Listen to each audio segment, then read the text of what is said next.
Oh, I feel so dehumanizing.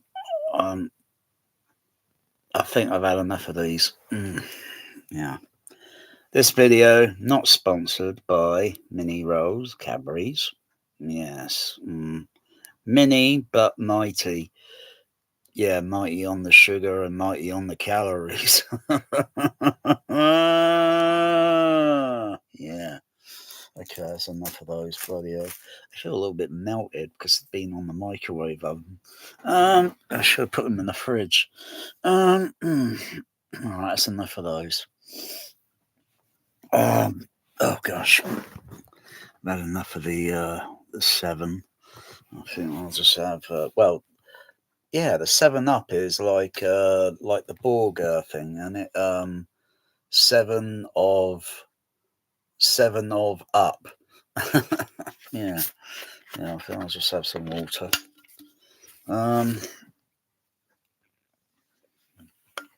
More ranting on the Dolby Atmos. Yeah, the so-called perfect format that is absolutely technically flawed since day one, since it was conceived. Yeah, what bothers me is the surrounds, the side speakers, and how mixers do that, and la de da, what they've been doing it for donkey years. And the problem is, what I noticed, it's when they're facing the front. Your ears are facing the front, and if you play pink noise, and you could do this in the home, it's quite simple. Providing all the speakers realistically are all the same, literally. But it doesn't really matter. Pink noise, you go deep, then you realise the speakers at the front are large, big cinema ones versus the other speakers for the surround channels. I wouldn't call them surround speakers, or I would just call them a speaker for the surround channels, or speakers for the front channels. Or they could be, some people have used the same speakers for the surrounds and used them all around the room. But the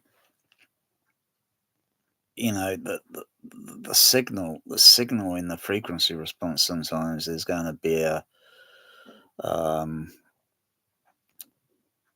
oh gosh, well, it could damage the speakers because the way things are mixed, or the way the speakers for the surrounds, or the way they're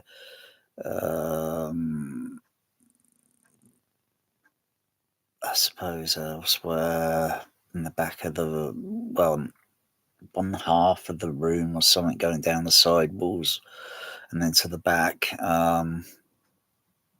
Usually it might be a little bit more reverberant or something, and yeah, they know this and that. Like if the speakers are all the same, which you go to some venues, where they use the same speakers across behind the screen, and then in the two corners of the auditorium. But that's not how we hear sound, and that's like cutting corners, and it's a bit cheap. And then you think, oh yeah, you was immersed. So like, if mixers were mixing this rubbish Atmos, and if they had something like on the mixing console, or the platform, or the floor where the console's all fitted, because those consoles and the rooms itself are pretty large enough to have, say like a carousel or something, or like not like a carousel, like a platform where it can rotate and turn and face the surround speakers, because when you listen to the surround speakers, the signal is coming down at this angle, going in straight at this angle, and then at the sides going in at this angle. And our other side of our ear only hears a small portion whilst this side has a slightly large portion. But the problem there with the flaw with Atmos is that it's all this bullshit pan through sound that Dolby Labs came up with, so that all the speakers can have sound of a helicopter going from one speaker to the other, to the other, to the other, to create a yeah. But it's the trouble is it's going to sound plastic because it's not going to be how can I say, it's going to be the same sound recording of the helicopter unless they change gradually, what environment you've just seen it in, and what the reflectivity, the acoustical environment. That helicopter sound is not really going to change, but it's going to be a loop recording of it on the computer that's going to play so long, and then they're going to pan it along those speakers and it's not going to really much change timbre or whatever else. It's going to sound hokey and plastic. So if you were turned around, so you're facing the surround speakers, so your left ear and right ear, and then you put atmospheric background detail in, so it's moving along those speakers. But trouble is, it doesn't really sound uniform because Atmos is rubbish. It's flawed. You just got more speakers just going along the sidewall, and that principle has not even much changed in decades.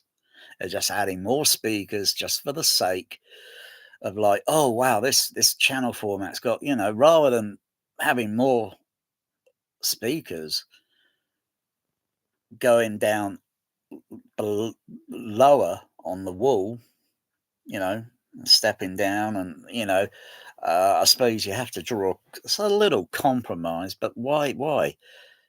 Dolby Labs can't really call their format an immersive. No one can call this stuff immersive because when you're on a dub stage, though I haven't been on a dub stage, it's the same as a cinema in any case. So um, the further away you are from these speakers, the sound seems like it's uniform, but when you walk up closer and closer and closer to that wall, it sounds like a load of plastic rubbish uh, anchored and attached to the wall. And you're looking up and think, why is the bloody atmospheric sound up there? Well, it should be completely in front of me where I'm standing and completely uniform. And if you have all these multiple speakers, you can place more individual sounds to create a sense of maybe something's a little bit more forward ground, or a little bit more middle, or a little bit more further in the background, or whatever, to create some sort of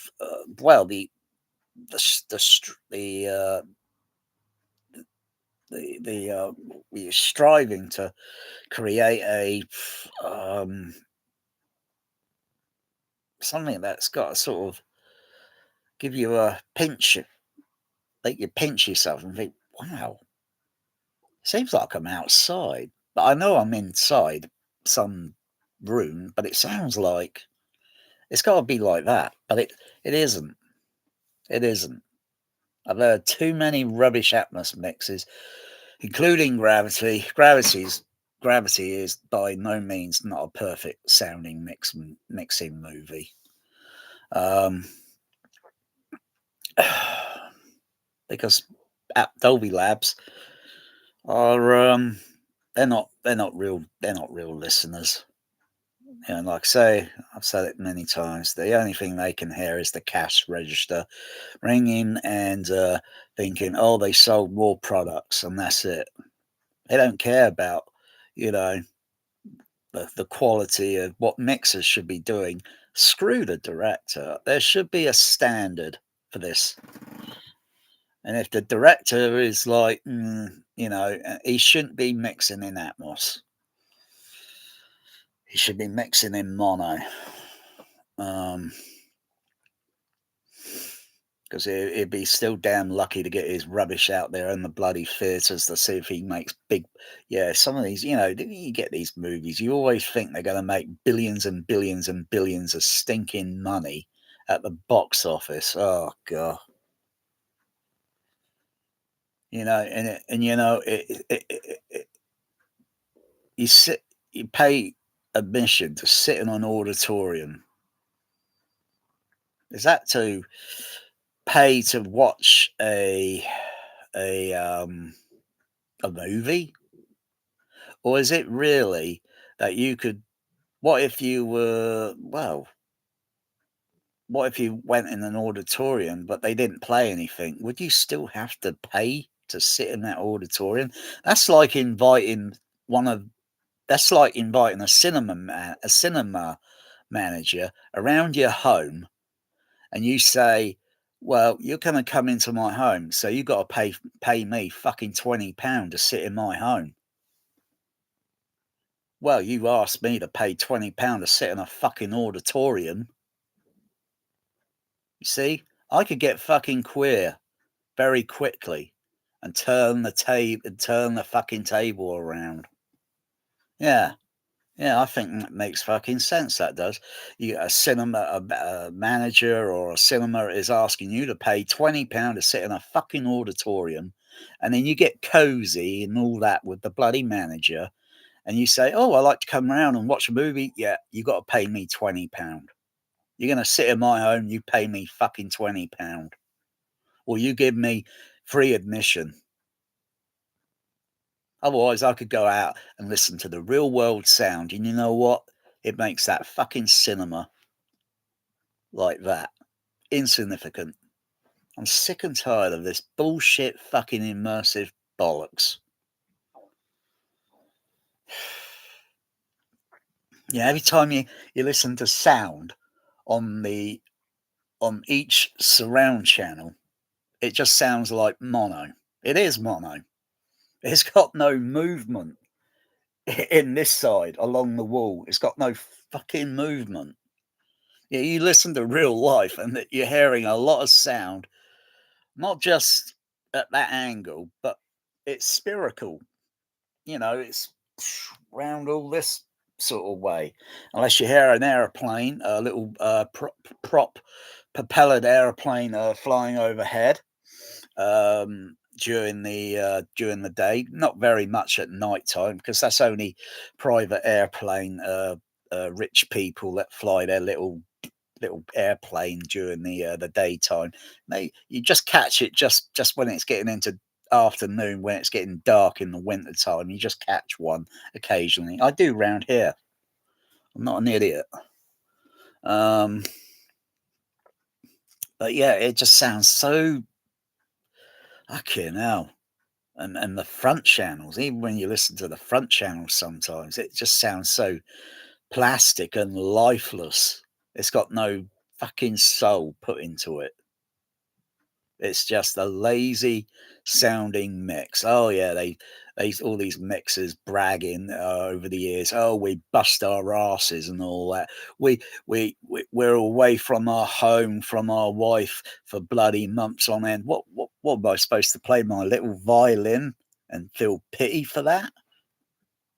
They get paid a stinking amount of money for doing that, and they're bitching and moaning about that. Oh dear, maybe they should go work for Burger King and get some real mixers or maybe some real people to come in and say, "Get this Dolby Atmos shit out of this auditor, out of this dubbing stage. It is absolutely useless."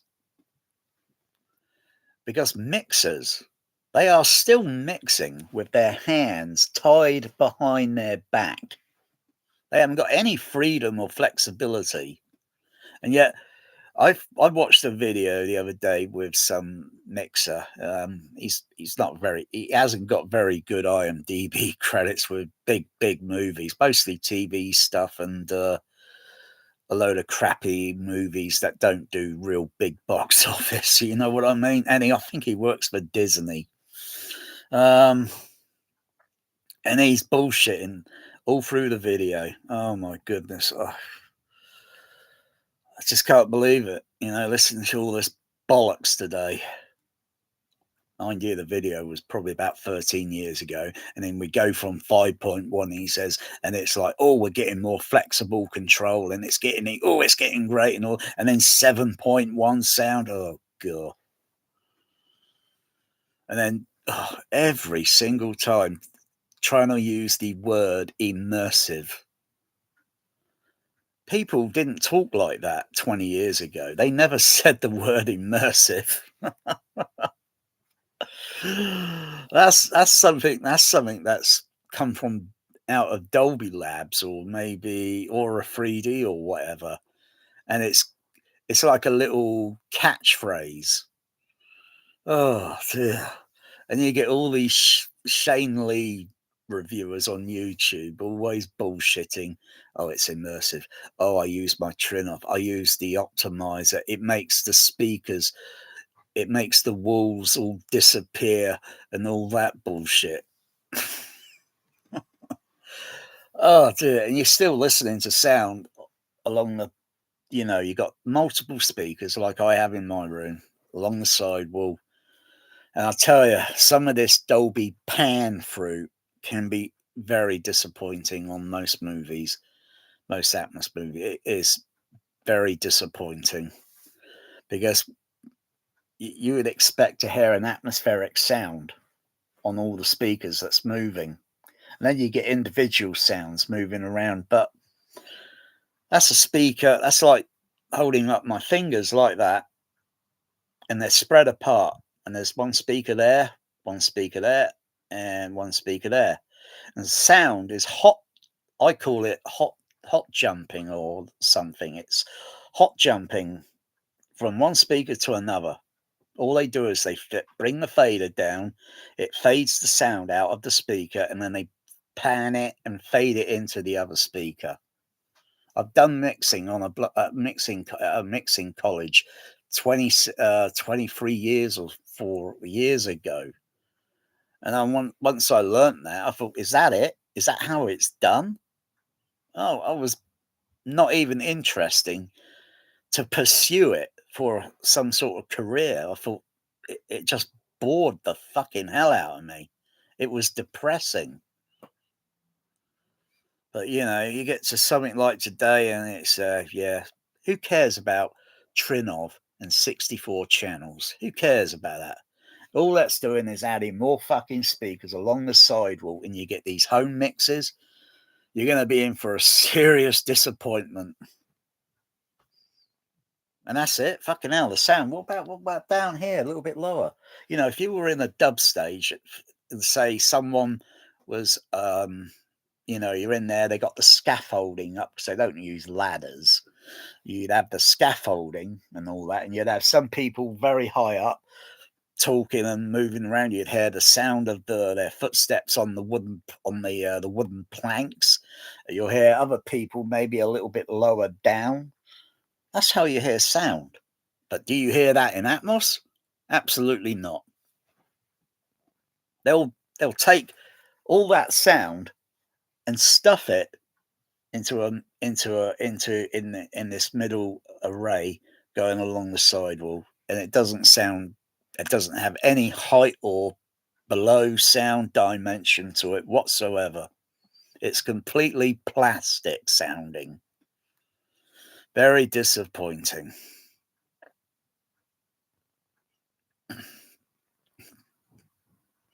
But then I suppose if there was a proper legit system, sound encode decode, because you got to have a mixing console, then you got to mix it, and then to encode it, all that information into a print master or such, and then you got to deliver it, and then it's decoded, unwrapped. And you got to think how many people in their right mind are going to stick a shitload of fucking speakers in their room. Well, there are already a few. They spend a shitload on the attention to all this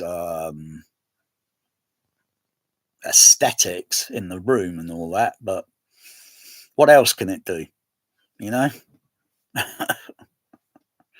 We could go around in our rooms with objects in our hands and throw it at the ceiling. It makes a sound up, oh, instant, and then it comes falling back down with gravity, lands on the floor, makes a sound. You know what I mean? Throw it at the wall and all that. Yeah, that's more entertaining than bloody Atmos because you just listening to um I tell you the worst fucking Atmos, some of the worst ones I've heard. Air Force One with Jerry Goldsmith, his music. Oh, it sounds absolutely rubbish. It's like taking the same whole music album and sticking it on that speaker there and sticking it on that speaker there, and it's just a load of noise. It's not like you take all the instrumental um, instruments and extract them away from the rest of the sound mix recording of the score, and then you place violins or violos, harp, whatever, you know what I mean? You just place it, and then when it plays as a whole, it sounds musical. And then you could not just not that you got to do a little bit more creative. You got to maybe pan it sometimes, or make it seem like it's coming away from that speaker and then flowing, maybe not just across the other side, but maybe going upward or maybe going downward. You got to have creativity. Without creativity, it's always going to sound like. But I suppose once we hear that, I think, oh, um, what else is going to come along next to surprise us with a fabricated, because it is fabricated recording? What else is going to come along? And it can't just be so sound just say goes up there up to the ceiling or goes across to the other side wall or cut down to the floor. What about the seating area itself? The seating area. It is very feasible to make the seats a speaker. But it's not exactly going to have the exact timbre frequency matching to the other speakers because of unless you stick the actual speakers that are used around the room on the seat itself, look a little bit intimidating. But it's feasible, and so you get a sound field in the seating area. But like I say, if you have speakers that are up on the ceiling and down in the floor, and they're all parallel with each other, so you can fade or mix sound, so it seems like you can put an acoustical center phantom image around the seating area, so it seems like it's head height, and then you can bring it and pan it upward so it's moving away, but you still have this other sound field, so it's like a voice, you know, but it will spread out to the other seats. It won't be focused like a laser beam literally coming down. There are some things that can be used. I think they're ultrasonics, um, or the ones where what's it called? It's like a when you look at it, it's like a piece of acrylic, plastic sort of thing, and you could have like several of these things set up in a room, and they could be playing individual music, and you can have one focused at one seat and another focused at another seat and another focused at another seat, and they're playing individual music. So one person could be listening to Donna Summer on one side, um, George Benson maybe in the middle, and maybe John Williams, maybe not the Star Wars way, maybe the guy that plays the guitar on the other side, and I believe the signal you could do it in stereo or you could do it in mono. But these devices, I think I'm not even sure if they use something like that at that Las Vegas sphere or something. So that, but these things they've been a bit of talk for a few years, but they're not cheap. They're a few hundred or so, and they got a very um, early days low sensitivity. So they're a little bit in their infancy to their early days, but you could do things like that. So if you could beam a sound and focus it, yeah, you could create some psychoacoustic illusion. And I think it's better that a system goes into it's best to keep the spec under wrap and let people try and see what the reactions are. So you see what the reactions of an audience are, video, night vision, or whatever. So when the lights go, you see to see if any are reacting or participating, with it, rather than just sat there bored, no life, looking catatonic like a zombie. Yeah, I can tell when someone's faking and they're bullshitting with their reactions, like Shane Lee on YouTube, and he's doing his latest video, trying to show some crick speakers and all that, and then he tries to do all this eye movement like he's looking up at the ceiling and shit, yeah. But the problem there with his little video is his wrist in front of the camera with his watch. He's always showing his watch off. There is no light reflection coming from the projection screen, not even on his face. You would get a little bit of light reflection coming from the projection screen. You can't make that shit up. And then I see a fake reaction where he's trying to bullshit and trying to sell some bloody speakers. Cricks, I wouldn't even touch them with a barge pole. Um, yeah, so you can't make that shit up. um, especially when people have got glasses on, you will see a light reflection. Yeah, so well, you can't see it there, but you know what I mean. Oh, it's very easy. See something from the phone there, and you get light reflection. You can't make that shit up, Shane Lee. You can't fool me. I'm nobody's fool. Um, yeah, yeah. I'm fed up with it. How many others? How many more of you out there are really fed up to the back teeth with Dolby Atmos? Not just Dolby Atmos, Dolby Labs, with their Dolby Atmos, and dubbing stages with the Dolby Atmos, and cinemas with the Dolby, and even your home theater room. How are you really fed up with it? I'm fed up with mine because it's flawed. It can only do so little.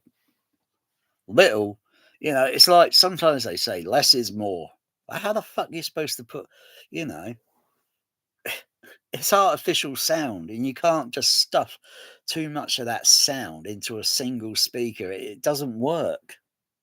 It's like, it's like listening to well, it is like listening to, I shouldn't be listening to this side of the speakers in mono. They should be stereo. It should have movement. If you like say, if you turn yourself around slightly and face the surround speakers, and if you put say they play mono, you know, or such, and if you put a time delay on on two speakers, put a time delay, specific time delays, you leave one speaker with no time delay on it, and then you put a time delay on the other speakers, and then when you listen to it, it sounds kind of like stereo-ish, but it's not because there's no panning effect. It's just a time delay that's just tricking your ears into thinking it's stereo, but it's not. But it needs to be. It needs to be like it needs to be stereo, so it's got movement up, middle, down to near to the bloody skirting board, and a cluster array in floor going underneath you or below in the floor, in a wooden floor. You can't do that in concrete. It's too messy, too messy, too much involved. A dog's dinner. It's a lot simpler in a wooden floor where you could design the cavity to be a certain volume that's going to be the same volume size for the speaker volume liter size, so it could do good bass response. Use a coaxial speaker, so some parts you're going to hear, because sometimes that's how we hear sound. If there was something, you're on a bus and it's all open seats, mostly underneath the seats, and if something were to fall on the floor, like a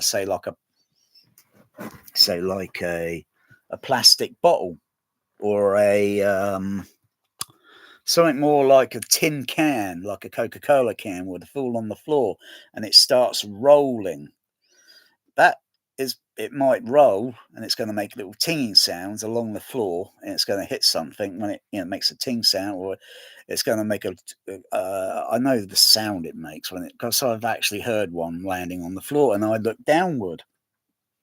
I'm not an idiot. I hear sound far better than all these YouTuber home theater people. And I'm not saying you should envy me. I should be educating you so you can expand.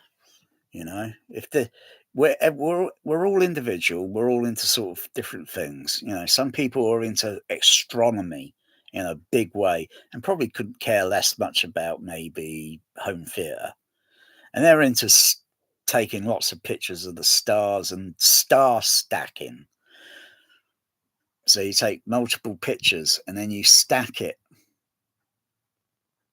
Basically, it's like one picture there, and then you stack them until there's just literally a lot of them, and it makes up a bloody high definition image that you go, wow. I don't use my telescope much now. I hardly use it. What the fuck? I might as well sell it. Oh no, because one day I'll probably want to go out and and then I think, fuck, I've got my other telescope, but it's it's not as good as the other one. Yeah, yeah, yeah, yeah. You know what I mean. I'm taking a break from the what's it tonight, because the last few nights I've been spending too many hours, nearly 15 or 16 hours, or I think the other day was nearly 20 hours stay up. That's not good.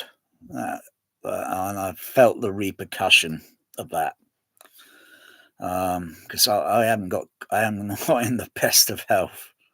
I'm not. You might think I look okay, but I'm not. I'm a little bit relaxed laying down at the moment. When I only made my meal earlier, I felt like absolute dehumanizing dog shit on legs. I thought I was itching quick to eat my meal, then go to the toilet, feed my cats, and then just lay on the bed. My body doesn't really agree with me when I'm in a vertical position. So, yeah. But I can still entertain myself with sound. Even when I take something like that, you got a pillow, and when I'm behind it, oh yeah, move it sides. Oh yeah, that's the best surround sound I've heard in the last 30 days. Yeah. And all these mixers and all their bullshit. You read it on all these shitty forums like AVS. You get you get some of these Hollywood mixers, and they're like vultures. I saw one of these Hollywood mixers the other night. I'm not going to say who. Well, I think I will because it was kind of amusing. That youth man, that guy he's a shill.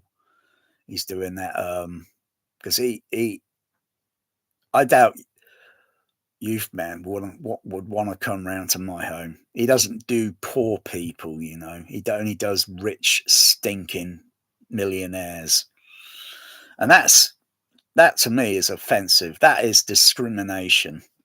So youth man, he is discriminating. Well, okay, I'll turn the tables around. I'll be discriminating towards rich people. You don't have to spend 1.4, 1.3 million just to have a home theatre. Seriously. I mean, this home theatre in Texas, what the bloody hell was it? 6 seats? That's about the same seats I've got in my little room. But they're big, large seats, and they probably cost a little bit more, you know. Ah, I mean, if you put real cinema seats, real flip up seats, you probably put about maybe 9 to 10 seats in that room. So if you use those stupid seats where it reclines and all that, you're just taking up space in the room. Because I thought, oh, bragging about a home theatre is also about seating capacity. That's like I'll tell you, it's like the oh gosh, I've got my cat running. Got a problem now. Come on, go. Oh, come on, go.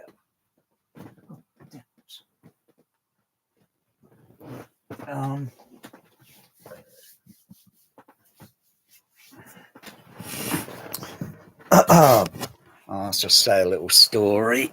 It's like the Odeon Leicester Square versus the Empire Leicester Square, and I'm talking about when it was in its days, And it's like the Odeon's bragging it's got more seating capacity, and the Empire's is only got a little less. But the trouble is, the Empire's got the better sight line from all the seats to the screen. It's got the better sound with THX, but the Odeon is just crap. You want to see the worst picture at the Odeon? Go and sit in the balcony. It's like watching a little bloody OLED TV in the back in the distance. It is awful. And even when you're at the front, their screen size in their auditorium is crap.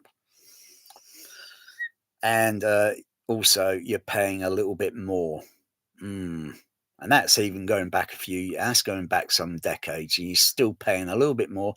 Yeah, you go to the Empire, you pay a little less, and you've got THX sound system. And you got rocker seats. Whereas in the Odeon, they never had any rocker seats. They're just standard seats, and you wonder why you come out with a neck ache. Yeah, I came out with a neck ache when I saw that crappy George Clooney movie, Leatherheads. I was sat in the front stalls, very close, but you got this bloody sound stage, this stage that's all black, and it's in front of you. It's in my face. It was nothing more than an eyesore, a bad experience at the Odeon Leicester Square. They call it Odeon Lux now, but it's still crap. Yeah.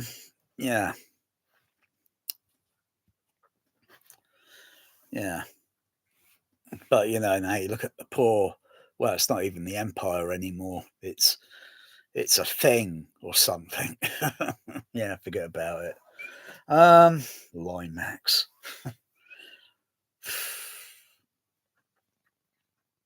Yeah, I was reading this post on his wall, and this sound Hollywood mixer was saying 13.7.8. I've never heard of that sound, that configuration. We don't use configurations like that on the dubbing stage because it would be something more like 13.1.8. There is no point 0.7 with subs. There are no LFE 1, 2, 3, 4, 5, 6. It's just a single mono signal fed into a cluster of speakers used for the sub for reproduction. I sometimes call it 1, 2, 4, 6, 8 because I could either send a single mono LFE to two speakers behind the screen in the same way as they did it for Star Wars. And then with Close Encounters, I believe they used sub-bass array, which will be a little bit below the screen. So they make it into an array to give a bit more deep low end for those UFO things or whatever. And that's more or less like it is now today. Very few cinemas, cinemas that are geared up and say with CP200s and 70mm and all, and a little bit more, they could, if they had the film print and they could format it, they could put the bass on channel 2 and channel 4, left center, right center, exactly how it was maybe on the Altec speakers. But the bass response on the screen speakers today would be a little bit better than the speakers from decades ago. Or they could just send it to the sub bass array, where it may be just a little bit percentage better than the because it depends on how many bass bins you put for each screen channel. Typically some are just 2 15s, or they could be 4 15s. You could do 6 15s. It depends on the size of the screen and how many rows of bass bins, and it just gives it a little bit more reinforcement, particularly when it's in a baffle wall, a proper baffle wall, and it gives it a heck of a lot more reinforcement. So it's like going beyond the limit of the soundtrack, so it can go lower than the soundtrack can actually go. So it goes low, low, low, low, low, low. So you get more. You get a more visual, like. I'm going to try and restrain myself from saying that word. I'm going to say it, but I'm going to actually restrain or refrain from saying the word experience, because I'm sick and tired of all these other YouTubers using that word all the time. It drives me potty. Because they can't explain. They can't in their videos explain that these few YouTubers that one YouTuber that just keeps saying the word experience over and over and over every few minutes. Oh, unbelievable. But he can't explain what he's experiencing. Sat in his seat, in his room, he can't explain.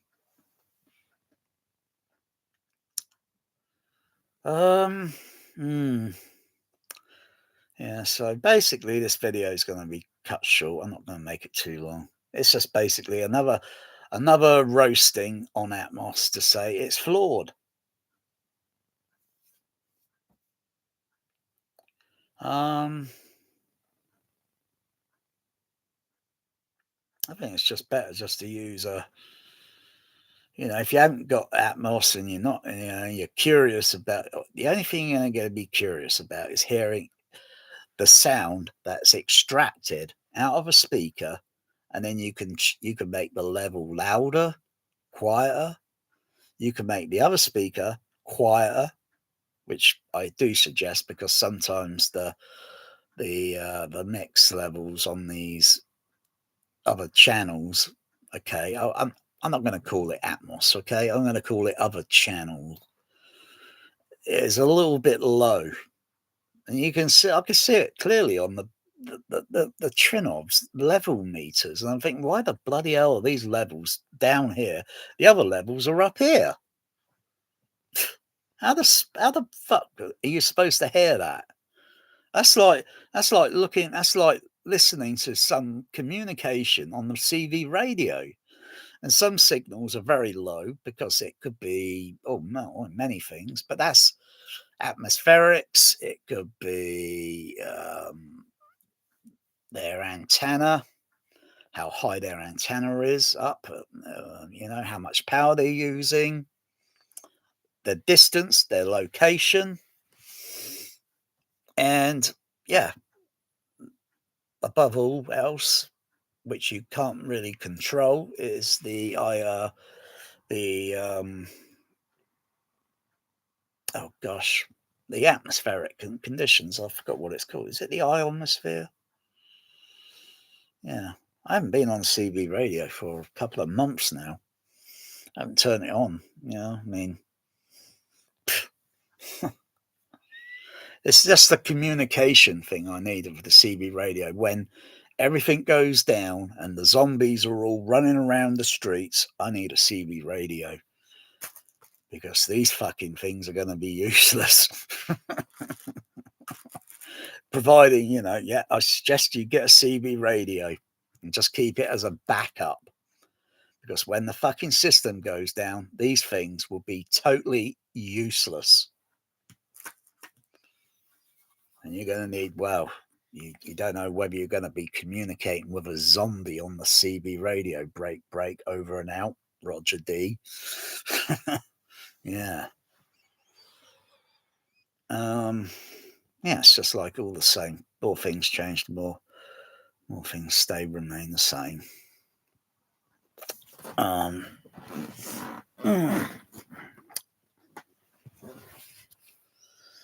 Yeah.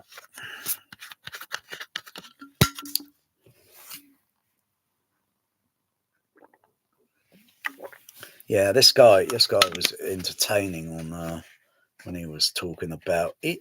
I don't think the youth man actually communicated. Someone else communicated back to this guy, and he was trying to explain, but sometimes, I think with the dub stage and the way they mix things, particularly, say you go back, some years, where you can do a few things with, say, like a stereo signal. A mono signal, you make it stereo. You put other effects in it, and you could put other tracks or specifics in the layers of the, because it's all made up of tracks. Some could be mono, some could be stereo.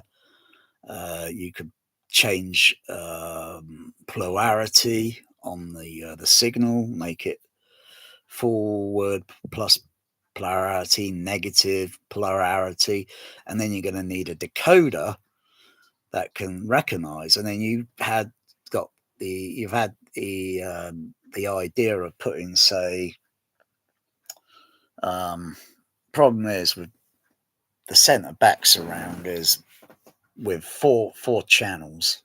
I think you could do something with actually it's ProLogic 2X, because you can steer the signals to the azimuth, the what degree angle, and you can steer and you encode the layer of tracks that are multiple and all sandwiched into a stereo signal, and you could put one certain layer so it steers out through the PL2X. Say, like, if you use the PL2X as a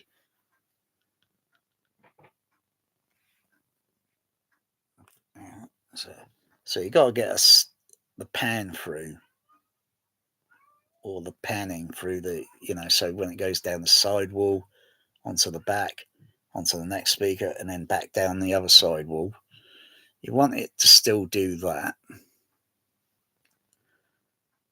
So you got a center middle signal output on the PL2X.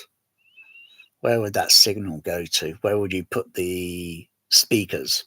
On the ceiling? On the floor? Where would the other two out? Where would the other two outputs for the back surround? Because it's a very tricky thing.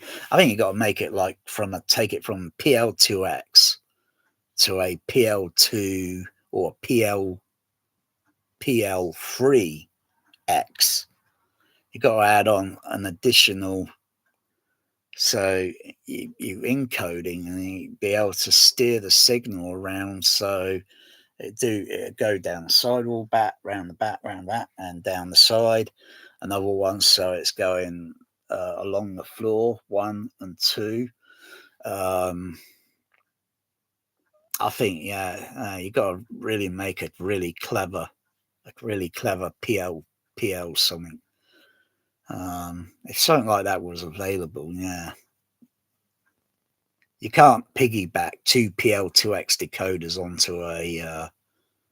So you take one PL2XA, PL2XB, and then with some of the outputs, you plug it into the inputs, and then to see if it does any additional. But I don't know.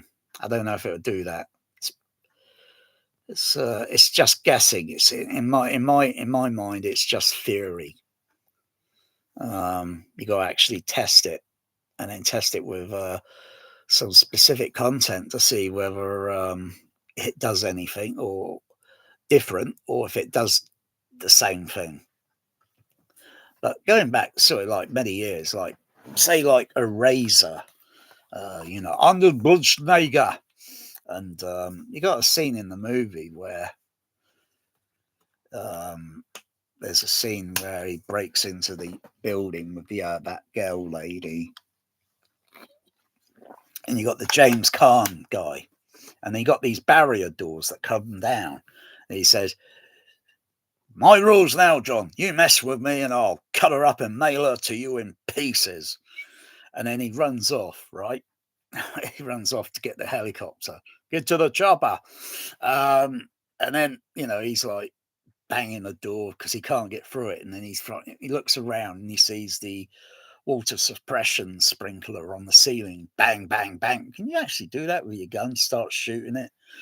And then you set it off, set the alarm off. But when I listened to that in my before I had a Dolby Atmos bullshit system in the room, I was doing something different.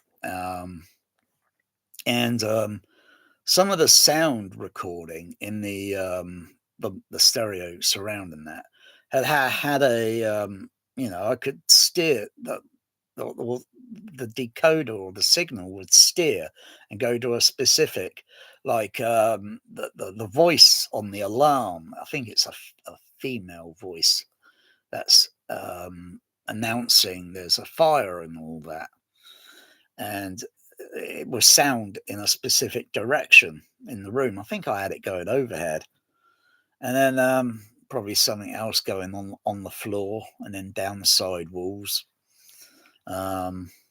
Yeah, and that was just I can't remember if I was using just ordinary Pro Logic.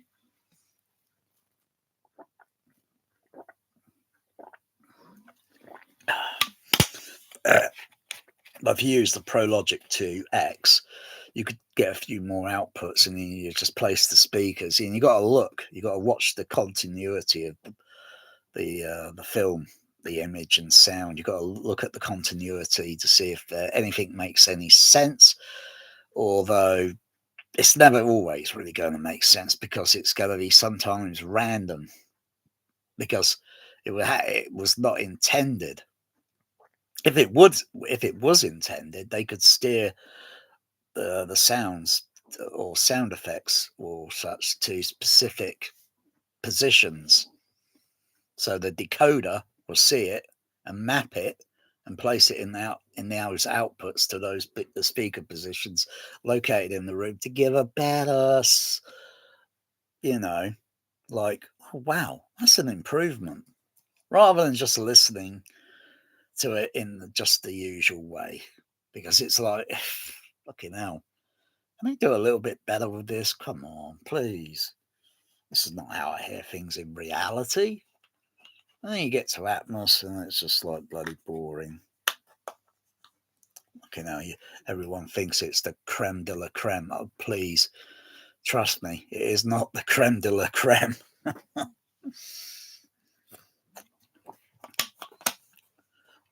Oh, Atmos, DDS, Neural X, DDSX Pro, Aura 3D, they're all the same shit. It's all copycatting and Line Max 12 channel rubbish. It's all copycatting the same thing. It's boring. It's such a bore, isn't it? No blow sound. Okay, now I'll tell you, people must be really hard of hearing. They must be stone fucking deaf. If you can't hear your own sound of your own feet about less than just a little over 1 meter below your ears, oh god, you got to be stone deaf. And not just that, when you put your hand in your pocket, you can't hear all that fuck. You can't hear detail sound that's below.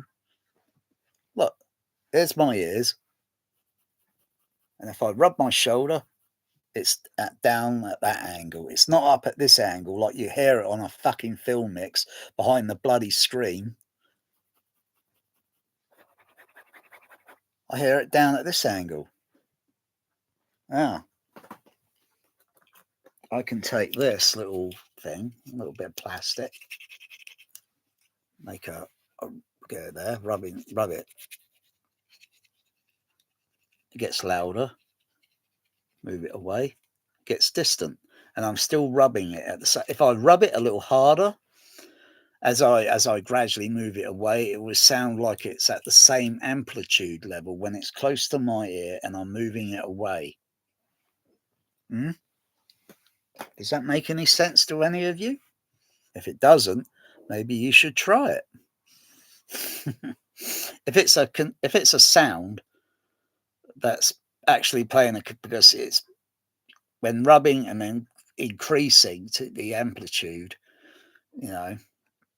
and pulling it away, it's better to use something that's actually playing a little sound, and then you move it close to your ear. Maybe say like headphones, those things you stick in your ears. You take it out, you don't hear much bass because it's not coupled with the inside of your ear canal. It makes a suction, coupled suction thing, and when you pull it out, you just hear this, and then put it in. Yeah. Does that make sense?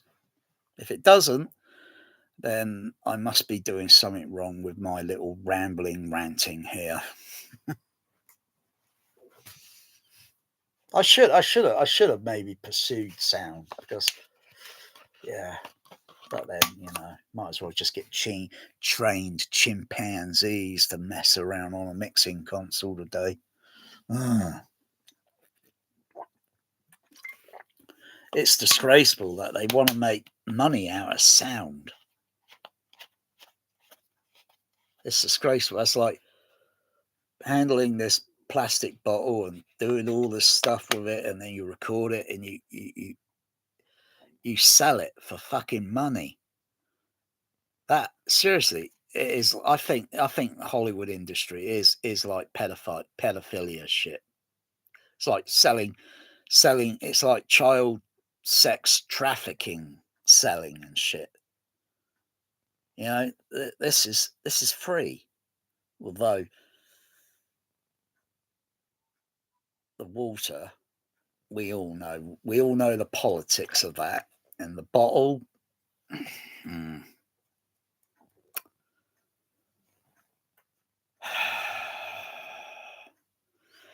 If I could only change the world.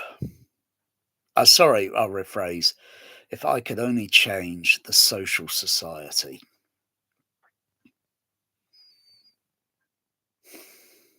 Because you don't know how fucking depressed I am with all this.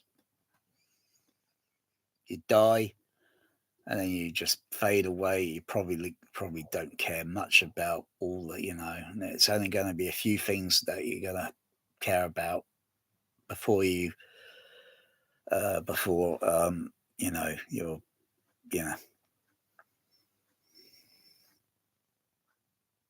you don't know how hard it was. Broke my fucking heart when I'm hearing my cat Magic like meowing, and I think he was pleading for me to not do it.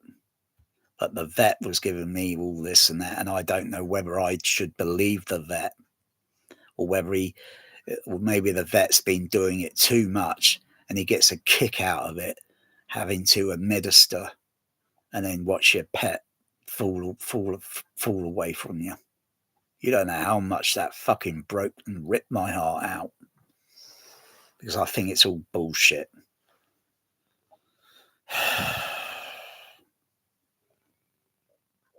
And it's like all this Dolby atmosphere. It's like they're lying their fucking asses off, and all this Shane Lee lying his fucking ass off, Youth Man lying his fucking ass off. They got to be about the most dimmest bloody YouTubers, listeners. They got to be about the most dim-witted idiots.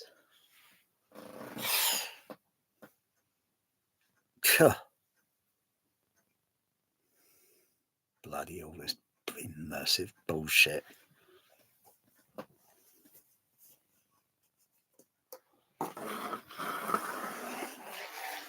Oh, that's an interesting sound.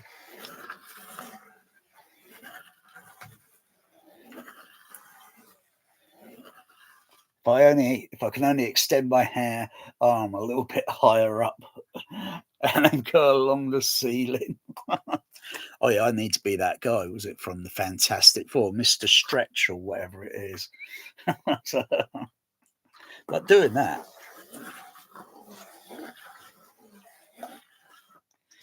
kind of whirly, yeah. But did it in such a way, and my ears, because where our ears are located is what we hear. Does that make any sense? Where our ears are located or positioned, it is what we hear. So all this bullshit about trying to get the seating position, the sound and all that's because we're going to be sat. Look, there's so many. Come on, Mel. I'm just going to get another get a water because that bottle's getting less and less. Oh. Oh.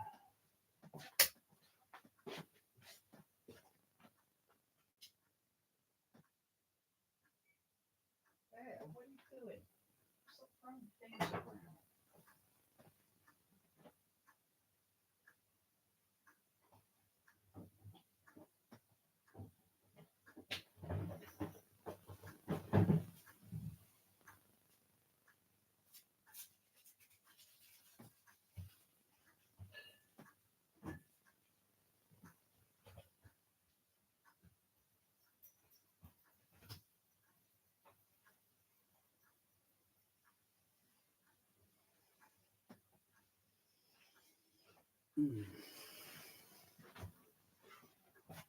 Oh, I'm very weak.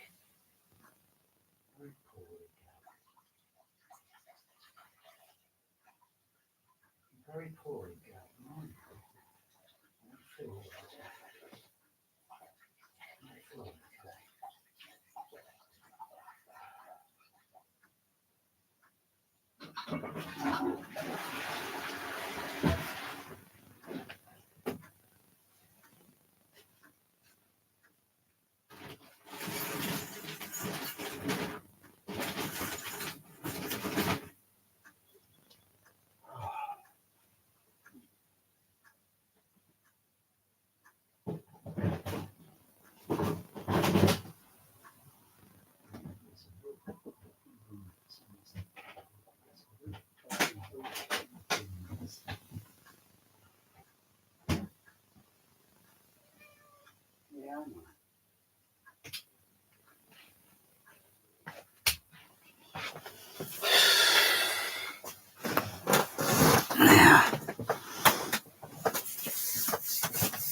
Yeah, it's got a bit of a rash.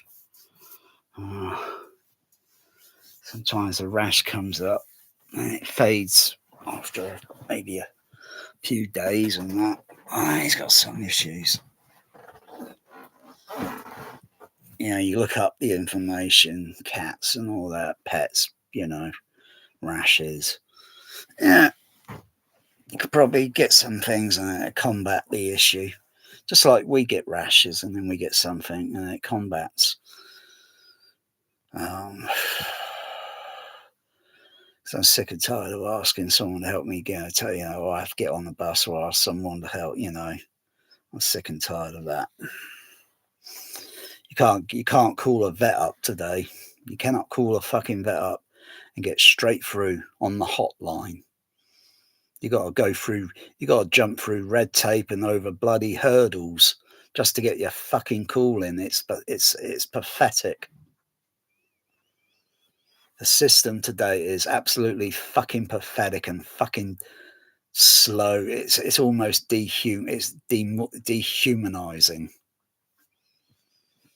And I've got I've got absolute fucking zero tolerance. And then I start fucking swearing at this because I know they're following some bullshit and I'm sick and fucking tired of it.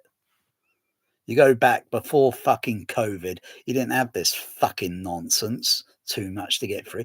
You still had this fucking nonsense with the fucking NHS on the fucking when you call 999. But you go back many more. You go back a few decades, you didn't have that fucking nonsense. You call it in. They get something dispatched. You give a few details, but you're not a few details. You're not giving them like a whole fucking dossier. It's fucking pathetic today. Because the fucking arsehole government are fucking paranoid. Rich people, they don't give a fuck about us. They only fucking care about the fucking snobby rich person they're fucking cuddling up with. Probably, oh dear. The system's all fucked up. Just like Dolby Atmos. It's fucked up.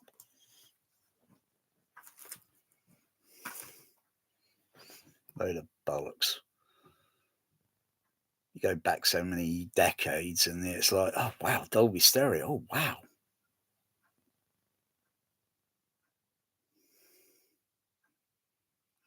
And then you notice the cinema attendance percentage is getting less. And it's like, oh, how can we draw them back in? How can we lure them back in? That's like using tactics. That's like going down on the beach casting, and you fit or on the pier, and you're thinking this bait or technique of this bait is not working much because I'm getting very few fish.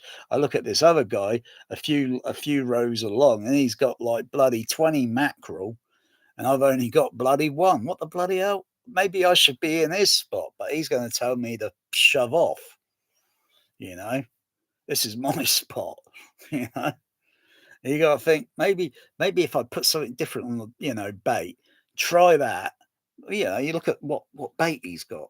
Yeah, typically it's ragworm or some other sort.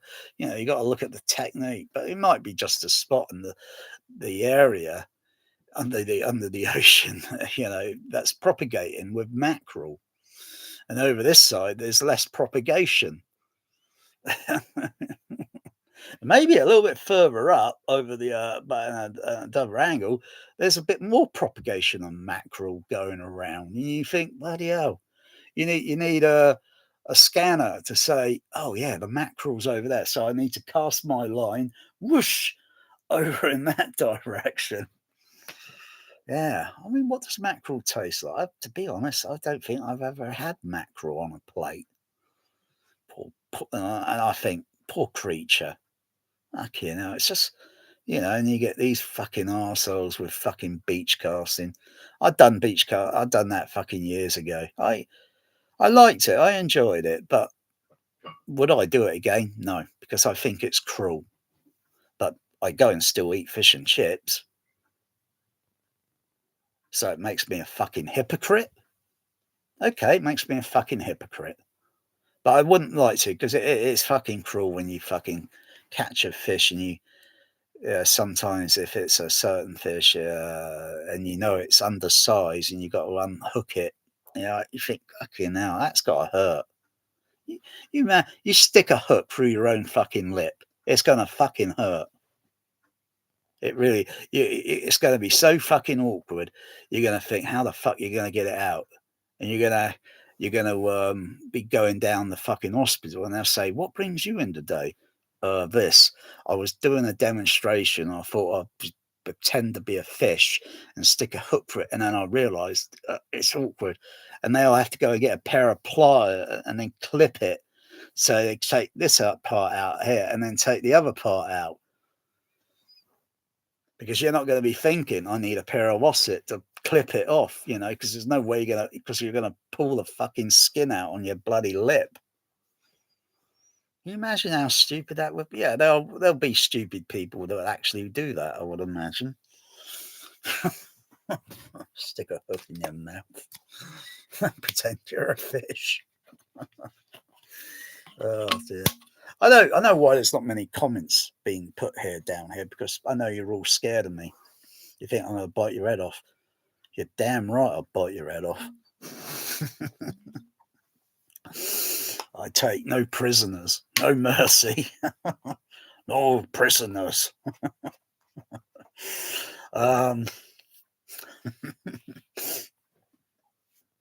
Yeah.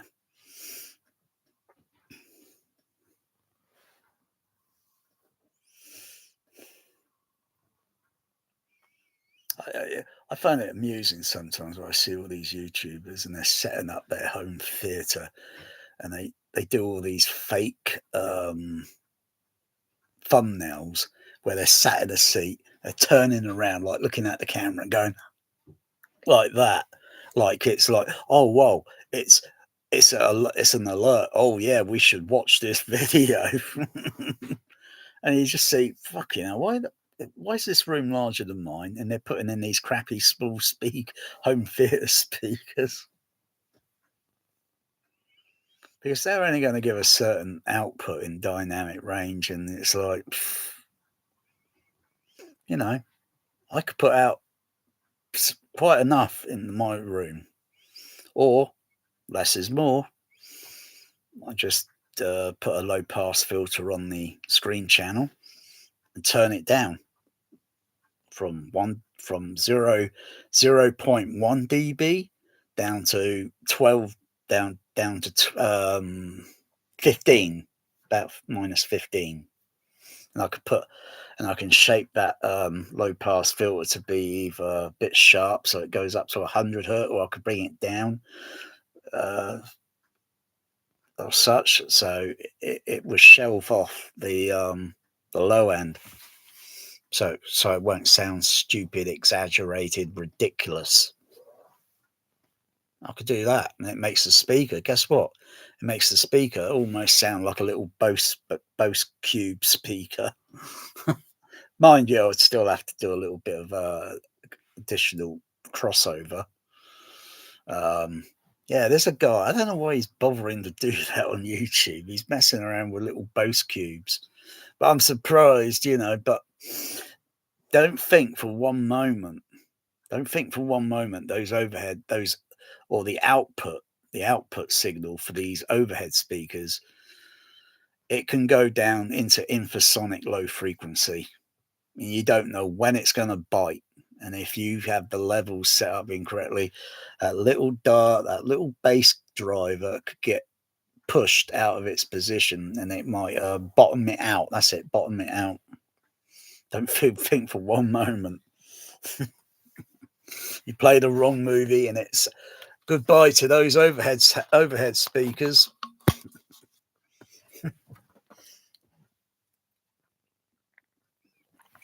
It carries the same frequency range as all the other channels.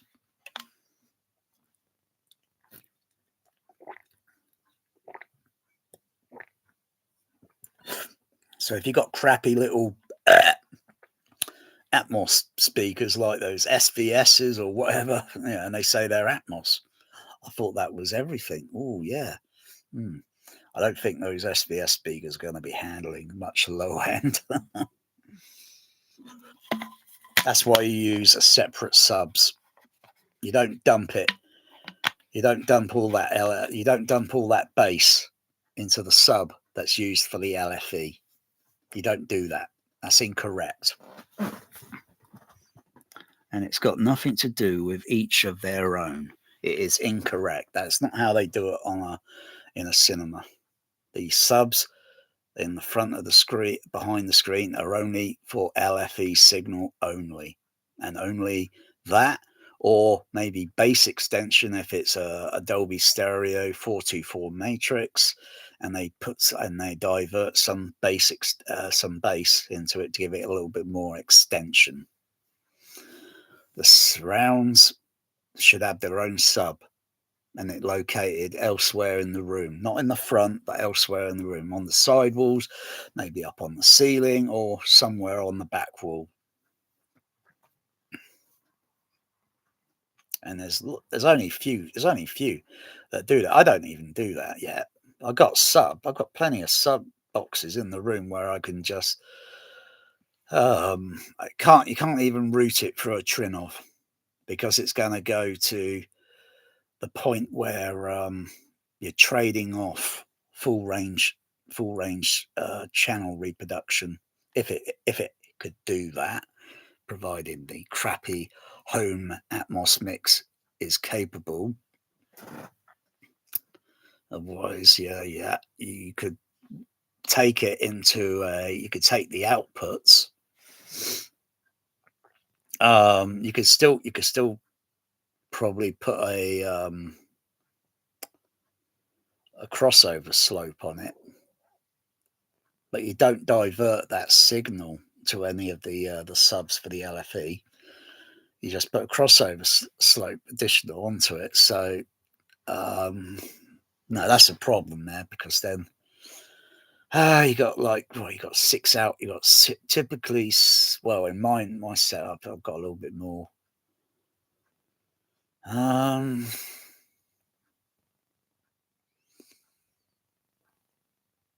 That's DCX.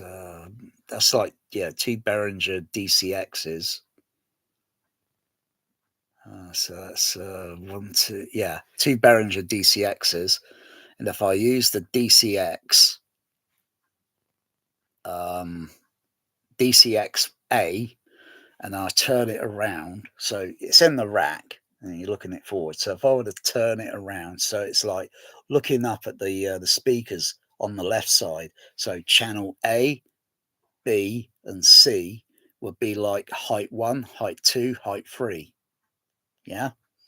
And then I've got the outputs on that, which I'll probably feed it back to the speaker or such. So I'd do the crossover division, and that's on 3 speakers, and then I'd have 3 more outputs. Yeah, I'd have 3 more outputs that I could use for subs. So it could go to other speakers that are a little bit larger, they can handle a little bit more excursion, go down a little bit lower. So it won't be just like Dolby Atmos specs where they say, oh, we use 2 speakers on the ceiling. I'll be using multiple subs and probably, it's experimenting in there, you see. You see whether your ears notice it or whatever.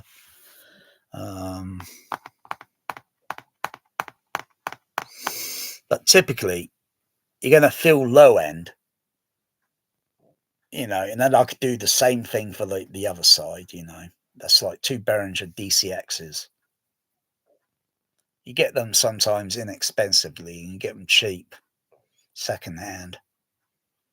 And then you got that capability. Oh, wow. Oh, yeah. I don't think the Trinov, and then you don't have to waste throwing away discrete channel information. If it ever comes along, you don't have to throw it out the window. You start using these Trinovs, like this stupid home theater in Texas, it probably using a Trinov or a Storm processor, and it's like 13.8 13.7.8, That's like using 7 speakers on the processor. What you're throwing discrete channel information away. I thought it's about bragging how many bloody, it could do all this pan through shit if it's capable and on the mix itself.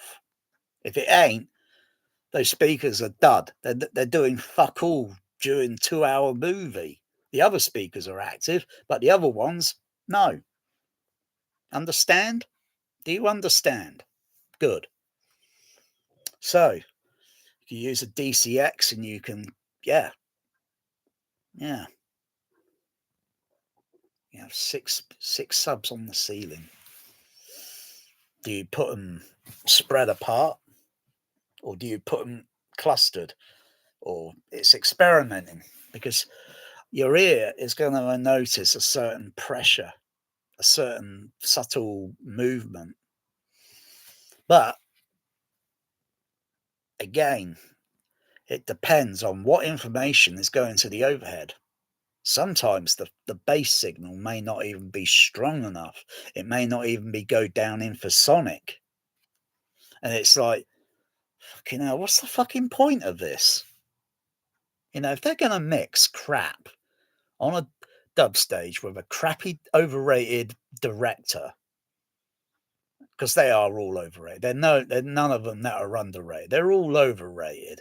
And if they're going to mix crap like that, then you're not going to get performance and all this United States of America atmos bragging dubbing stage bullshit bragging. You ain't going to get that shit.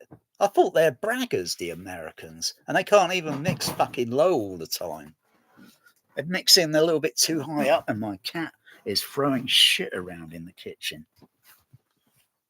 Oh, he's going through some issue. He's throwing shit around. He's throwing the kitchen around. What the fuck? There.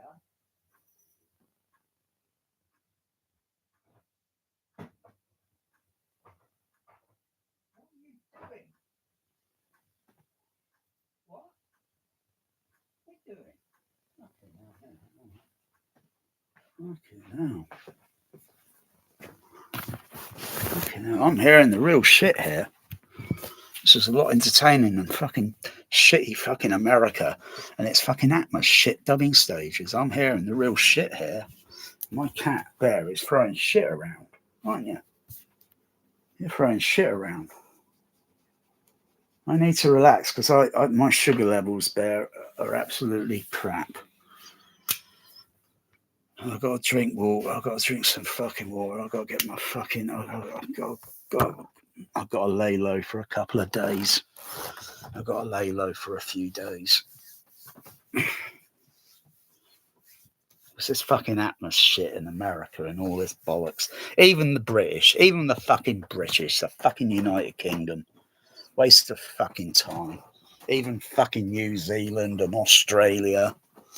Oh, every fucking dub stage around the planet.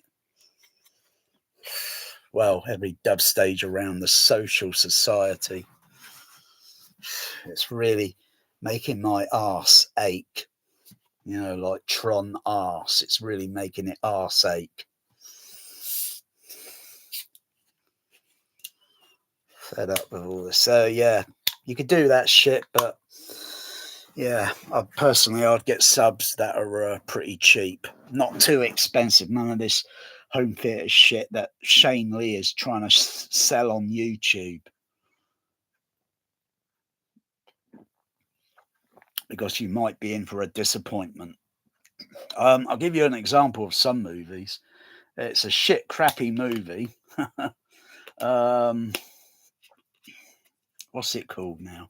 Moonfall. That's it, Moonfall. Where it's got a space shuttle launch and all that shit. And when they jettison the, say, things like the SRBs, one SRB is percentage is going down. The F for SRB is okay. Oh no, we're starting to tilt. Oh no, we're going to go ooh and crash. And then we cut to the end credits and we're going to have to put up with the rest of the shit of that crappy movie. Oh, God. Yeah. So it's like when they fire the SR when they jettison the SRBs and they, it generates a little few second, I mean, few second of, bass, sub bass, and infrasonic. So you get a I did a video of it. I did a video of it. Oh gosh, I'm not even sure if it's on YouTube. Not even sure if it's on there. Let's see, where is it? Because I could hear it in the mix, and then I thought, I had this sneaky suspicion it was going pretty low, and I was monitoring only the overhead. Um,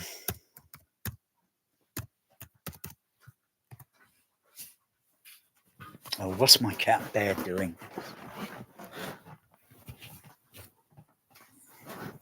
Cats go through different phases. What are you doing, Bear? Are you trying to sit on all this? Oh, don't do anything. Don't do anything naughty, Bear.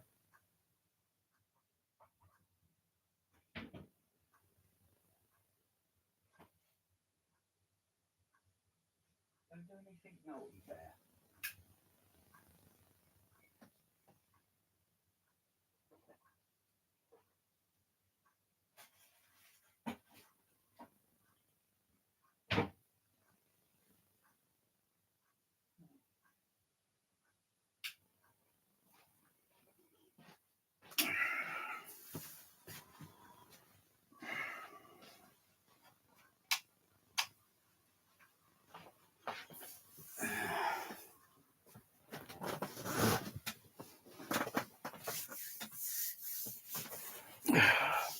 I think I monitored the lows down to as much as I think it was about 10 hertz. Might have been may have been 15, but it was in the infrasonic range. And usually our ears don't hear that range. We feel pressure or something. And don't forget, it's not a real space shuttle launch. It's fictional. You still got a whole lot of other detail of sound that's probably not in the film mix, like wind and turbulence and all that shit. And that's moving around and be flapping and waving your bloody hair and shit. Does that do that in a 1.3 million home theater in Texas? I don't think so. Because I didn't get that shit down at the BH2. It sounded like when a fucking earthquake went off in a movie. It's like, what? Is that it? Is that all this sound system's capable of doing? Bloody hell! It was top end. It didn't feel like an earthquake. um. Oh, hang on. Let's see.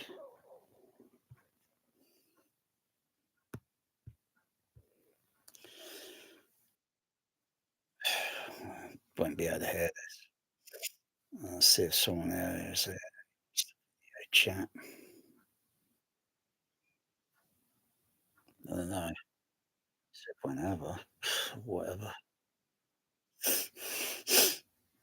Oh, buongiorno, buongiorno. Hello, David. Greetings and ungreetings and solicitations from the United Donkey Kingdom. And things are more chaotic in Denmark.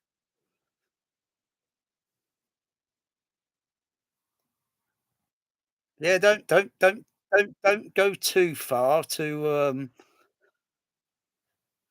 you look better actually on video than you do in your pictures. It's kind of three dimension. As you can see, I'm relaxing. I don't feel I'm not very healthy.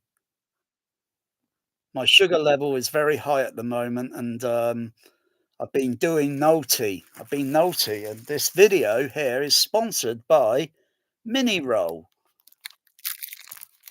Cadbury's Mini Roll, and they're mighty and loaded with sugar. I've been naughty. I'm trying to drink sponsored by water at the moment because I got to lay low for a few days because my sugar level's too high.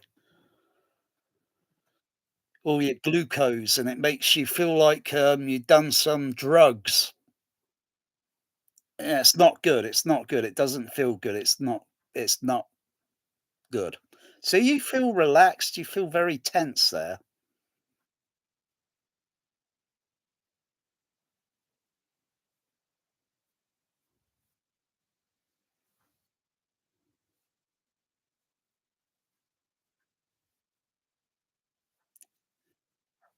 I see you got. Yeah, I see you got a Terminator there.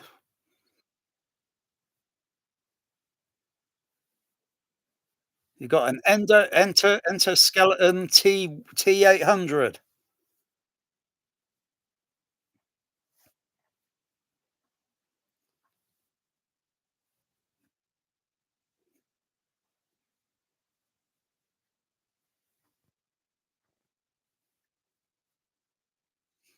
Yeah, they look very accurate to the props used in the movie. But yes, I imagine they are not very cheap. Don't have to say how much. I can pretty much guess it's over, yeah. Oh, wow.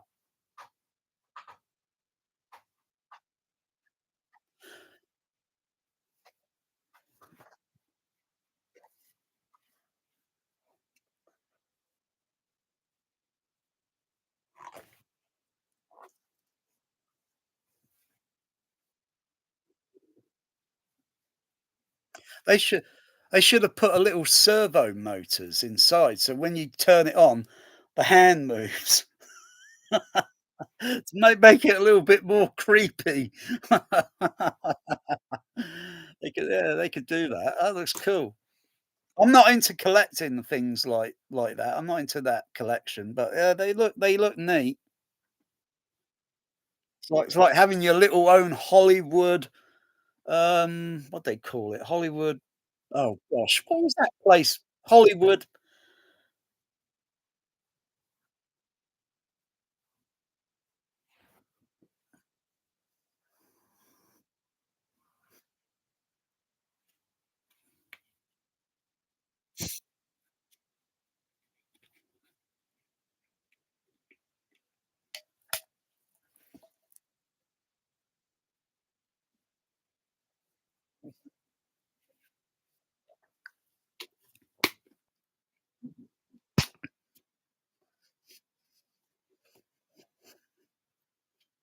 Oh my goodness gracious me.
Mhm.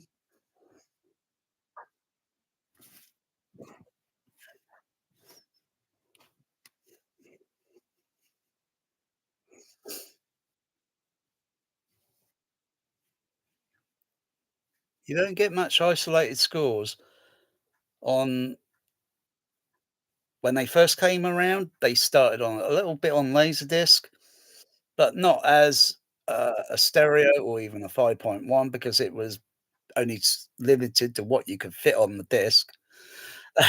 And then when DVD came along, wow, you can hear it in 5.1 or 5.0 depending on which one. And but they were very, very few and far between. Not every major movie had an isolated score. I mean, there's no Star Wars John Williams isolated score on all those. And you think, wouldn't fans like that to hear? So you could turn off all the sound effect and dialogue and all that, and just listen to the isolated score when it cuts in, and hear all the nuance and details. Because when it's all playing with sound effect, you got to compromise and take out because sound effects are going to mask a little bit of the music, and I like to hear it like that. But none of the Raiders movies, none of the Indiana movies. No, it's like I think they to now it's not really a thing anymore. I mean, Aliens or the Blu-rays of the box, they had Jerry Goldsmith and they had isolated scores and such, but they've become very, very few now. Very few. Yeah.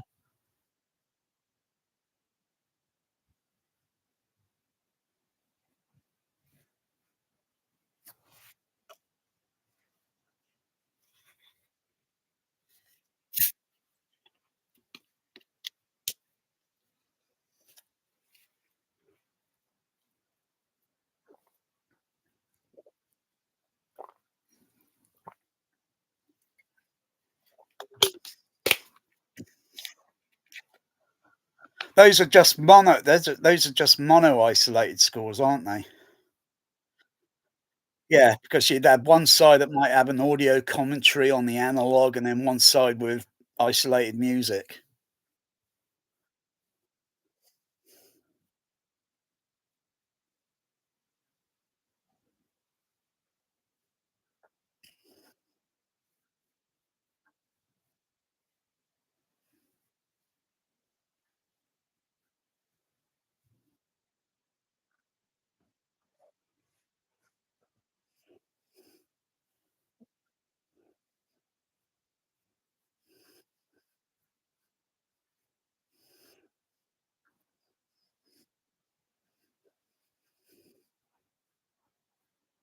Mm,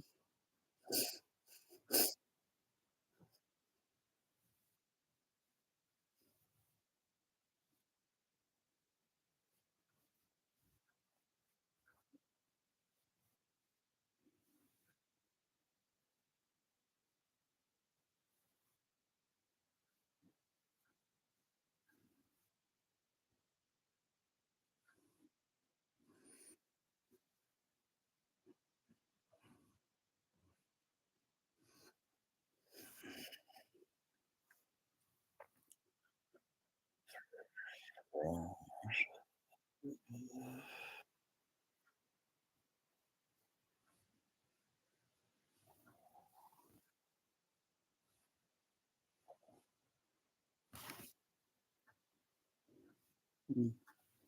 I only had one title, and that's Tron. Yeah, recently I got a box set of Tron. I was surprised. I was surprised that the image almost made 4K look shameless.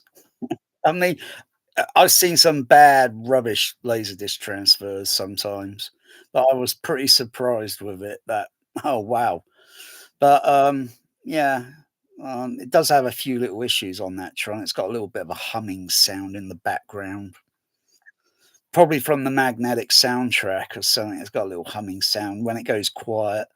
But I listen to the isolated music a little bit because it's in mono, and I'd rather listen to it with it being in the stereo form, and it's only too bad that Laserdisc, was a little bit limited, but hey, it was early days. Yeah, I mean, you couldn't get that sort of quality on VHS tape.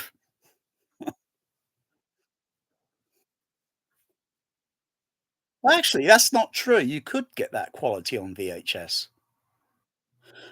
They could put on the linear track, on the stereo linear track, they could put like an isolated music.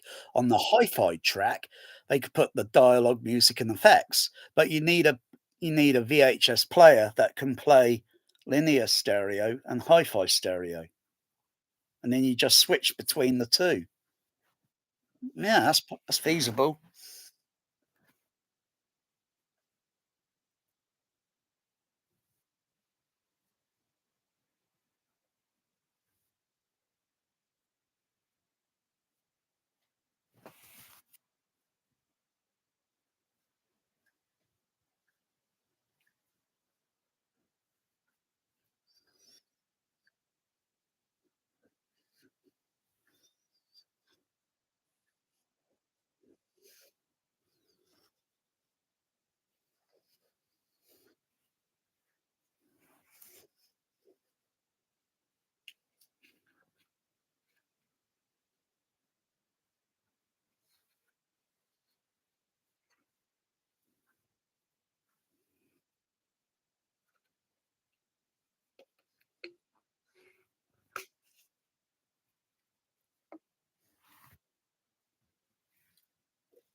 Mm.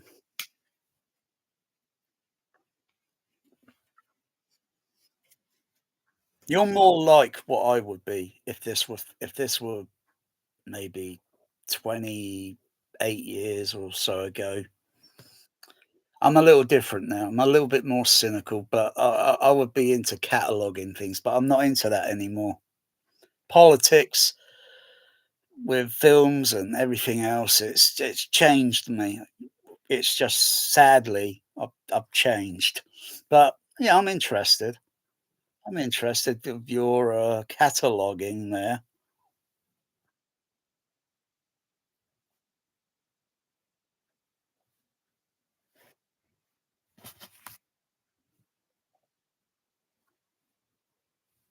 Frequency. I got that movie on DVD. I don't think it's got I think that's the UK version. Which one's that? It's Frequency, yeah, number 167, Frequency 2000, Isolated. I'm not sure. I don't think that is that is that on the UK region 2, or is it on the region 1?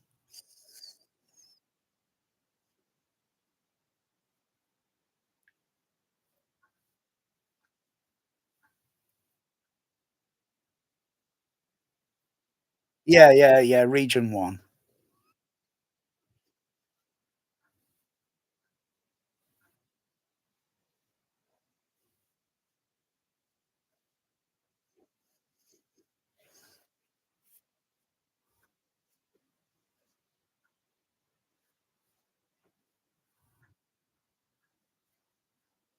Yeah, yeah.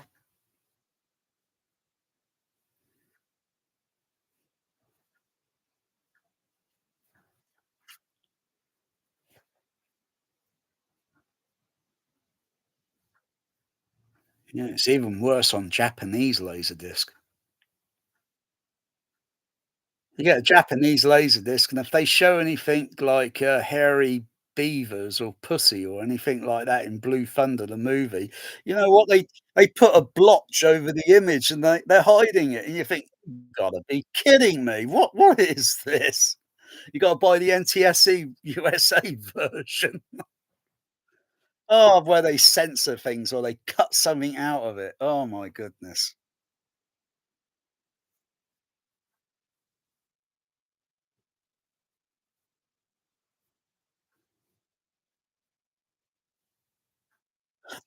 No kidding. Yeah, yeah, I got the NTSC USA pressing, also on Region 2 DVD. But, yeah, that wouldn't surprise me, David. That wouldn't surprise me they censor that.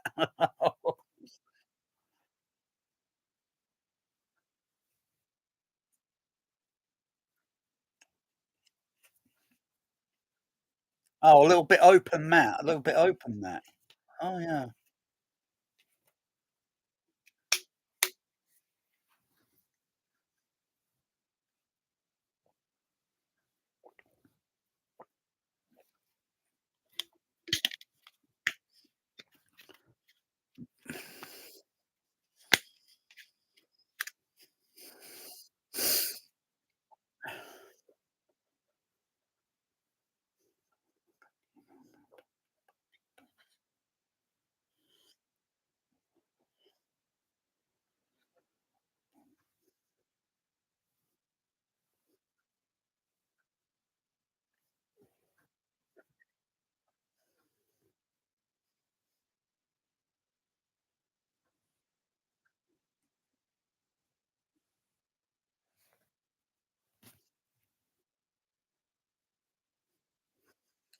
Oh, Apocalypse Now, don't get me started on that movie, but they're trying to create a 70 millimeter look on all those laser discs and VHS tapes that when they started coming out in I don't know why they call it widescreen. Why don't they just call it scope or the marketing of widescreen, it confuses me because when I did projection, widescreen is a 1:8:5 ratio. Scope is a bit more wider horizontally, a bit more wider in the horizontal. Anyway, they're just zooming in on the image a little bit.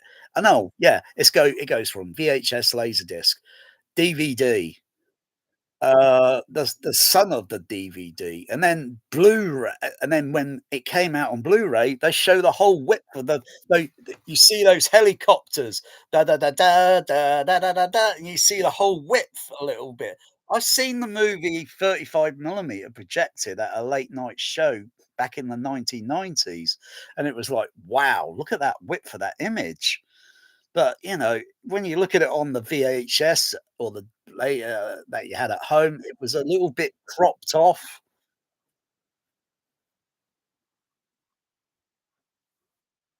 The film was not very commercially successful. I think they were just trying to milk it over the years to make as much money on it, and then one day when they think they made enough money, they show it in the full width. Oh my goodness. That's I think it's a conspiracy.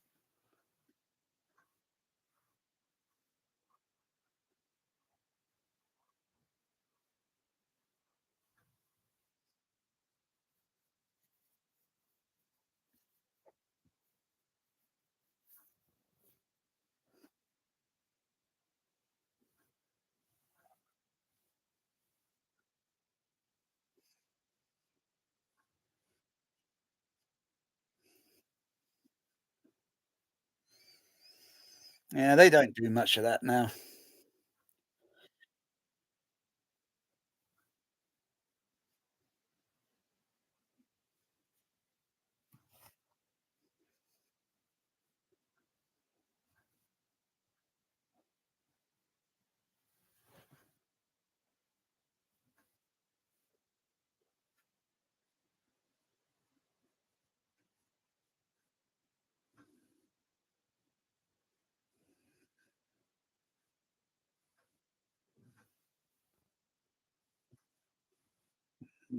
I prefer the AC-free Laserdisc. It makes the DVD, it makes the Blu-ray, it even makes the 4K Atmos sound shameless. Yeah, the AC-free Laserdisc wins. I went back and forth playing it, looking at the SBL dB level on the meter and thinking, "Blimey, the Laserdisc wins." It's a little shame on the picture side that they're cropping the image a little bit. That's the only, pros and cons. It wins on the AC3, but it sucks a little bit on the picture side, but yeah. I'm not into doing any of that, capturing it on the computer, and then I'll just play it as the and if the director of photography says, "Oh, yeah," sometimes they do, that's what they do crop the image a little bit on a 70 millimeter print. They do crop the image a little bit.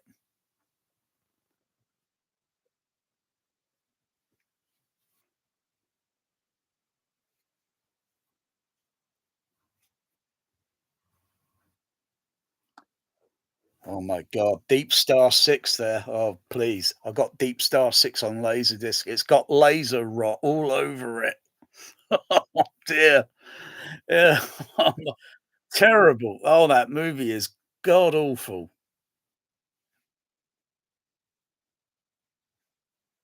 That's Super 35 mil they filmed that in. So, yeah, on the pan and scan on the Laserdisc, I'm seeing a little bit more vertical height image. So it's pointless. I think I was gonna buy that, and I thought, "No, this movie was absolutely awful." The sound mixing on it was terrible. You know, that was at the time when The Abyss and all the, all the no, the Leviathan, that's it. Leviathan, which probably had the better sound mix on it, but it's still like, what the oh, dear. My goodness.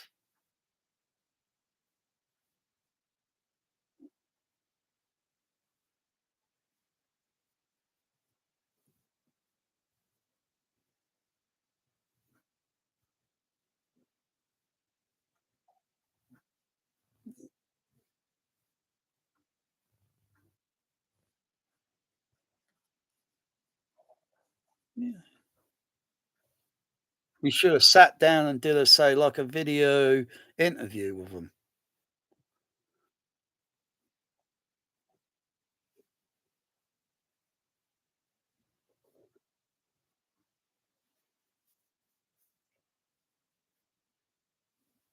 Mhm.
I c I can always hear ADR. I can al I was noticing it all on Aliens the other night, playing that rubbish Blu-ray. Oh my goodness, it's a terrible picture on that Aliens Blu-ray. And just where the aliens are in the air shaft, and you got the Vang that the female character in the other. They got the grenade or the thing, and they click it, and she says, "You always were an asshole, Gorm." And just when she's turning her head, I can see the lip relation to the ADR wasn't matching because it's all ADR, so it sounds all good, like good sound quality. Because if it were production recording, it's gonna sound a little weak, in production. If a good they say sometimes if the production sound is pretty good, they'll probably use it, if it's good enough to use. But mostly it's all ADR, and sometimes you can see, like, sometimes the editing in there, and they goofed it. They goofed it a little bit, and the lips are not moving, and then someone's talking, the lips are not moving. I noticed a lot of that in some of the old TV shows of Star Trek. It's all ADR on that. It's all looping the dialogue.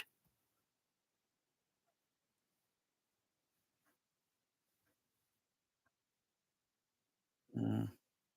What's your take on Aliens? Do you like the Blu-ray? Do you see the picture looks a little bit weird? Yeah.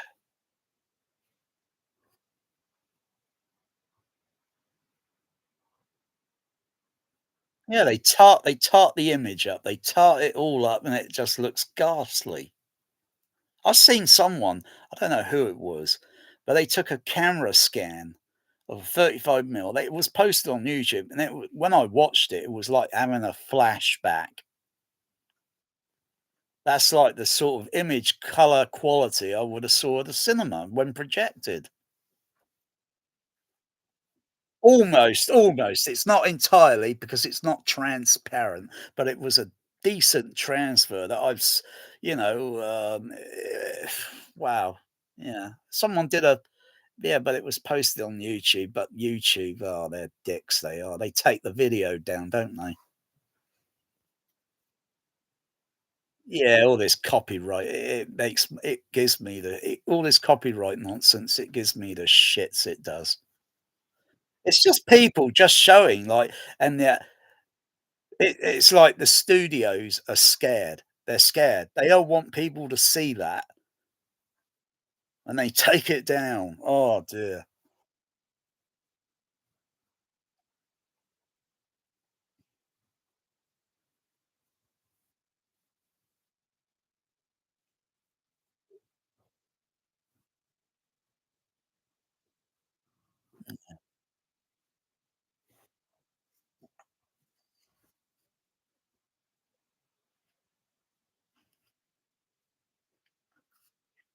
I mean, if you list the video and give a link somewhere, list it as, what do you call it? You unlist it. You don't it's not public. So even if you do a search on YouTube, you can't find it. You gotta be given the link, and then you can go and watch it. But I think YouTube can still detect it, can't they? They can still detect it and then take it down.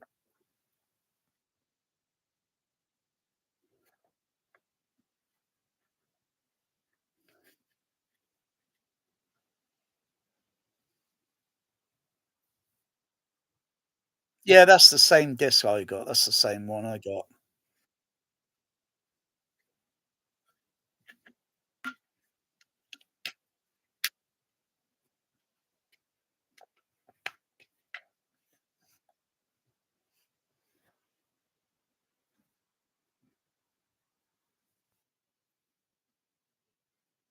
If you listen to between the Dolby, well, they call it a 4.1.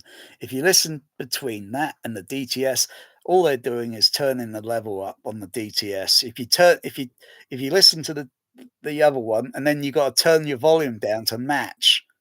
It's the same frequency response. They're just turning the level up. For goodness gracious, unbelievable.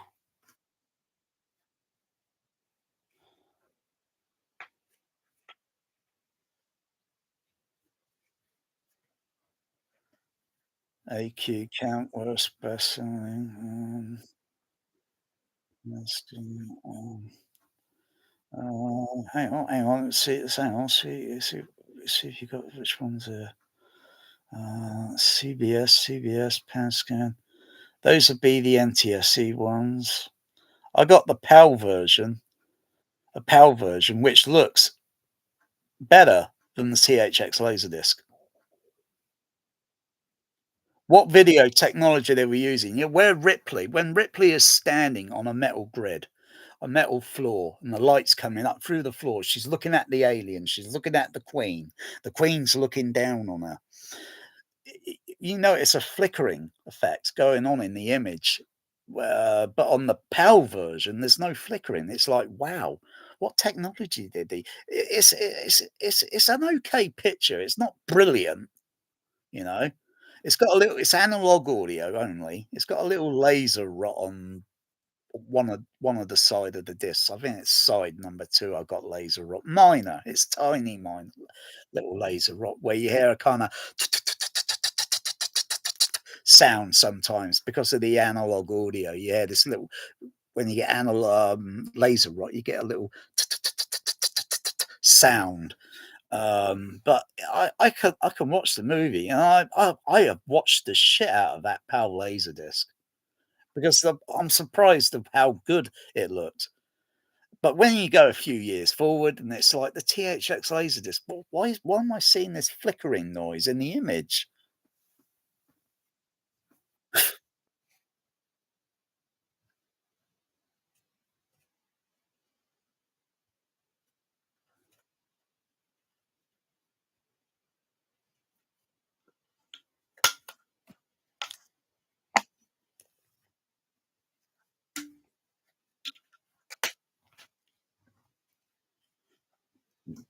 Yeah. So those other aliens you have, do you have these laser discs? Do you have these laser discs, David? Okay. Yeah.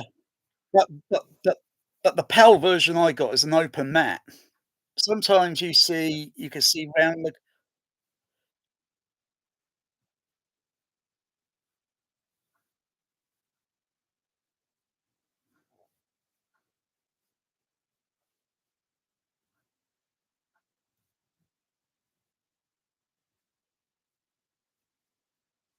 yeah. I can see I've just taken the picture of I just took simple pictures of the letterboxed, versions of and then looking at the open mat, and you could see a little bit more picture frame in the vertical. Maybe just a little portion, over to the sides, but not too much. But yeah, I prefer playing oh, yeah, when the lights, the aliens, they cut the power. They say, "They cut the power," and all the lights it goes with a red light. A red light You get a red light that comes on. On the Blu-ray, it looks too light, it looks too bright, it looks almost pink color. But on the laser, I'm pretty sure if I was gonna wanting to put my laser disc on the other night and compare the color, the tone, because I'm pretty sure the red is a bit more deeper than the terrible Blu-ray. James Cameron, get out of your mum's basement and stop messing around with these movies.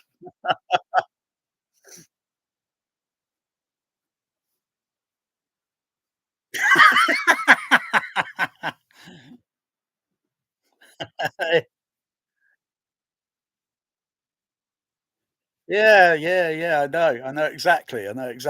It's a command center. It's a basement.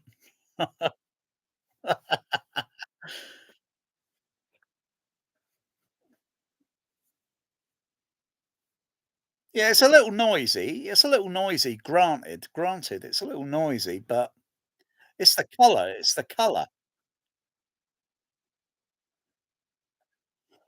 Yeah, that's a bit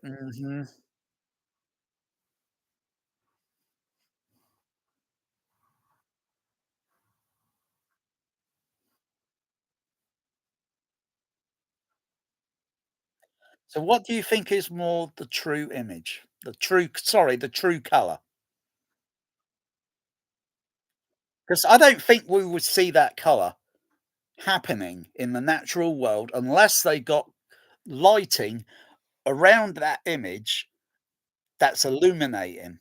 And that is the only way you would see a color like that, unless they are messing around with the video controller and they're tinting the color.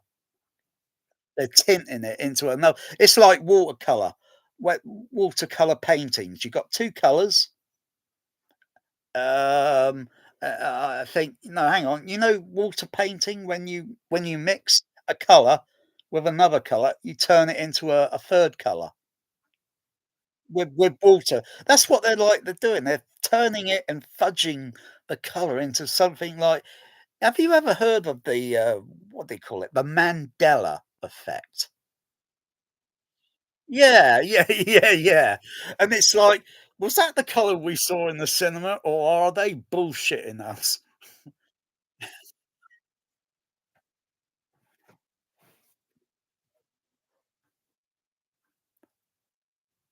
Actually, I got a theory on the Mandela effect with the braces. Maybe they had 2 cinema prints that they sent many prints out to certain cinemas, and everybody saw the braces. And in other cinemas, they didn't see the braces. Maybe they were messing with our mind back in 1979. That's my theory.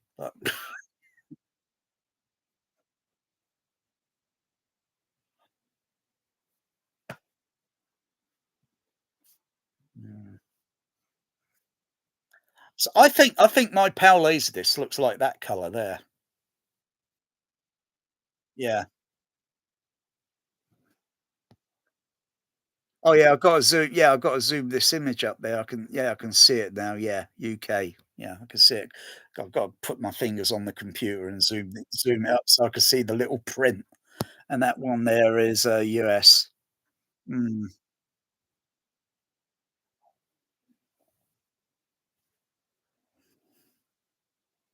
Well, you're trying to put the 2 images side by side?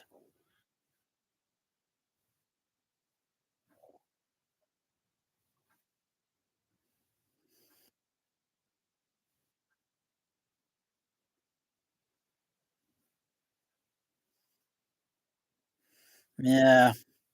There must be a way. If I get a video controller box, plug it in, and I could turn that kind of pinky color to looking like the one on the right side of the you know what I mean? Change the tint on it.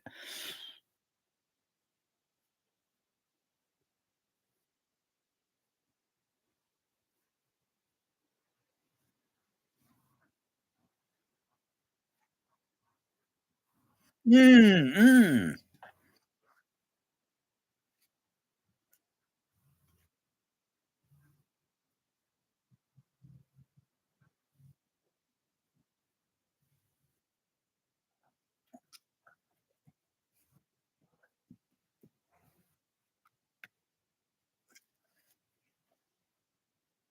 Oh, that looks a kinda bit browny or what.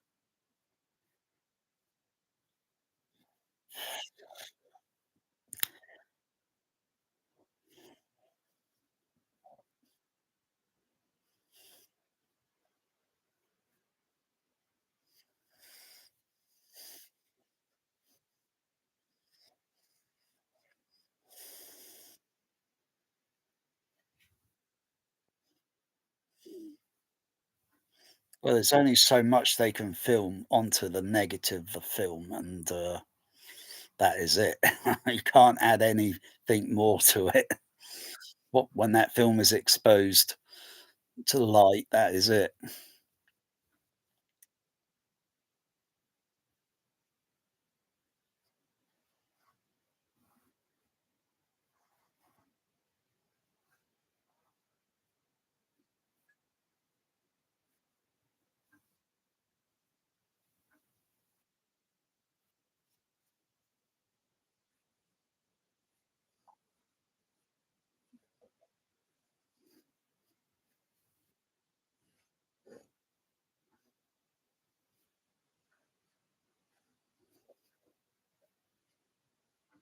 Yeah.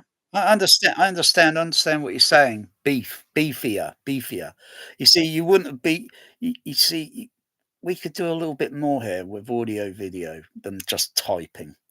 And I understand what you mean by saying beefier is like putting more bass into it.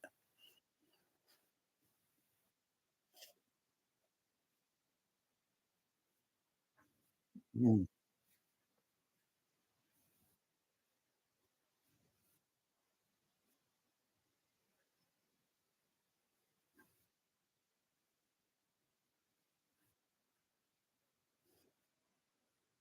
You wouldn't catch me dead watching Aliens in Dolby Atmos.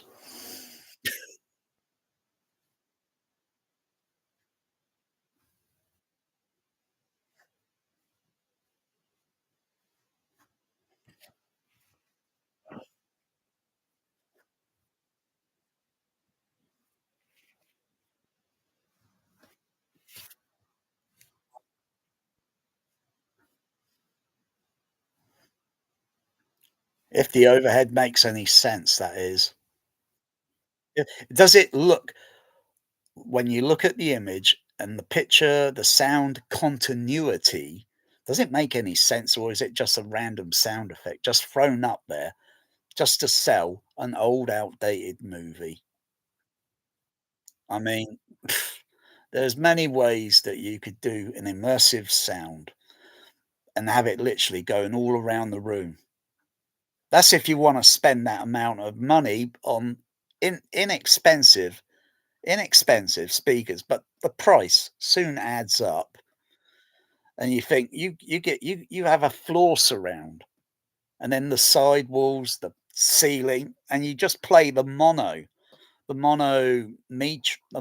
discrete sound. Oh yeah, you'll be surrounded. The sound will be just coming in at every angle, and you're going to think, "Oh wow!" But that's going to cost a few thousands just to do something like that.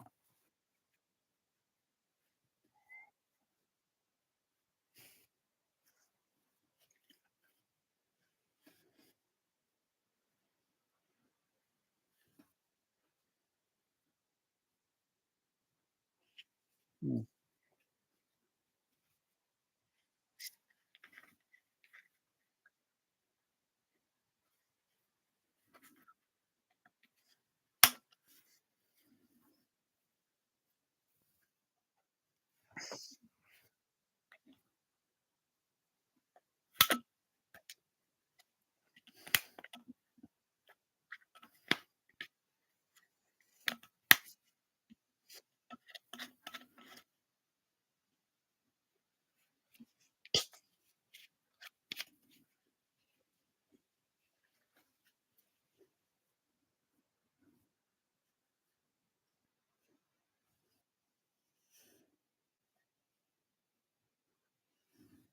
The surrounds would be mono on the 70 millimeter. There's no stereo. It wasn't mixed. That wasn't mixed for that intention. Although I'm not sure if it's the the problem with the budget or the timing, the time they would have to have on a dubstep. I don't understand because when this I would have thought because mono discrete sound on magnetic soundtrack. It's been around since the 19 late 50 around since the late 1950s when they had Cinerama. It's been around for quite a while, and then they go into the 1970s, and then bam, they got stereo surround now. I'm surprised they didn't have every movie with stereo surround, but there was still a lot of 70 millimeter prints that were going out with monos. All the Star Wars ones, mono surround.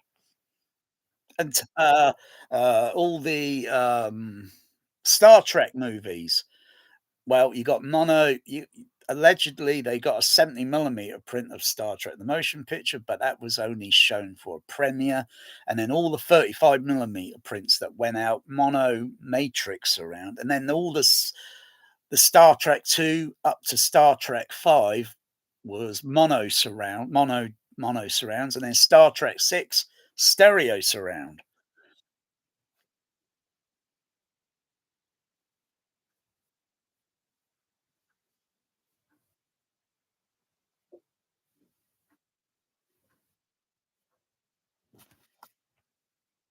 That may be the first one that's publicly released. Yeah, there were test prints of Star Trek 6 that had that they were testing for SRD in certain cinemas as a test. Um, mm. I mean, when you think of it, the cost, the economics of the cost, I hate the word economics, but the cost of 70 millimeter prints was extraordinarily expensive. And not every cinema is going to get a 6 track version in their cinema. And then 35 mil comes along. It's amazing. They have managed to cram and fit all the, DTS timecode, SDDS, SR sound, analog sound, digital, bloody hell, and cram that all onto 35 millimeter so they could go to every cinema and they can play. Yeah, every cinema now can play 6 channel sound. It's not limited anymore. And then slowly 70 millimeter just gradually fades out. They bring it back today. They try to hype it up, but it's all got datasat time code, datasat DTS time code on 70 mil. That doesn't interest me. The 70 mil magnetics, David, they're getting very rare. I'm sure you look at the site in 70 millimeter site. Yeah, to see which country is going to have a 70 millimeter showing.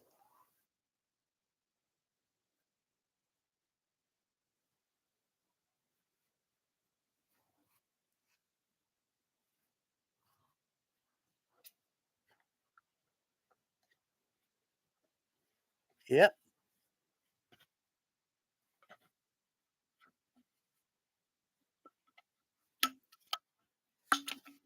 Mm.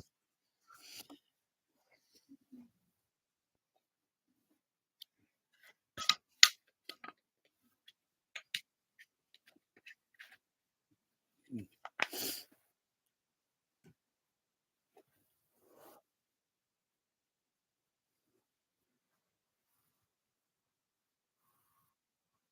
What part of Denmark are you in? How close are you? Which is the best? Oh, Mikael. When I speak to Mikael,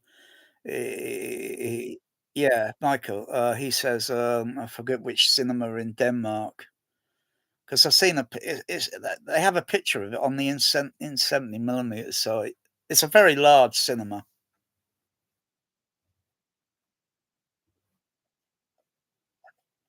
That's it, Copenhagen. Yeah.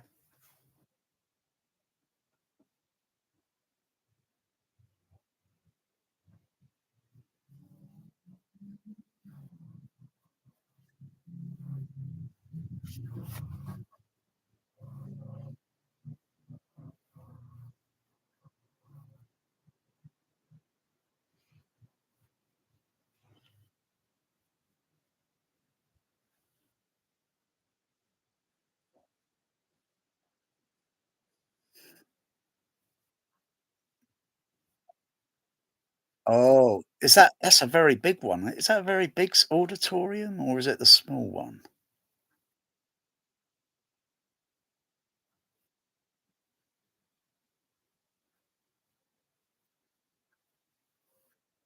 Yeah, I've got a picture of myself in an empty cinema. And when all the audience go out, I'm taking pictures around the auditorium, just for memorabilia, and I'm the only one in the auditorium because between the next show is probably about 30 minutes. And so it's weird sitting in an empty auditorium.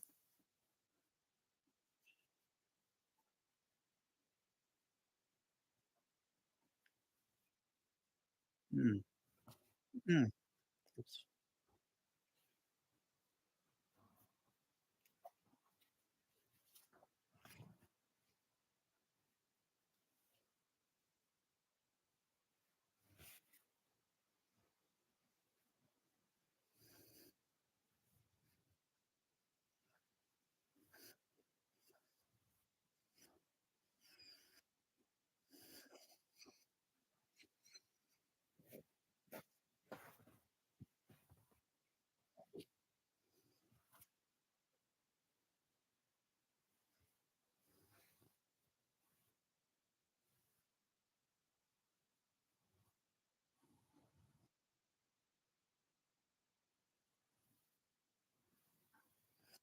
I don't like 2001 on 4K. The image is cropped.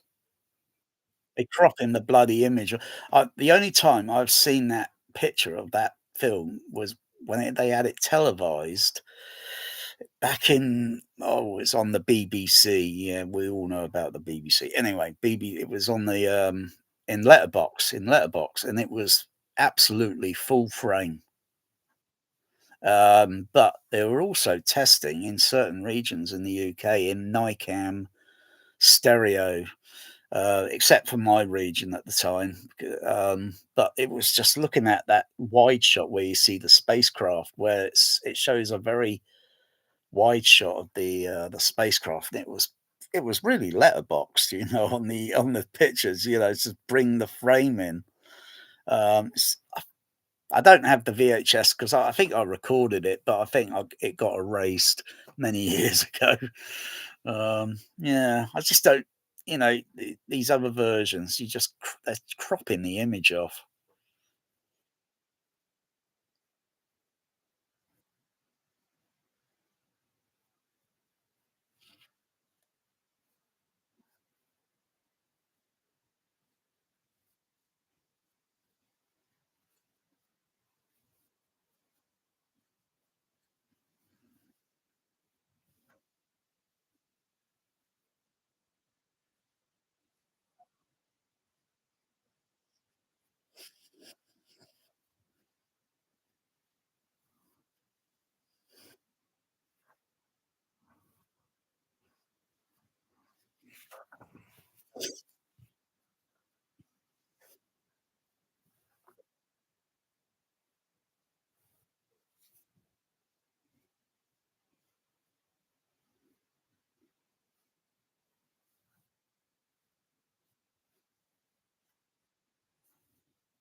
Mm.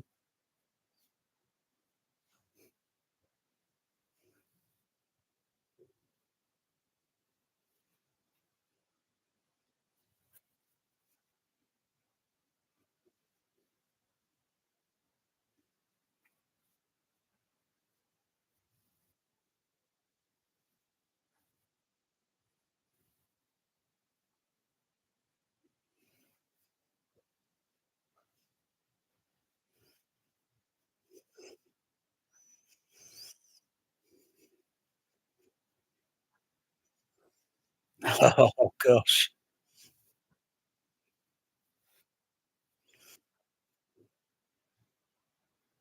I can't stand it when movies jump cut so bloody fast.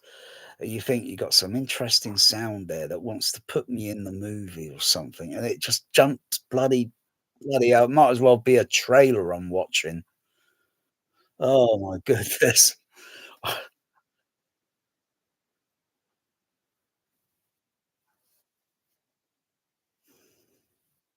How many titles have you got? How many titles have you got? Oh, every episode. I think I'm somewhere around 3,000 titles, but I haven't got time to watch all that anymore. That's too many.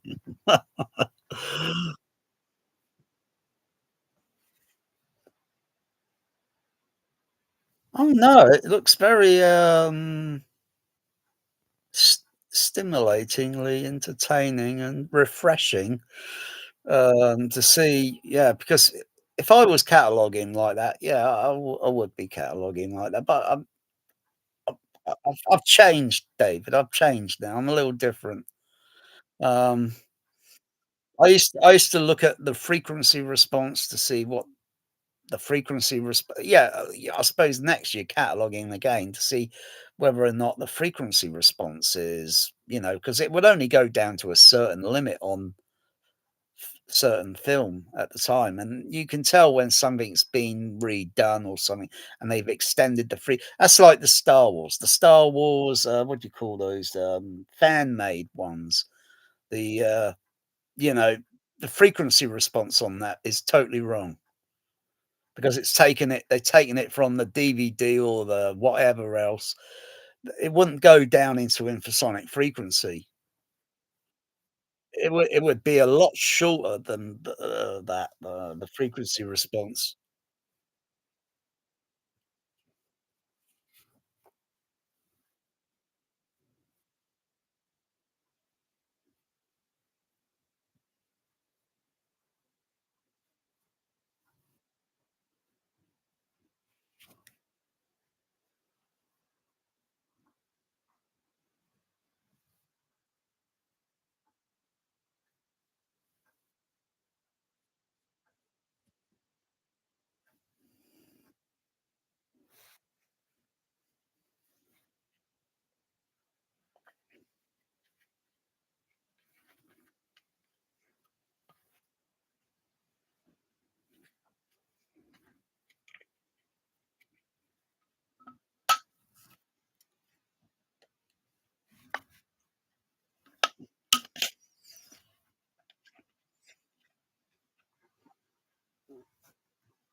Y If you wanna do a little bit more of this, cataloging, you gotta dig deeper to because every Blu-ray that they remaster this and that and all but or whatever, it's gonna have a different engineer, and they're gonna have a different opinion, and they're gonna really fuck it up.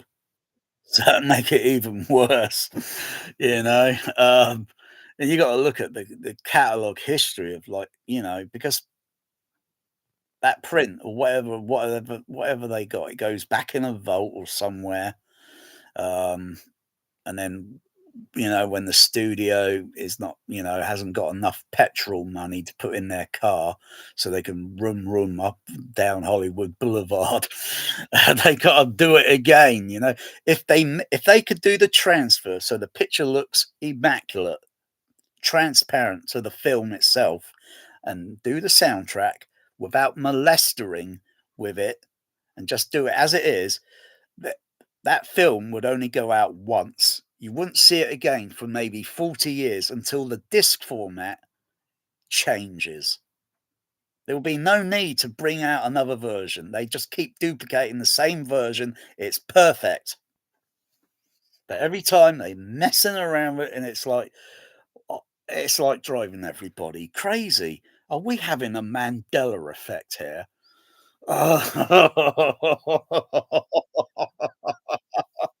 Am I hearing something different? Am I seeing something different? Yeah,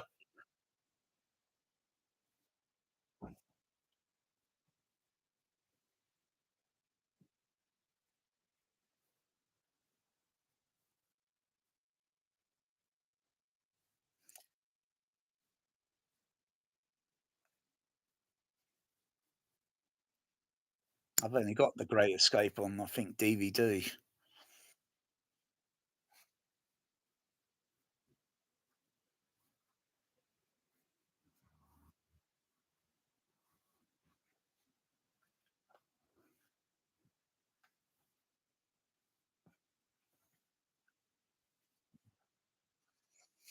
If you wanna yeah, talk about older movies, if you want a if you want a better mix of, say, Where Eagles Dare, Clint Eastwood, because he's like Dirty Harry in that movie. Um, you got to get the Laserdisc. When you get the DVD or the Blu-ray, they take all the directional sound and they put it in the center channel. Oh my goodness! And I was reading about it, and someone said get the Laserdisc, and so I got the Laserdisc, and I was like, oh wow, it's still got bass in it. It's still got a lot of bass in it. It's pretty damn explosive, and it makes the DVD shameless. Oh, I mean the Blu-ray shameless.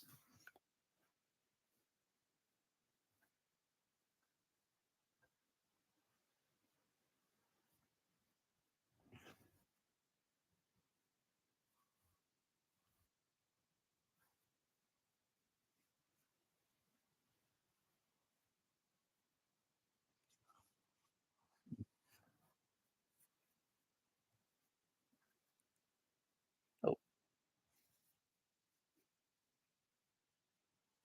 you get Q dot. You get Q dots on the Laserdisc. You get little Q dots. They're all, they're in anamorphic, so they're kind of scope. They're that shape. 70 millimeter and widescreen Q dots are circular because it's not going through an anamorphic lens. They're not using anamorphic lenses.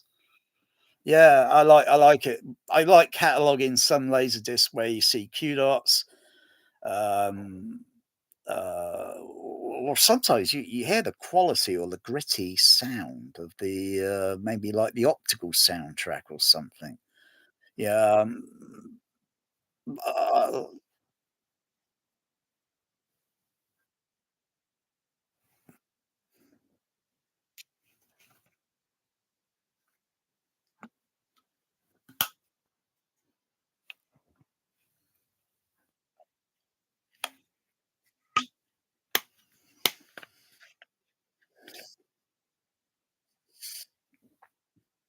I could zoom the image up a little bit on my computer screen here. I can zoom it up a little bit.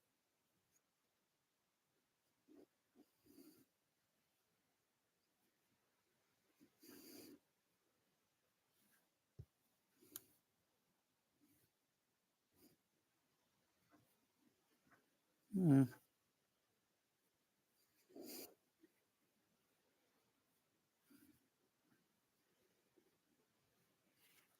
yeah. To me, it's still 20th Century Fox. It ain't Disney.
Mm. I'm waiting for a few, Laserdiscs to arrive from, Los Angeles, probably in a couple of weeks. Some movies I already got, but some, I don't have. Why did I buy the movie twice or a third time? I mean, I brought a what do they call it? A Mad, Mad, Mad World. Yeah, I've already got that on Blu-ray. It's okay. And then I thought I'd get it on Laserdisc, and when I'll play it back in Matrix, I'll play it back in a five screen. So you get all the dialogue pans. in the positions moving around.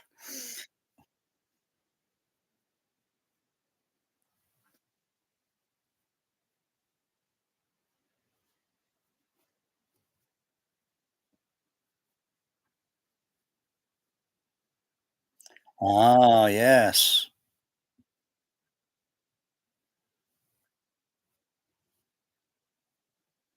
Yeah, that's the Blu-ray I got with the Criterion, yeah.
Mm.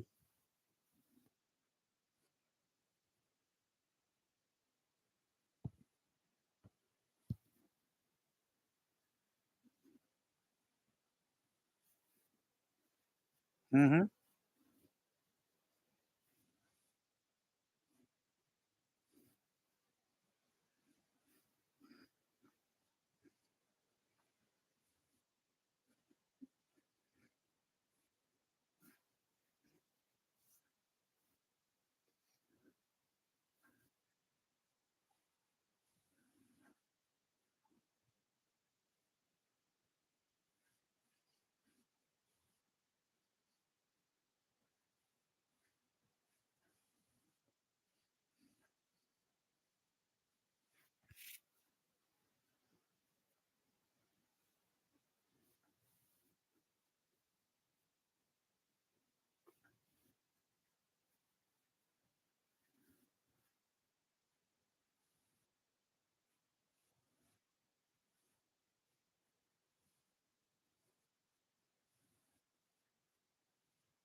You know what bothers me?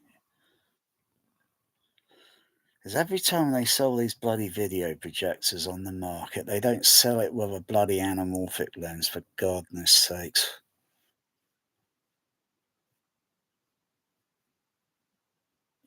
Oh, you mean those, lenses that look a kind of, squarish, and they're about $10,000 or some bullshit like that? I wouldn't touch it with a barge pole.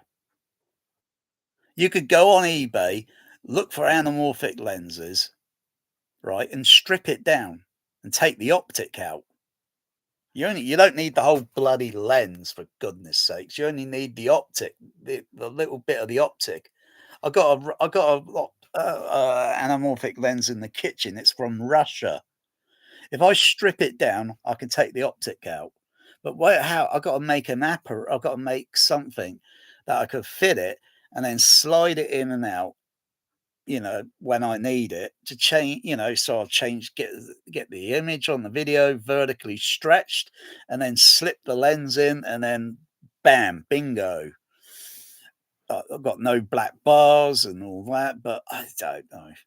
I wouldn't touch those lenses, those Panam ones. I wouldn't touch it with a barge. They're overrated and they're overpriced. It's they think the home cinema market is a luxury. It isn't.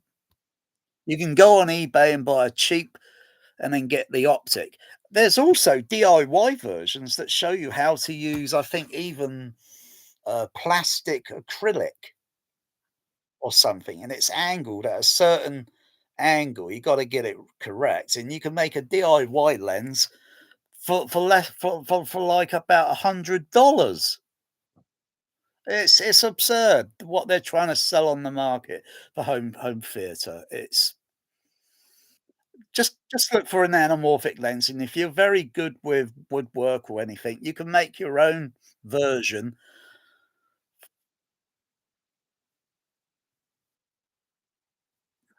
Yeah, but I'm surprised they don't put all this stuff mandatory on these projectors every time they sell them. Bloody hell, goodness gracious, look how much they're selling the projector for.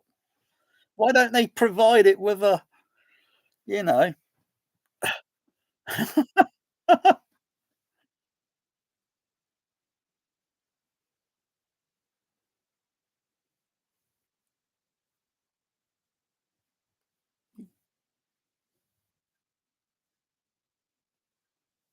Yeah. Have you ever seen when they keep the curtains open in the cinema and they open up the masking for 70 millimeter and it's going a bit wider like that and then it goes a little bit higher?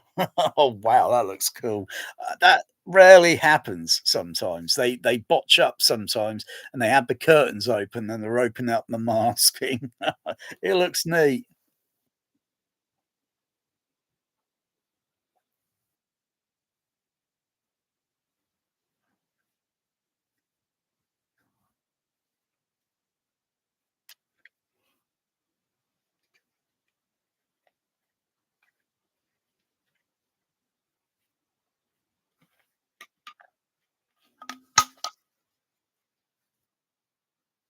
Mm. Cinerama.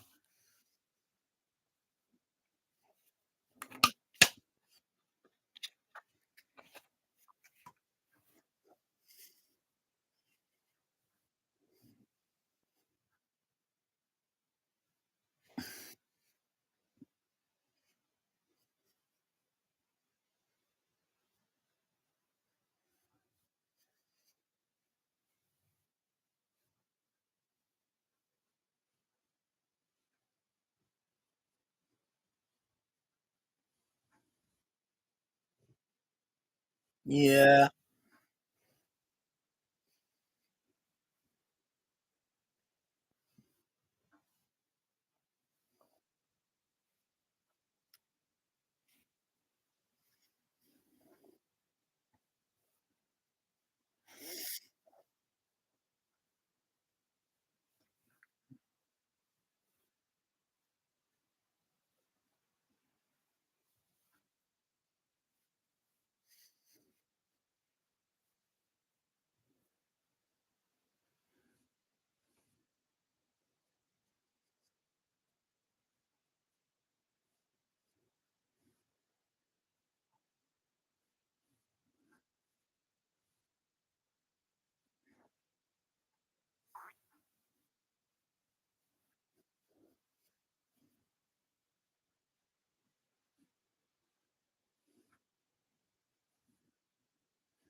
Got a last there's a Cinerama cinema downtown, but it's not it closed down 10 years ago. It's home to the pigeons now.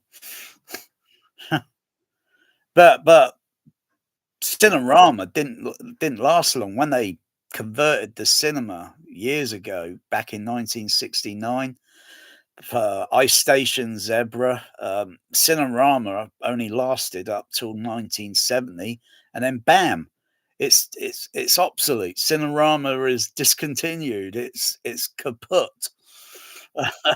Didn't it lasted a very short time, Cinerama.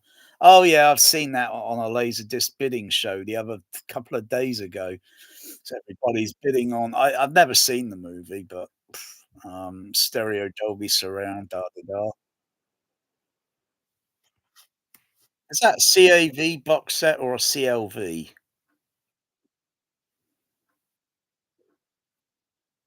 CLV.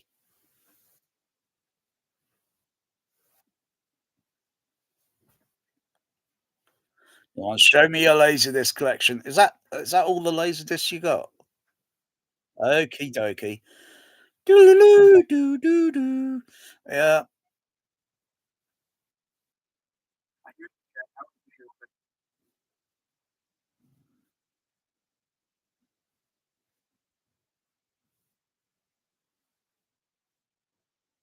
What laser what Laserdisc player do you have a single Laserdisc player or do you have 2 Laserdisc players?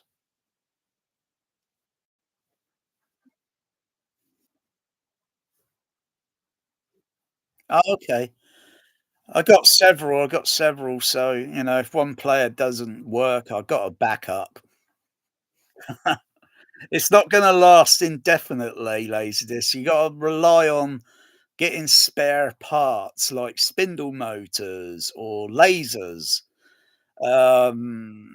Power transformers may rarely break down, and usually components typically like capacitors. And you can find those cheap on eBay capacitors and then get it, if you know how to, you could get it working again. Oh, that's your second laser plate. Oh, hang on, that looks a bit similar to like one of my other ones. The 17, what model was that? The 1750?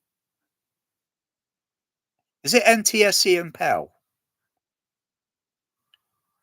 Yeah, hold it. Hang on. Yeah, that's the same one I got, but it's on a shelf, but it doesn't work much at the moment. It's on a shelf. Yeah, the 70. That was my first Laserdisc player I got back in the 90s.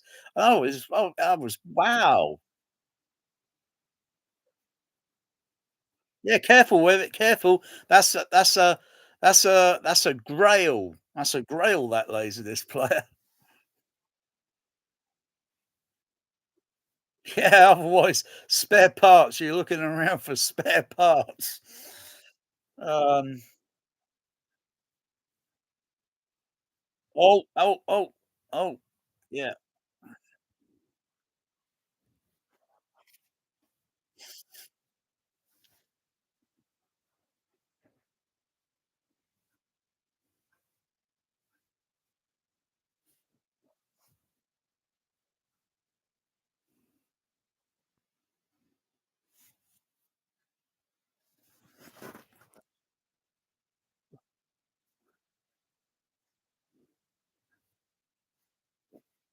Uh, let's see more of your Laserdisc collection, David. I like a picture show. I like a picture show. Oh, yeah, yeah, yeah, that's it. Mhm. You got a lot of space there to put a shelf up there in the background for a load of Laserdiscs. Oh, until you get too many, and then you gotta say, "No more, no more." Yeah, yeah, I've got that on PAL Laserdisc. I got that on PAL Laserdisc, and, I think it's on DVD.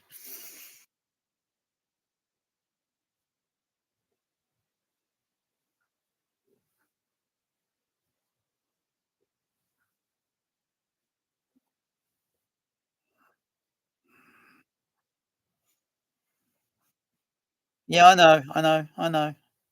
I saw it at the cinema as well. I saw it at the cinema. Oh, yeah, I got that on, got that one. I got that on Ace. Yeah, I got that Laserdisc pressing. I kinda prefer that Laserdisc to the DVD that I got. I kinda prefer that to the but, it's a movie now, um, that rarely gets played. It's not. it's not like Star Wars or Aliens or, um but yeah. Oh, we got another one here. Oh, what's this one? Oh, yeah, I got that on DVD only, but not on, yeah, yeah. I think I saw that at the cinema. Yeah, I did. I saw it at the cinema.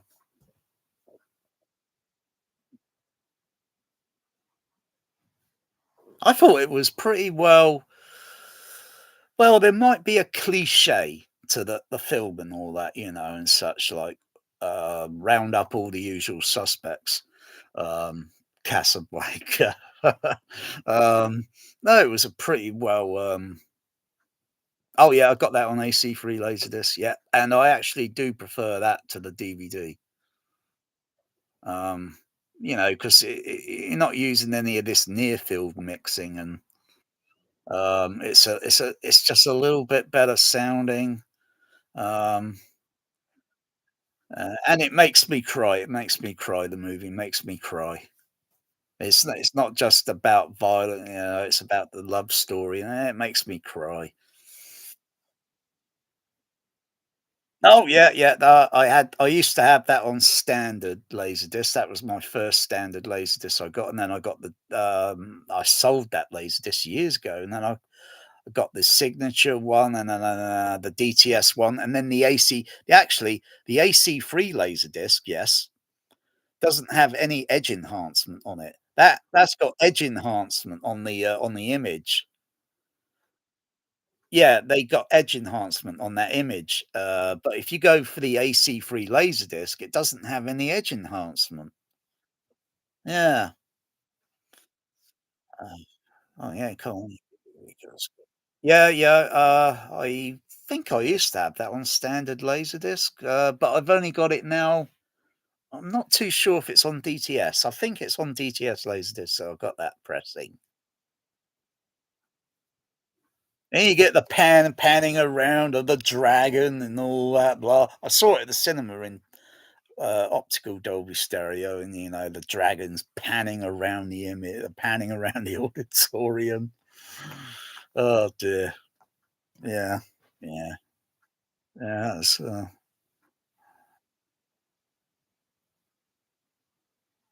you got two pressings of it.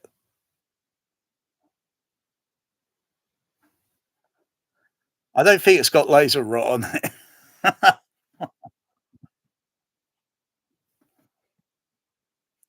If you get a laser disc that's got laser rot, it won't get any worse. It won't get any worse than what it is, because you buy it and you look up on laser database site when it was released, when it had laser rot on it. It cannot get any worse. No, don't have that one, never heard of it, but I've heard of the title. I've heard of the title. Is that, AC3 Laserdisc, Dolby Digital?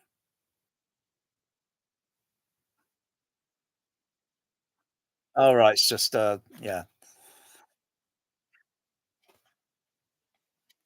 That's surprising, how many titles never went out in, you know oh, yeah, I think I got that on, I think it's DVD. Yeah, I saw it at the cinema. I saw it in the cinema with the print was so knackered, where they're having a scene outside where you got 2 characters having an argument and it's raining, and you can hear the switching of the Dolby Digital going to Dolby SR switching, but you don't actually hear a break in the sound. It just switches, but you can hear the rain sound going. Yeah, because the way the stereo surrounds are working, and then it's going to mono surround, and yeah, it did that for 10 minutes on the print. It was so damaged. Yeah, yeah, they say that's what I believe in, David. I believe in the full Monty. I believe we should get everything, picture and sound on the disc, the full Monty, without any tampering with it whatsoever, and get the full Monty. And get the full Monty. Yeah, that was a bit of a yeah, that was a bit of a hit movie when it came out. Mhm. Mm. Oh, yeah, yeah, yeah, yeah. Oh, yeah. Oh, yeah, I projected that. Got the, DDS and the AC free laser pressing, and, the color is the same as the Region 1 DVD, but when all the other versions came out, oh my goodness, James Cameron, he's in his mum's basement again, he's messing around with the color. Oh no. I projected that movie at Warner Brothers. It was on its first premiere night opening for this big cinemaplex, and the everything you expect to work, you expect it to work, didn't. And me and this other projectionist, we had to take turns turning this cake platter around and around. The audience didn't know. It's just like in Fight Club, and the audience didn't even know. You got to turn. Oh, things break down sometimes, and you got to figure out how to play it. Oh yeah, I like that movie. Yeah, it's got a lot of bass in it. A lot of bass. My goodness. Yeah, 12 times. I saw that movie 12 times at the cinema. Local, 12 times. Oh, bloody hell. There wasn't anything good on TV at the time.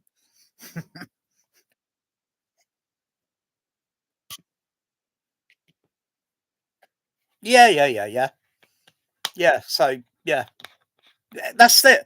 Every time they show the, different version on Blu-ray or 4K, whatever, they're manipulating the image a little bit more from what it was actually seen on 35 mil years ago.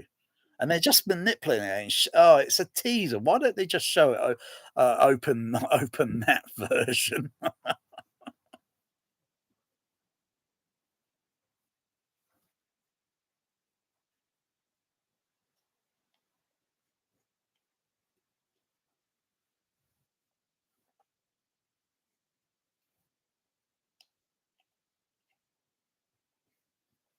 Mm,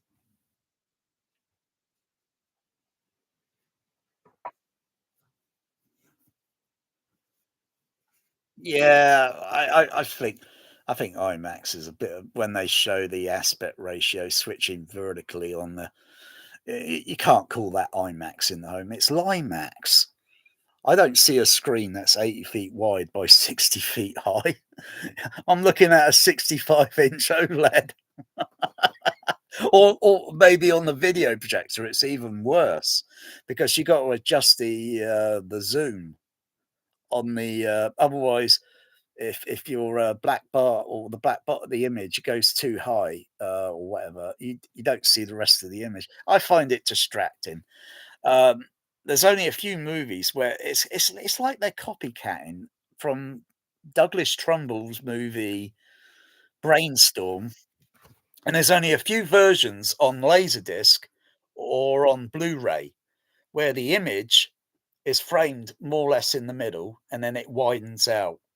And on the later AC3 Laserdisc, the same as the DVD version, which didn't have 6-track sound, and then it's doing it vertically, and it was so bloody distracting because it was like, what? It's better when it's got the actual frame, how widescreen is in the middle, and then it goes widens out. Eh,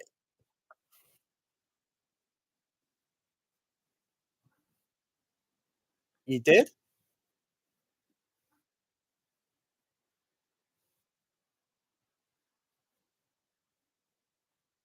Yeah.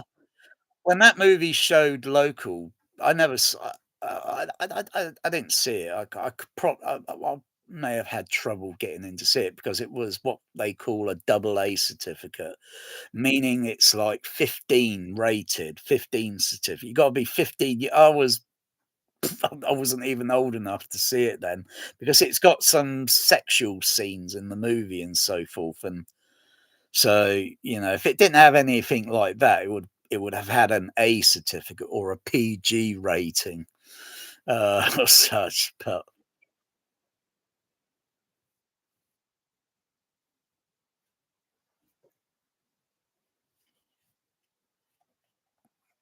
yeah, yeah.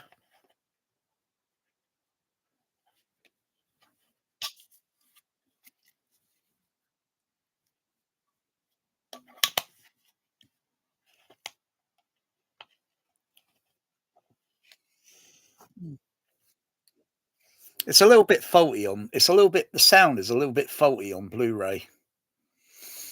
It's got a bit of a I don't know what they fudged up. They fudged up the s the surround channel, and they're making the surround channel like stereo.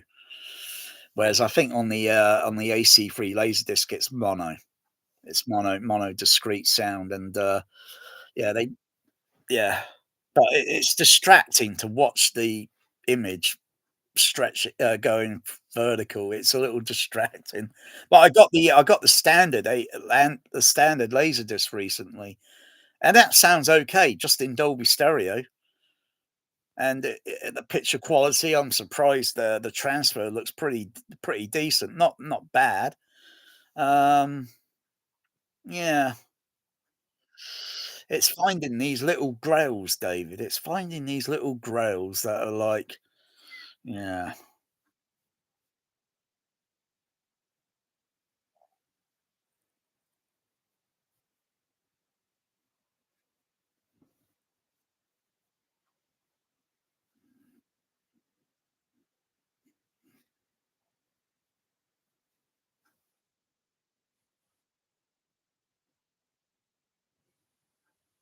No, no, no. This is local in Bournemouth.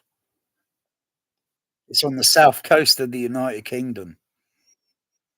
They say it's they say it's got 7 miles of golden beach sand. Yeah, it's full of drug needles when you walk along it and all this sort of nonsense. Yeah, the council make it like it's, come to Bournemouth, yeah. I've been living here for nearly 60 years, so, you can't make that stuff up. When I projected Titanic, that was up at Bristol. That's about 80 miles away from Bournemouth. It's about 80 miles north. So I'm facing if I point my hand in this direction, that's roughly a few thousand mile away. That's where Denmark is. I'm facing north, and Denmark is only a few degrees over this way. So, and Bristol is over that way a little bit, but about 80 miles. It's near Wales, Wales on the UK. So yeah. Um, and the Empire Leicester Square only showed a premiere. They only premiered it. They only premiered it, and then they hand the print over to the Odeon Leicester Square. So the Empire Leicester Square would have had the better presentation in the day, better sound and oh, that's AC3. And, Dolby Surround, yeah, because you got, the AC3's on the analog, yeah, and Dolby Surround is on the does the sound mix sound different?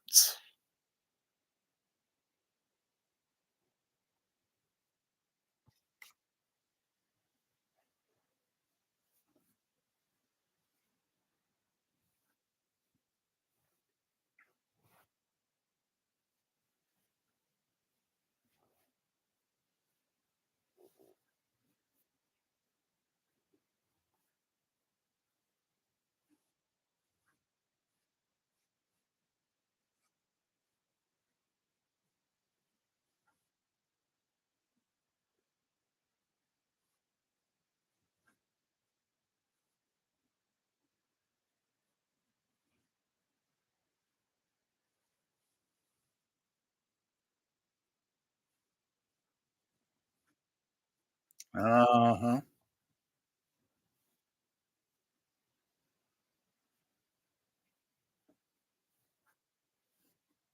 Do you think your doctors are telling you everything?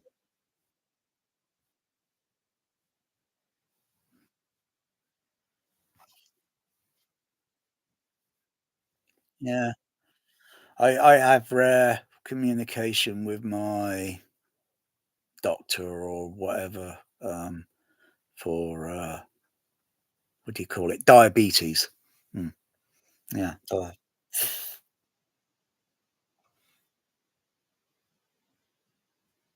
type 2.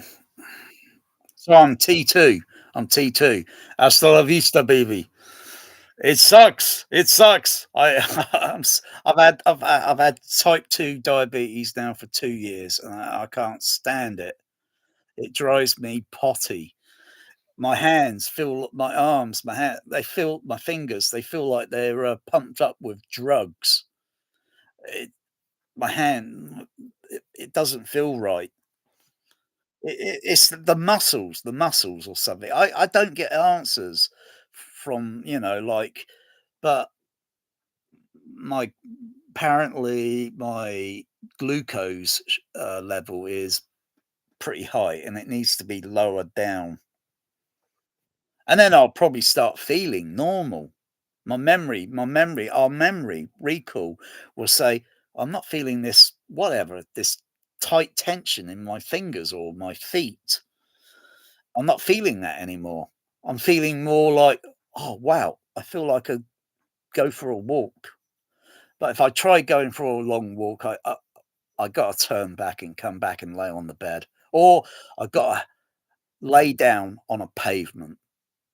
I can't sit up in a vertical position. I've got to lay down horizontal because our blood circulates through our body differently. When we're laid down, we're calm. When we're in a there's something, I've got to lay down. That's why we always say we got to lay down, David, and then do the slow breathing.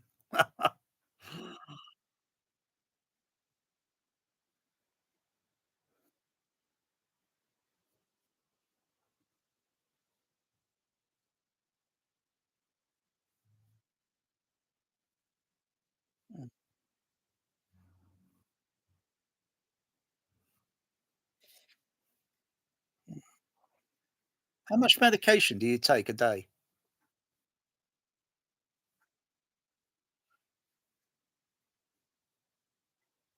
Oh, that's not a lot. Hmm. I'll take 15, 15, 10 in the morning, 1 in the afternoon, and 5 in the evening. I'm sick and tired. I can't even drink water to digest it. I've got to have a meal so it masks because I'll start throwing up or something. I'll start getting sick. I've got to take that shit. I've been doing that now for 2 years. I'm fed up with it. 15 pills every bloody day.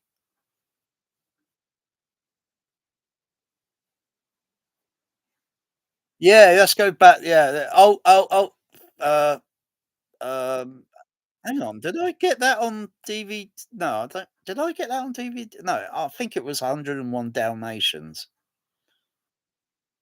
Um, I'm just trying to think if I did get that recently. I'm losing count on what laser discs I'm getting now. I'm getting too many of them. That's AC free, isn't it? That's AC free, isn't it? Is it? Oh right, yeah, yeah. That's AC free isolate. Yeah, a spoonful of sugar helps the medicine go down.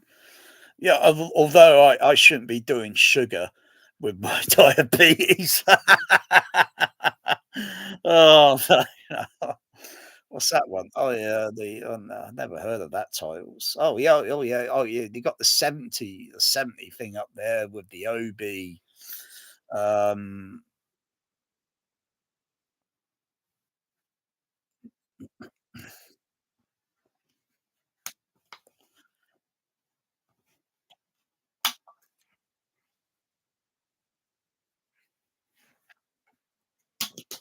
if it's always got strong color, turn the color down a little bit until it looks a little bit if people start looking like, a boiled lobster with bright red faces, turn the color level down.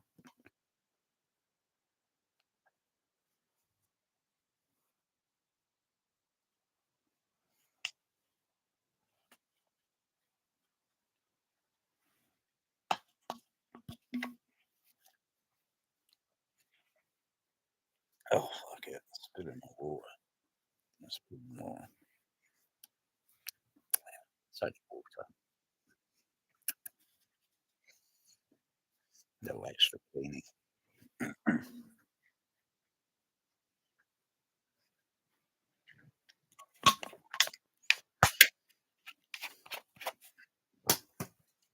Come on, Dave, show me more laser disc. It's laser porn. It's laser porn. Oh, come on. I like looking at the laser artworks and that. Julie Andrews? I've never heard of that one. That must be like a 1980s movie by the sound of it.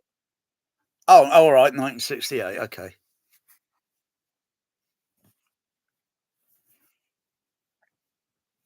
Oh, yeah, yeah, yeah. Do you Oh, no, that might be depending on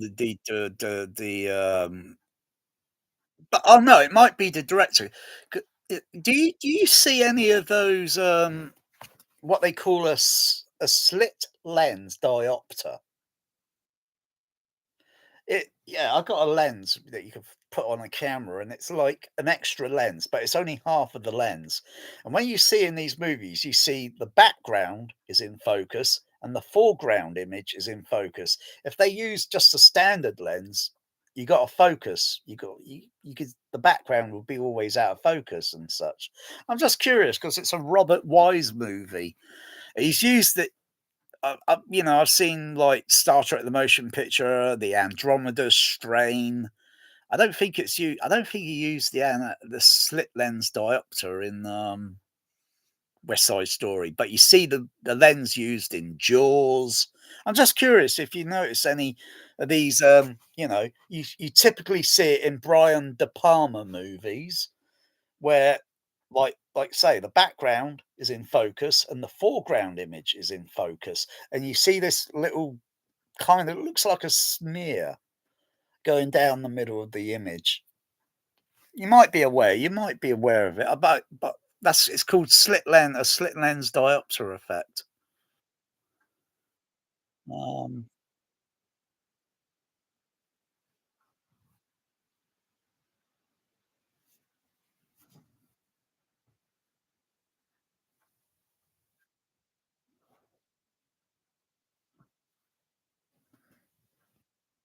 hmm,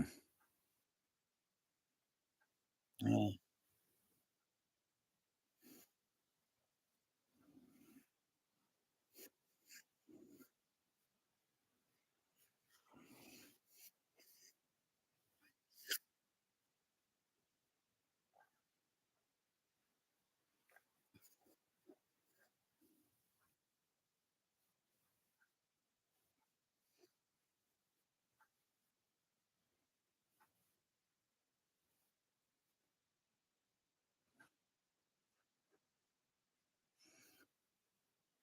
Looks like a PAL laser disc, is it? Or no, oh yeah, Pioneer. Yeah, yeah, I just noticed the artwork down the down the side of the, because yeah, I just noticed that blue banner or that artwork with the widescreen logo on it.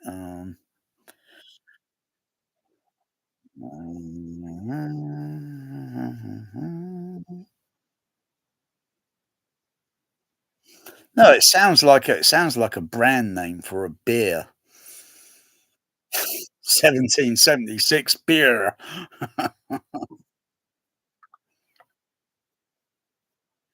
Oh, no.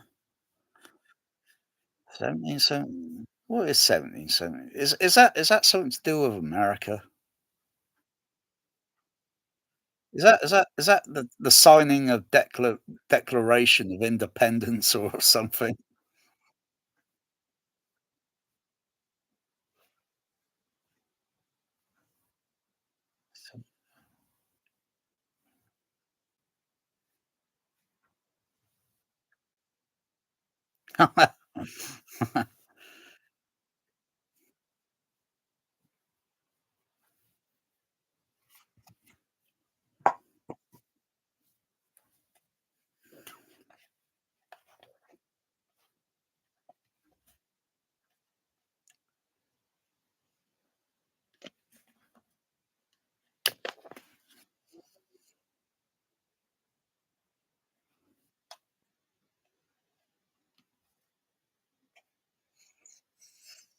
Ah, yeah. Yeah, talking about something extra that you don't see.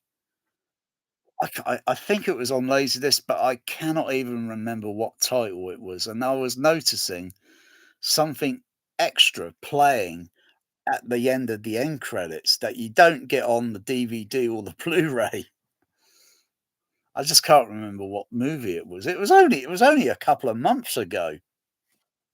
It was only last year. It was only last year. I cannot remember the movie now. And I was noticing, oh wow, this is like an Easter egg. You don't get this on Blu-ray.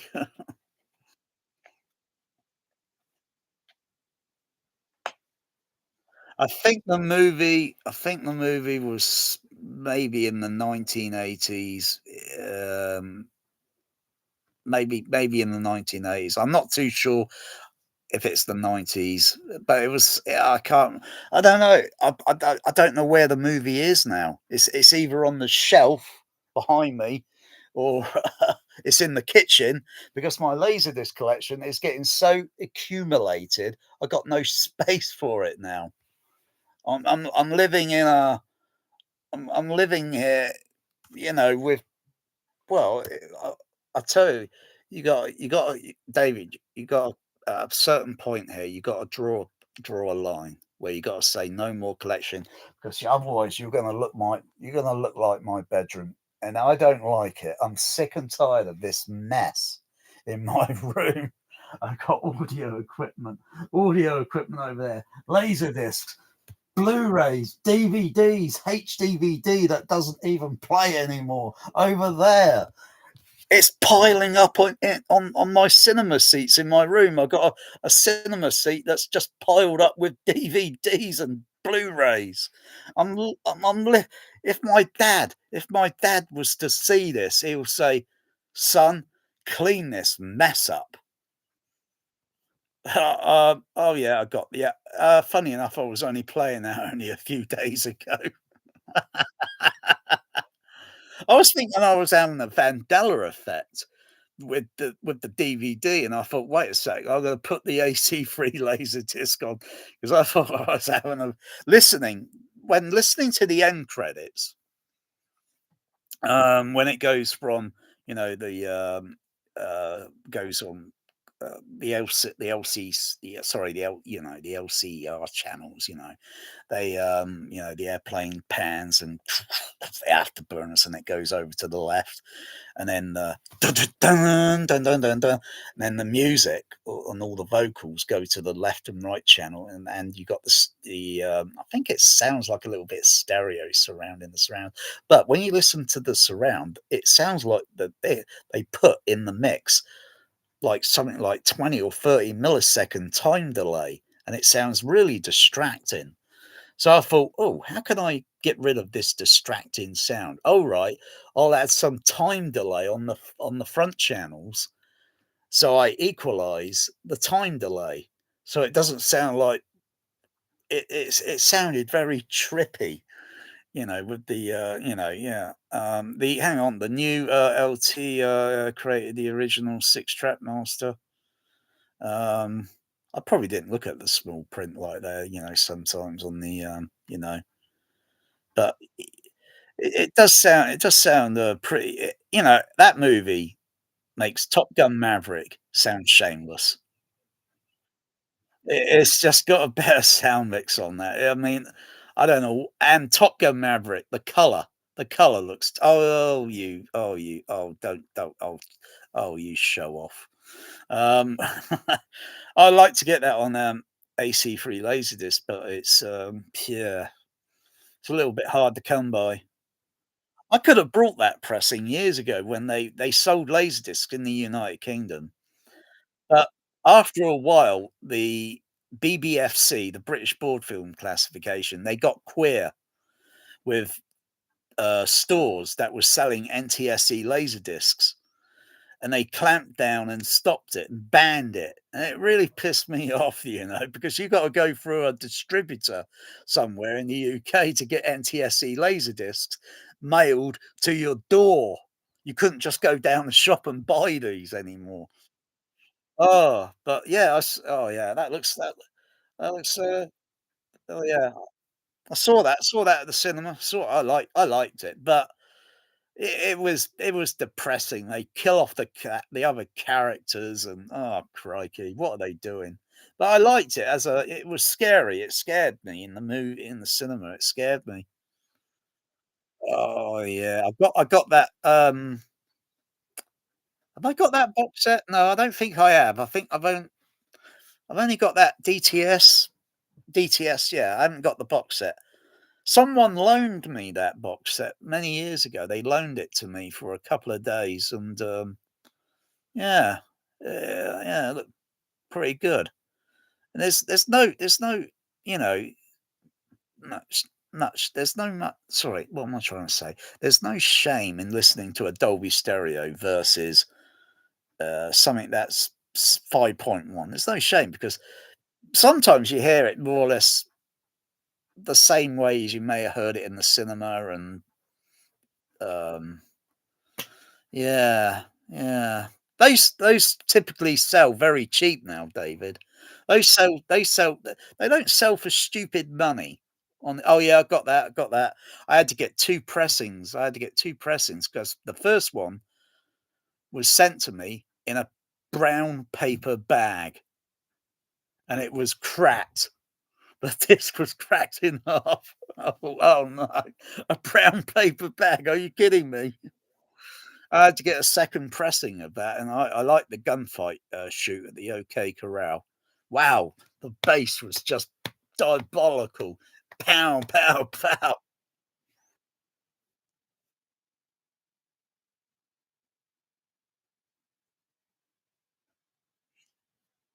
Oh, yeah, he's on eBay. He's on YouTube all the time, Michael Bean.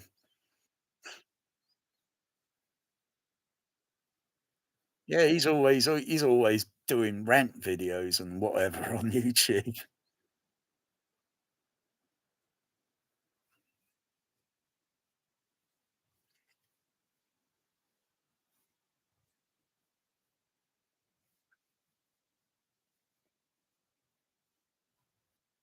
Oh, yeah, yeah, yeah, yeah, yeah. I've only been to a convention once. Star Trek, Star War convention. I only been once to. It was too weird for me because I don't know.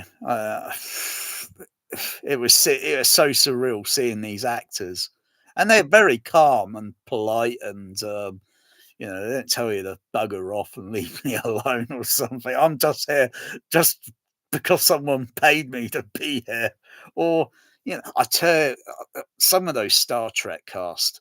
Oh my god, the next generation. The one that plays the, Counselor Troy. That's it. Certus or Mario, yeah, she was so snotty. I had hardly any more money to sign to have something a wiggle like that, and I'm thinking, "That's only like a few seconds, and I gotta pay £25 for that." You gotta be kidding me. And I'm not and all the rest of the Star Trek cast from Next Generation, some of the from the other movies, they were a little bit sympathetic and thinking, "All right, give it here, I'll sign it, boom, there you go." And I had a little, you know, but Marina Sirtis, she got really ugly with me. Oh yeah. She was really pissed off.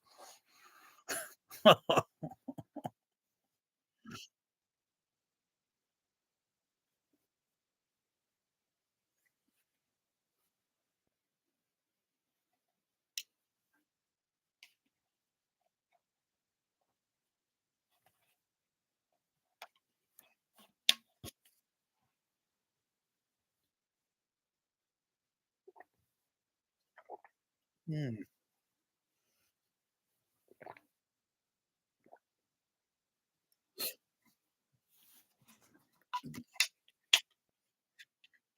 yeah. That was up for bidding only a few days ago, and I was gonna bid for it, but I saw it at the cinema years ago. I was gonna bid for it, but,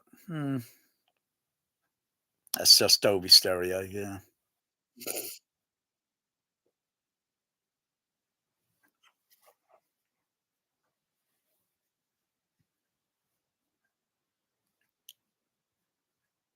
Yeah, I got that pressing face, I got that.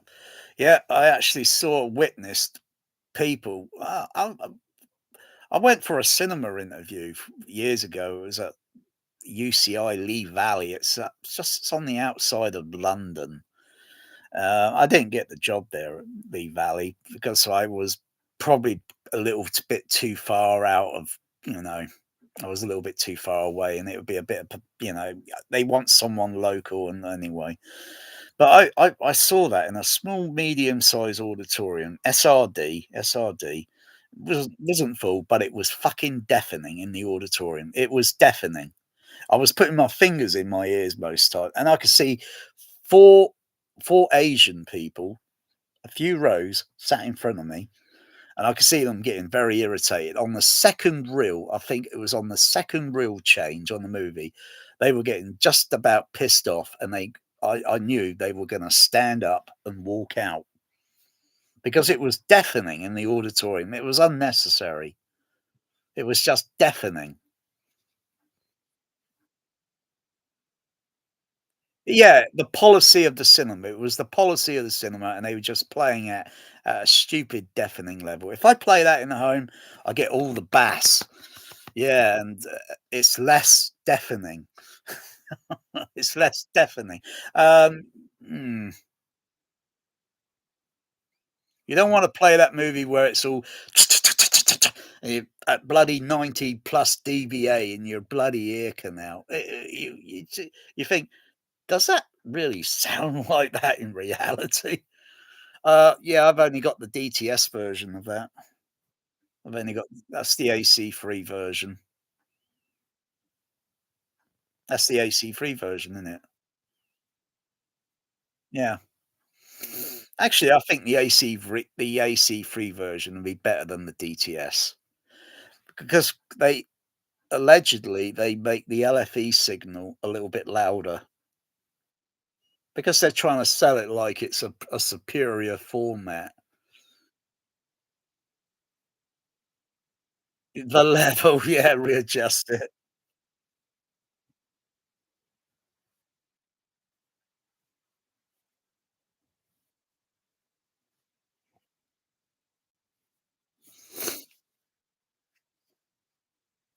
Mm. When I saw that, I only saw that movie, blah de da de da. I saw Jurassic Park when it opened at the ABC local downtown in their main auditorium, Dolby Stereo SR. And then I saw it again at Tower Park in one of their um, larger screens in DTS with stereo overhead sound. And They had no sub bass in the UCI when I started at UCI back in 89 to about 1990. They had no sub bass speakers in the auditoriums, no sub bass at all. So when that played, there would have been, I don't know, probably down mixing the LFE into the left and right channel, maybe, I suppose. You probably wouldn't notice it. You probably wouldn't notice it because you can't overtaxi, you can't overdo it. Otherwise, your speaker's going to make some popping noise or something if you overdo it. But yeah, um, I liked the sound because when I saw it right at the very front of the screen. I went right to the front, so you get a really good stereo LCR image. You're hearing a lot of detail and sound. I'm looking this way, I'm looking that way. I'm hearing all these detailed sounds and such. Yeah, but the movie, it sucked. I mean, really, the sound was okay, but the movie, it sucked. Dinosaurs running around Las Vegas or whatever it was. Come on. Oh, yeah, I got that pressing. Is it AC free? Yeah, yeah, I got yeah. Yeah, I got that actually, I compared it with the DTS, and the DTS Master Audio failed. It just had more bass slam, and all that on that pressing. It just had better, yeah.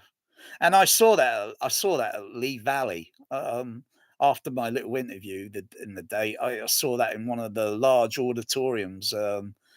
It didn't give me all the THX stuff, because it was just standard sound, but it was okay movie. It was okay movie. Um,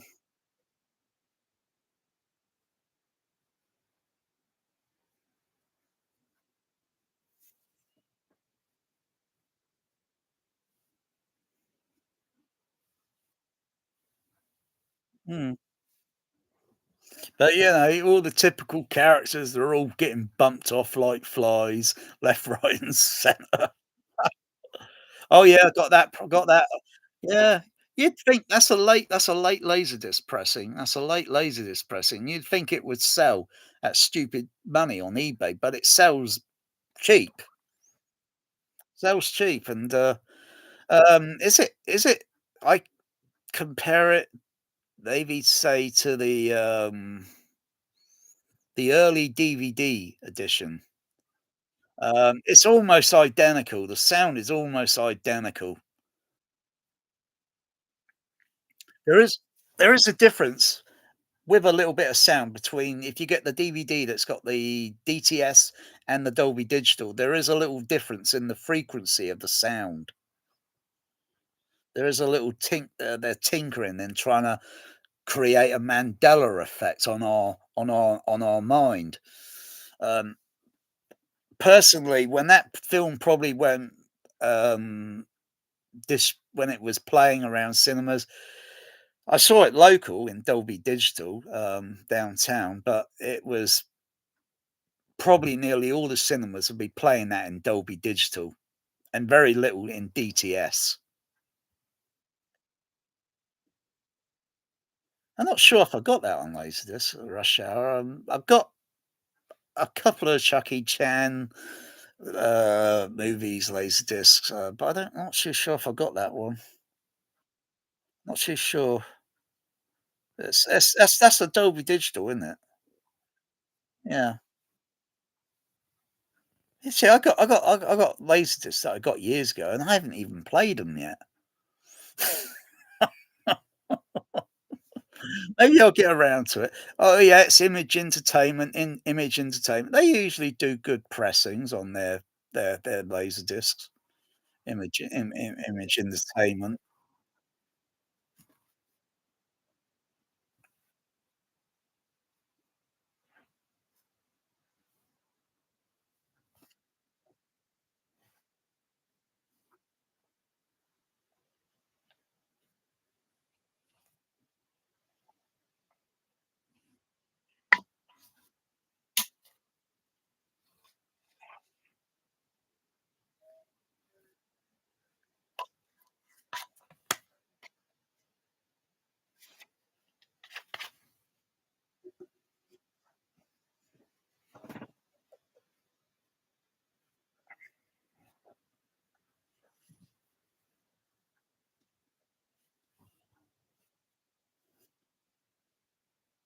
That's it. That's all the laser discs you got. Oh, so far. Yeah. Well, when I made the mistake with DVD when it came out, because I didn't know about near field and far field or theatrical mixes, and this is early 2000, and I sold probably about my collection was getting okay, but I must have sold about 50 or so laser discs. And then a few years later, someone is saying on the forum, the DVDs are rubbish, they're near field mixes, and the Laserdisc are theatrical mixes, they're not tampered with, and all this. And I'm thinking, oh, for goodness gracious, I've got to start buying Laserdisc again. because I sold it just for the sake of getting these DVDs. Oh my goodness. But there's sometimes you get maybe a DVD, but they don't tell you. They don't tell you on the market that, oh, it's a theatrical mix or it's a near field mix. Sometimes if you do read those 4K discs, read the print, the very small print, like on some of the James Cameron ones recently, it says near field mix. And you think, oh no, I don't want that playing in the home. I think it's True Lies or The Aliens or something. You look at the small print, you look at the very small print and it says near field mix.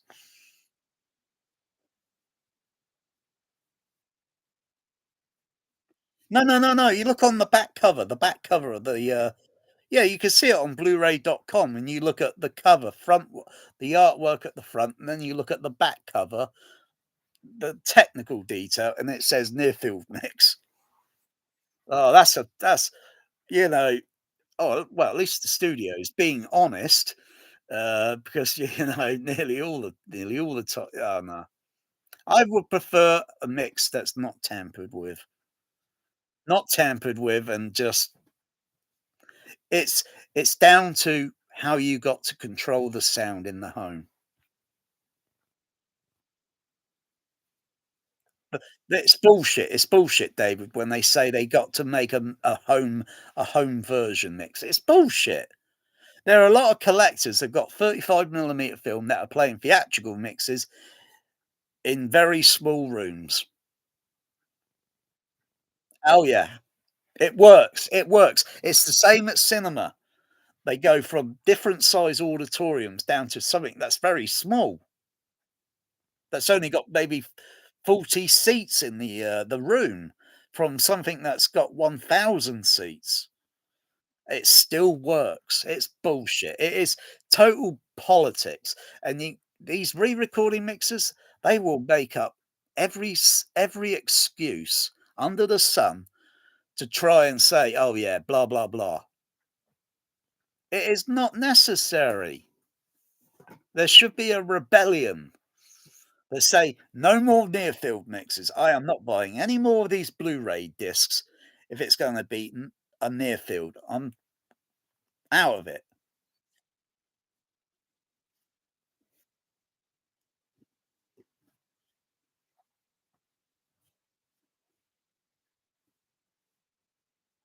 Yeah, yeah, yeah. Like I say, the picture should be one to one, the sound one to one, and then, oh my goodness, it looks like she had a beef curry. What what the bloody what the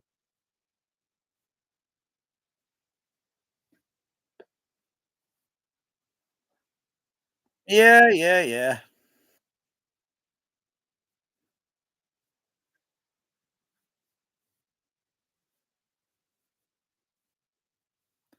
You know, your LG TV or your TV usually has a tint color effect. Like I got on my LG, it says if you want to see less blue image or something, press this. And it kind of goes a little bit brown or brownish color or reddish color. It's just a prefixed filters they put in there. You know, you switch this. I think, oh bloody hell, that looks horrible. That looks horrible. You know,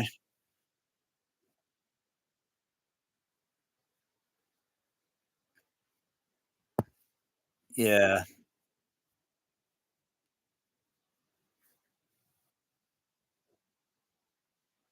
It's just somebody's opinion in a little room and they're messing around with the color.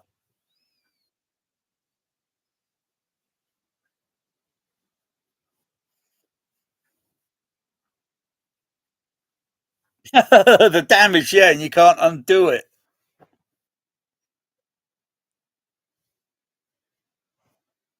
Well, what if we knew? I don't.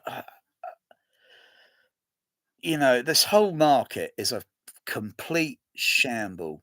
I don't know if you understand the word shamble. It is a mess. It is a complete mess.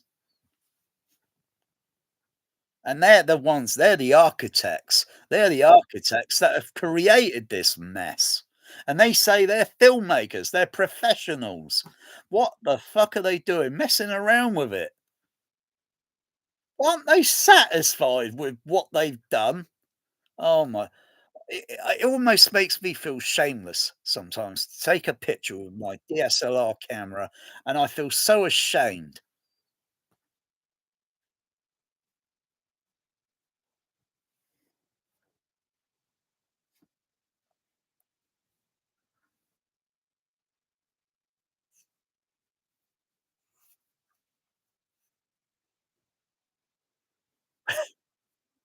Oh, no, no, no, no, not the AI ones. Oh, no, no, no, no, no. Those are the ones those are the same AI, True Lies? I brought a German version of True Lies, you know, um, and, oh, yeah, the NTSC True Lies, the color on that is, not to mention it's got edge enhancement. Oh my goodness, what the bloody hell am I looking at?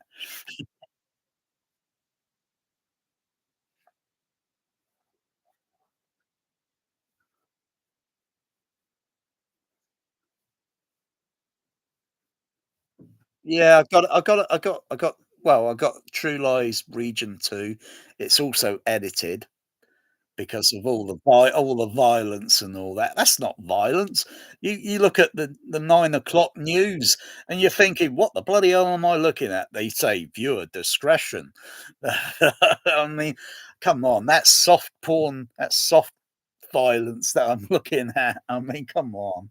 But yeah, I got it on PAL Laserdisc. I got it on PAL Laserdisc, I think AC3 Laserdisc, DTS Laserdisc. It's still got the bloody edge enhancement on it. On the bloody hell, it's terrible. Um,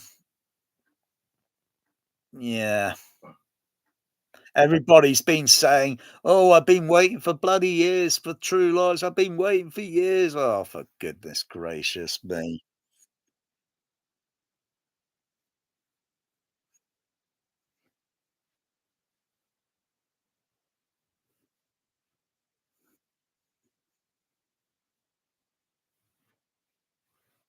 I saw it at the cinema. True Lies, Dolby Matrix, Dolby Stereo Matrix at the, local ABC. Yeah, everybody liked it at the time. Yeah, raw, yeah, how the heck did they do that?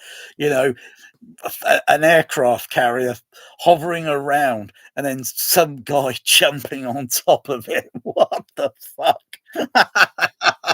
And then getting hung up on the bloody missile and fired. Oh, it's like watching the Looney Tune cartoons. Meep. It was funny. Oh dear. It was funny.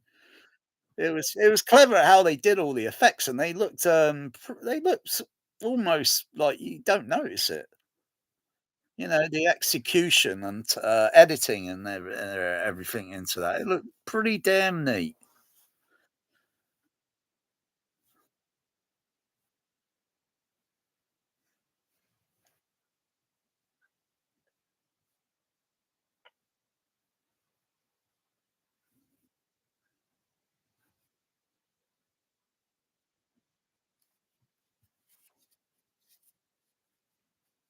Yeah, Super 35.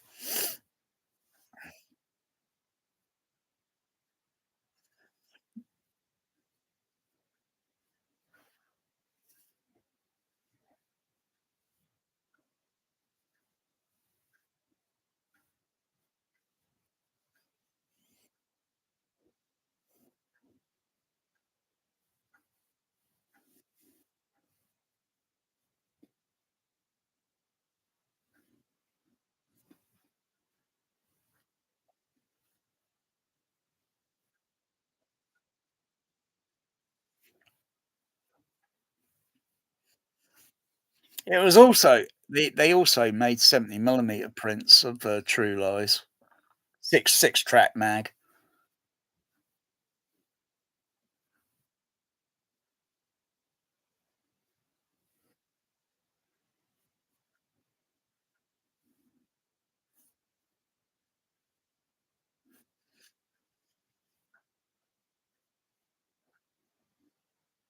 Yeah, subtitles, yes.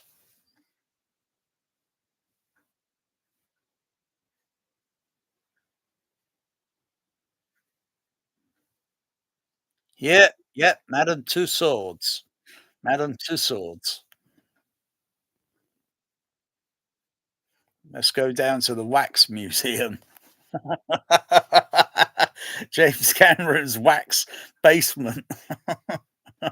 Stop waxing it on and waxing it off, James Cameron. Wax on, wax off.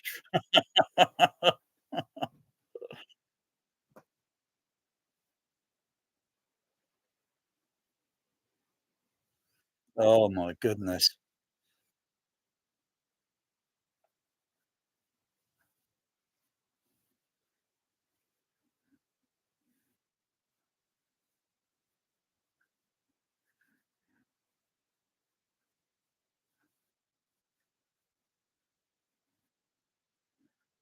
I know.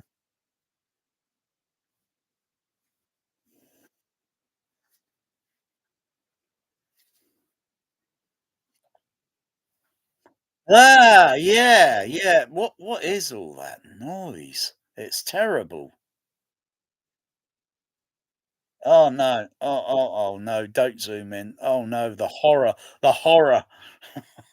terror. You know, that is what that is the shit that I was looking at the other day. Superman Returns on DVD and Blu-ray. The Blu-ray was no better. It was oh my god, I thought the Blu-ray was supposed to be a superior disc format, but it was terrible. I threw it in the cat litter. It was god awful. And the color on Superman Returns is absolutely unforgivable. It's like, what the blazes am I watching? It's terrible. The whole color on that movie is terrible. What the heck were they thinking back then? I don't know. My god.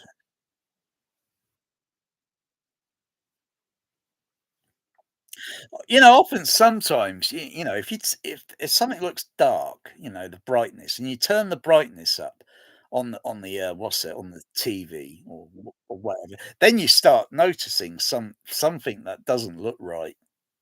I just notice it because, you know, I just notice it, but I don't play that Abyss 4K anymore. It's sat on the shelf. It will never go in the player ever again. Oh yeah, and they say it's got a theatrical mix on it. That's bullshit. It's a fold down from the Dolby Atmos mix that they'd done.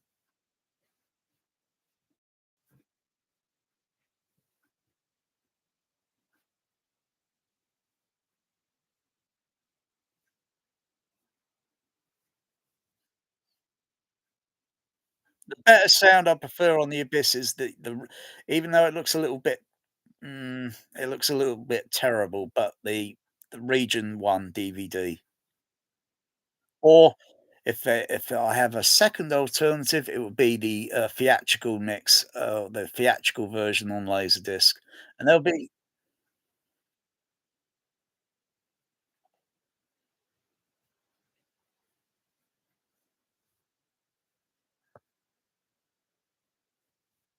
I don't know, I'm having the Mandela effect here, David. I'm having a Mandela that looks, I think, a little bit close to maybe original. I think that looks a little bit close to being original. Not 100%, but it looks a little bit close. The other version, it doesn't look right. No, I don't think that they're boosted and a minute. They're trying to fuck with our mind. They're giving us a Mandela effect. Yeah. Oh, yeah.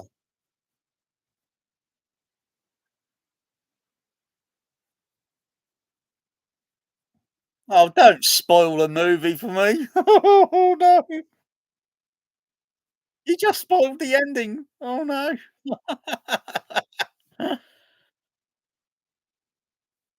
No, no, he's probably got more hair there.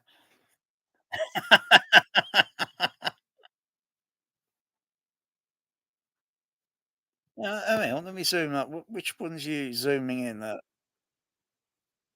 Yeah, yeah, that's it.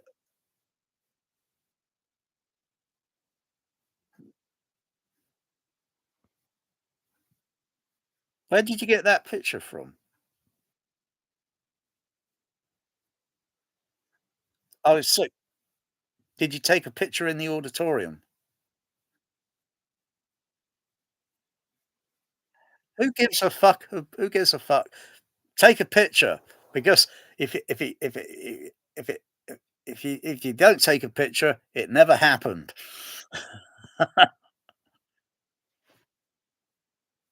You know what would that print look like today? Would it have all faded to colour pink?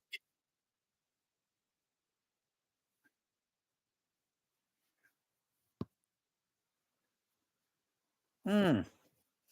I saw that 3 times, 35 millimeter on the Cinerama screen downtown. I like the soundtrack mix on that movie.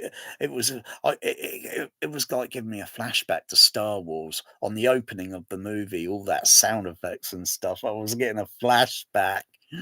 I thought, "Wow, this is a cool James Cameron movie." But everyone else hated it. But,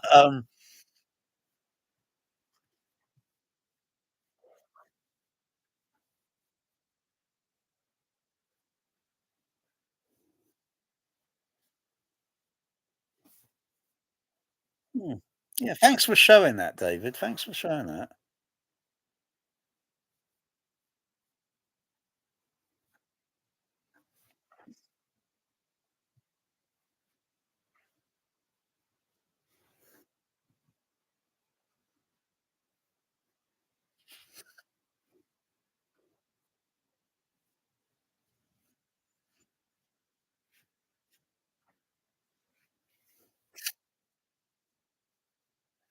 Yeah.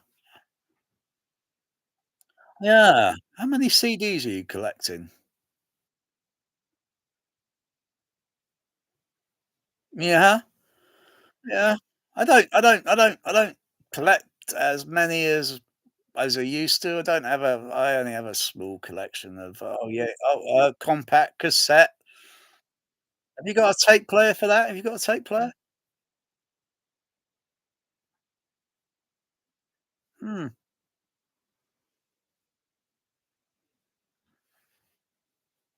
I've got a very tiny few. I've got only a few compact tapes. I don't collect many. I don't buy many, say, on eBay. Hmm.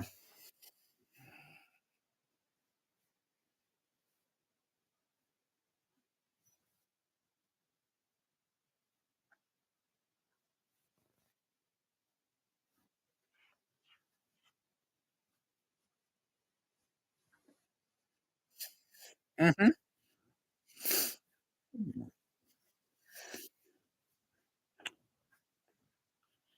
Is that a video projector on top of that stand there?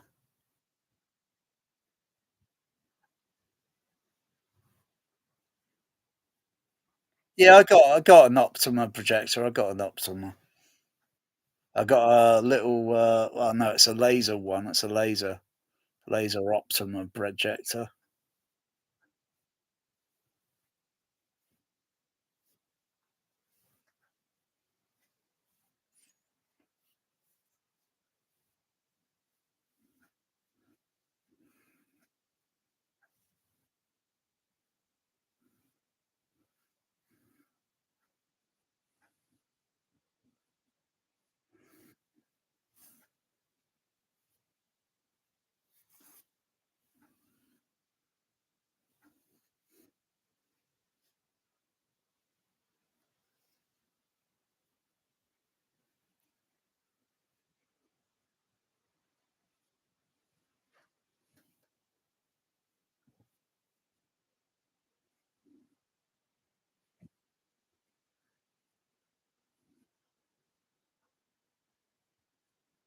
CD.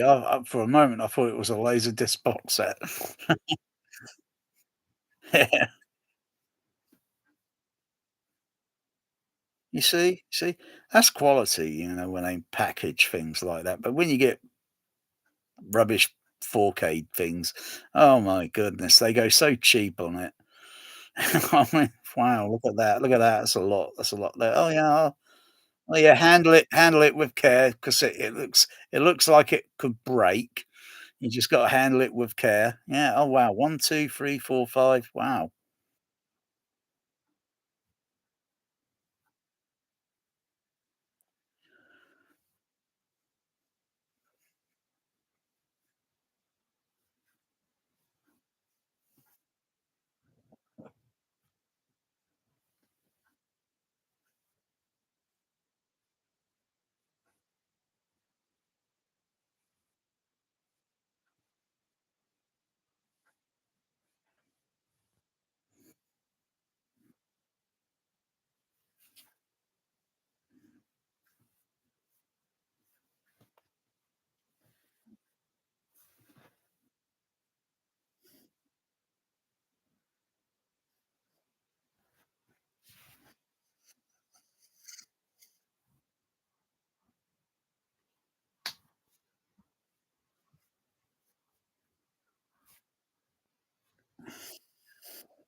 Mm.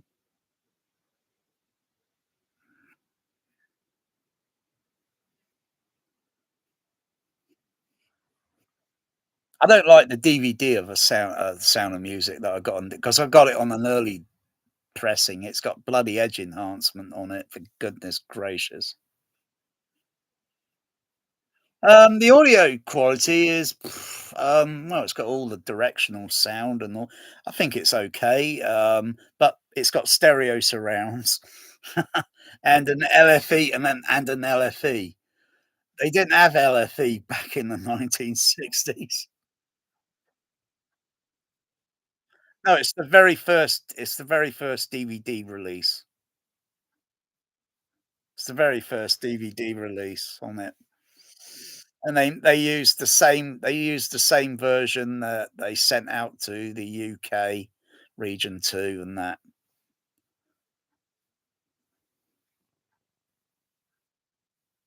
But, sound is like, yeah, it's okay, but it's not perfect, I mean, stereo surrounds on it, I mean yeah, yeah, yeah, hang on, I can barely see it. Um, it's more like that artwork there, but, it's more like that artwork, but not in that's THX one, that's the, region 1, but yeah, yeah,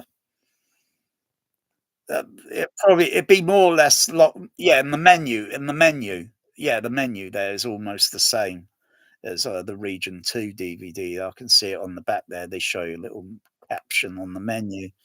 Yeah.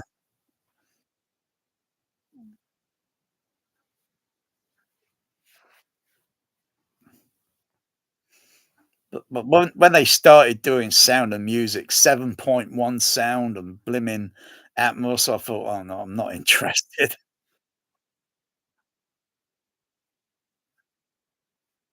My dad, he liked that movie. He liked that movie. Of course, he saw it before me, before I was born.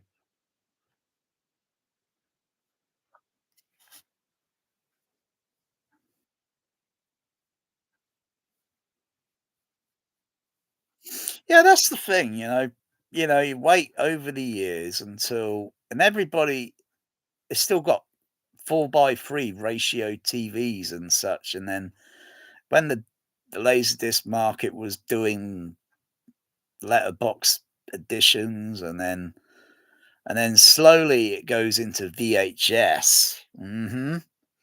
Very slowly, because VHS will always pan and scan. And then you go out of the market of VHS, and you're slowly moving in with DVD, whilst Laserdisc was still around, and then there was more letterbox editions appearing on DVD. Um,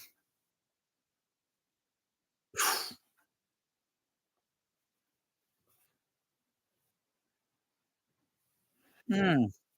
That probably sells very cheap on eBay, I would imagine.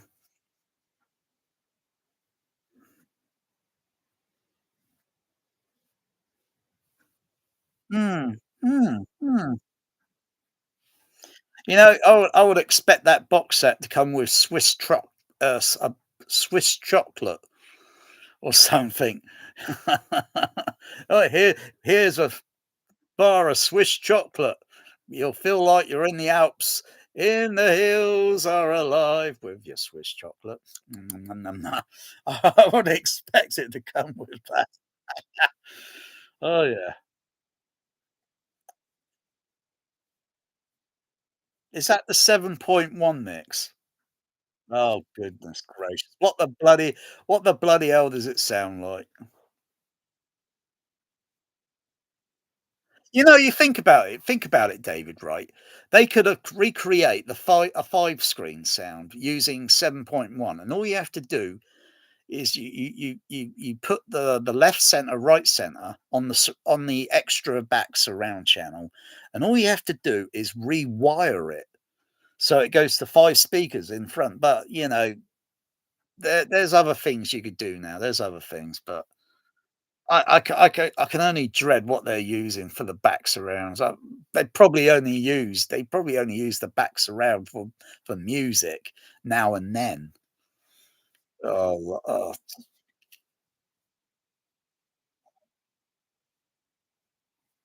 oh yeah. Are they bullshitting? Are they saying? Are they really using the camera negative, or are they giving us a Mandela effect? I mean, does that Blu-ray come with a 70 millimeter cell? So you can see, like, oh yeah, that's what I remember when they released 2001: A Space Odyssey on DVD when it first came out, oh, early 2000s, and they had a 70 millimeter frame. So you can look at the quality on it, and then you look at the quality, how crap it looks on DVD. You see, you think you don't see the pure color image and all that. But they had this little. Where is that box set of two? It's somewhere in my room here. I've got that box set. Um, you probably got one of. Yeah, that's exactly same one I got. That's exactly same one I got in the box set. Yeah, and you look at it, you hold it up to light, and it's transparent. The color is transparent. It's like, wow. Yeah, okay, you can see the 5 perforation there. Yeah, that's the same one I got. I haven't framed it. I just keep it in the box set. There's a little box set, little silver box set. It was silver. That came out early 2000s, I think. Um, but the sound mix on that early DVD version, um, doesn't have all the dialogue panning. So you gotta wait until they had the, Region 1 DVD, that came out, I think, yeah, you gotta get the Region 1 DVD or the, AC3 Laserdisc. Um,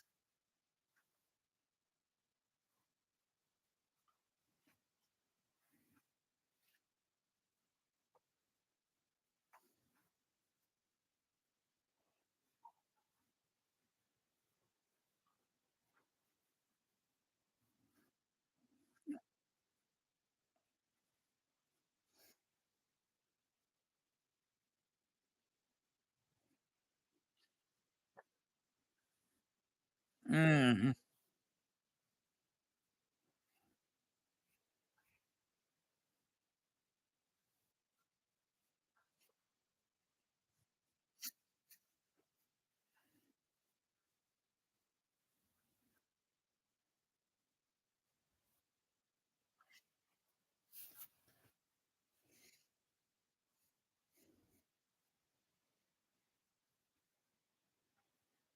Actually, The Abyss, because I got the Mandela effect, the end credits on The Abyss were a lot shorter than the home release because they expanded the, credits, ma manipulate the credits, and so the music is playing for like, what, something like 6 or 6.5 minutes or something, and the actual theatrical release, it was a bit shorter because they compressed the credits.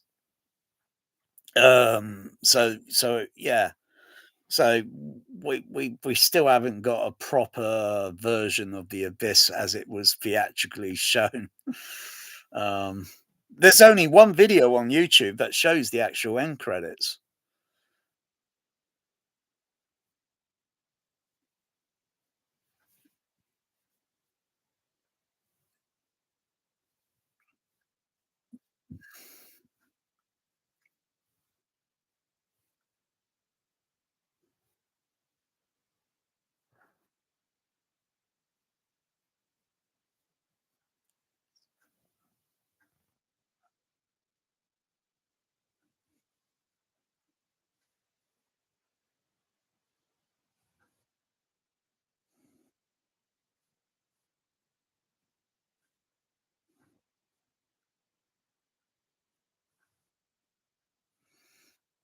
Oh, you can tell by the end credits.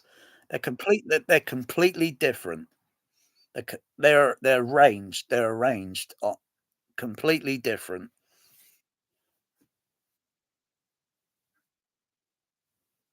And I don't know what it is, but I get a high buzz right on the end of the end credits of that movie when the Fox logo comes up and Alan Savary score is playing. It just gives it a sort of dramatic ending. But, a lot of people hated the movie. I can't unders maybe they're not into, I don't know. Everyone's different. Everyone's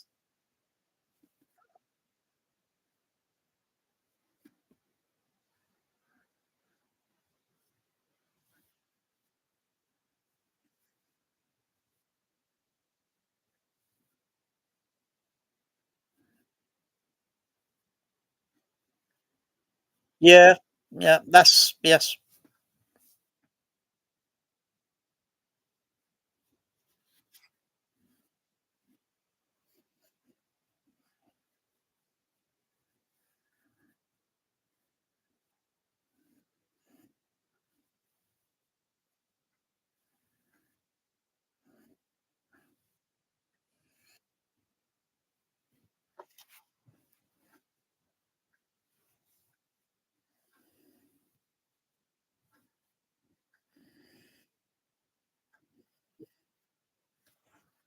Oh,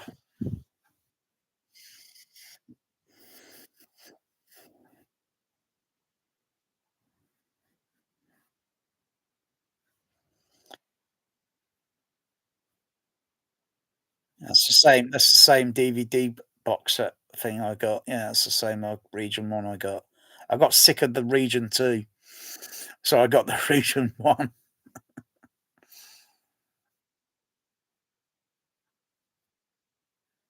Oh, and that's the special edition. Yeah, because that's just the special edition disc, and then the other box set you got is the one with the theatrical and the special edition. Yeah. Uh-huh.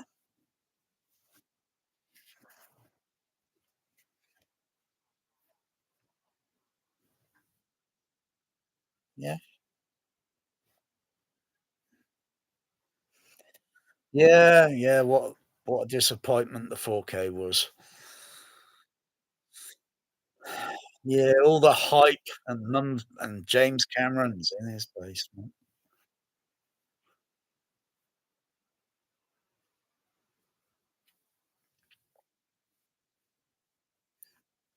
I got a theory. They remixed it in down in New Zealand.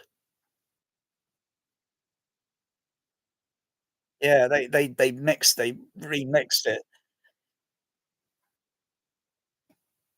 because you can see James Cameron in some of these videos, and I recognise the dubbing stage. I've seen a picture of this dubbing stage, and I think, "Oh, yeah, that's down in New Zealand."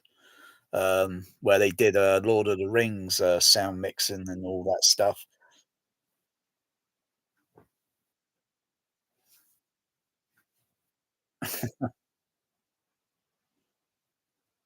Yeah, I always like a flashback. I always like a flashback to the 1989. Was it 1989? I thought, yeah. Yeah, 92, they bring the special edition, 92, that's it. Yeah.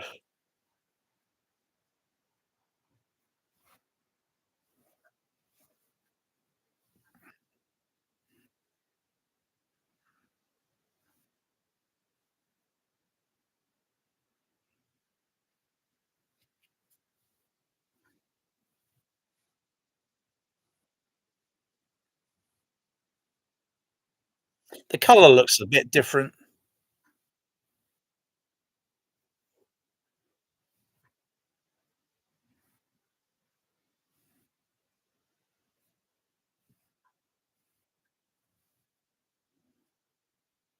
Yeah, yeah, yeah, yeah.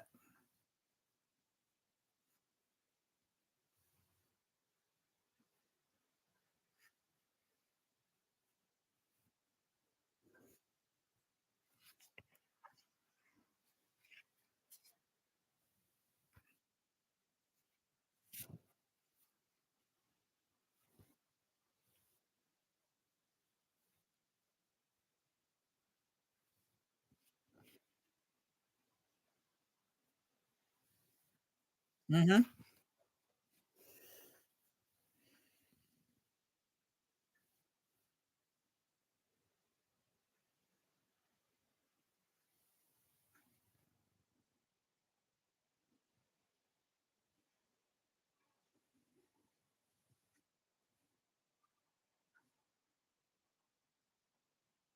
You can show the whole thing, you can show the whole thing, you don't have to be worried about copyright strikes.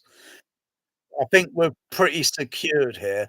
Kind of, but Mark Zuckerberg, he might be watching us. Yeah, Mark Zuckerberg, stop peeping, we're having a private conversation here. You do this on YouTube, you get your bloody video strike. Unbelievable.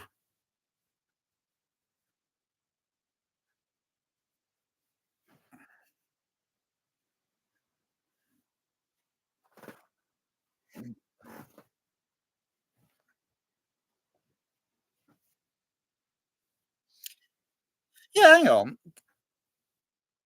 Uh, Hang on, say that again, David. Did are you saying the end credits are the same running time on VHS? On the early VHS rentals or something?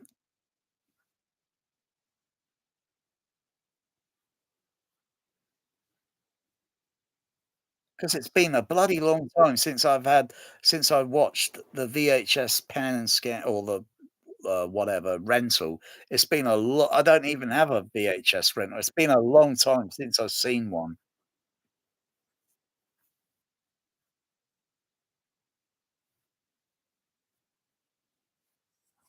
Yeah.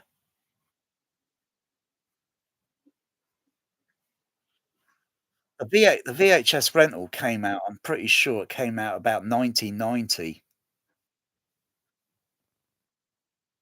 Yeah, it would have been 1990 because because that film, when I saw it at the cinema, it was late of the year, it was, very late of the year. Um,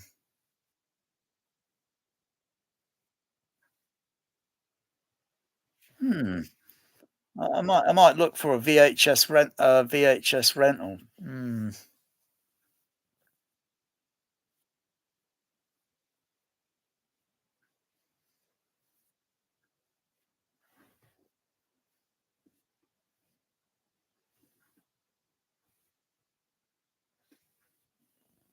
Oh, yeah, yeah, that's the NTSC one, yeah.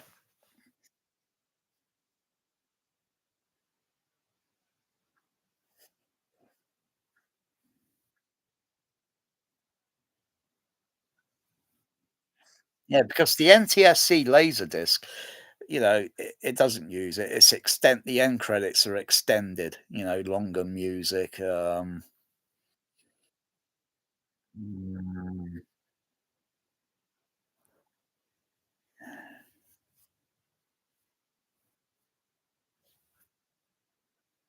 uh-huh.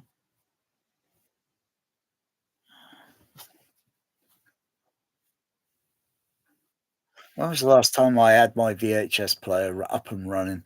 Because it's a bit dinosaur here, with all the wiring I got and everything. I got to tidy some of that up. So sometimes I have left total right total issues because I'm doing Frankenstein here, with the wires and everything.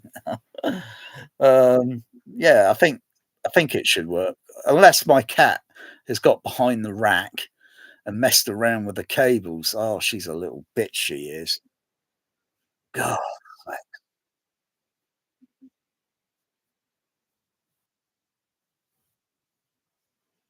Yeah, is it cut to the same as what the same length of the end credits of the orig than the theater?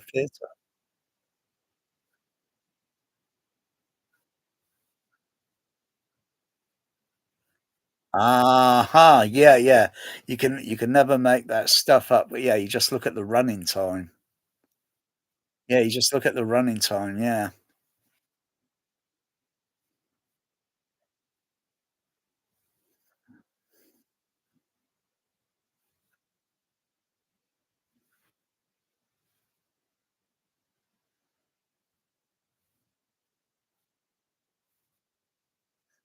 Ah, hmm, ah.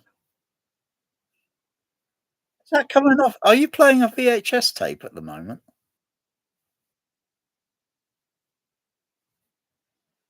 Oh, yes.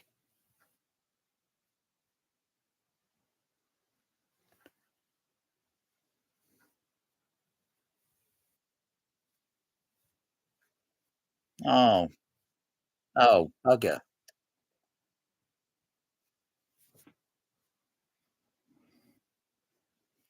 Mm.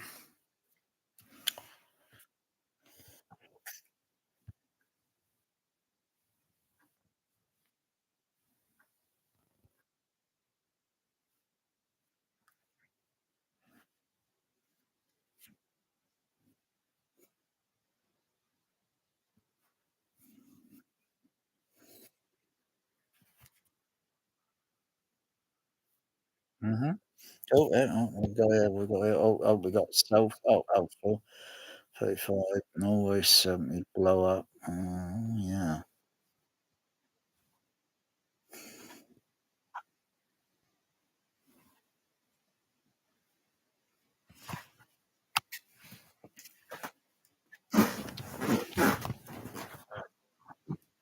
Oh, God's sakes.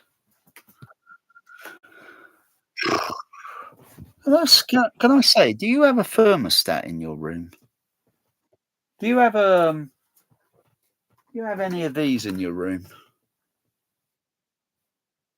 Yeah, I'm just curious what the humidity level might be in your room. It's not normal here, 35%, it's like bloody dry. Yeah. God, must be the winter effect for crying out loud. Oh dear. What the heck are you doing, Bear? Get off of there.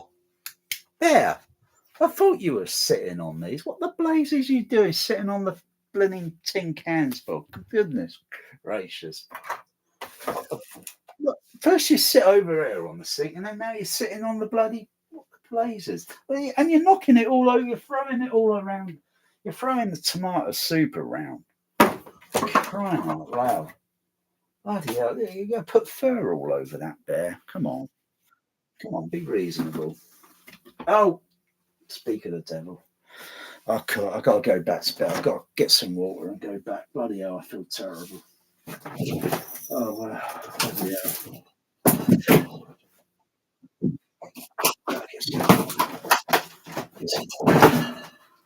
God.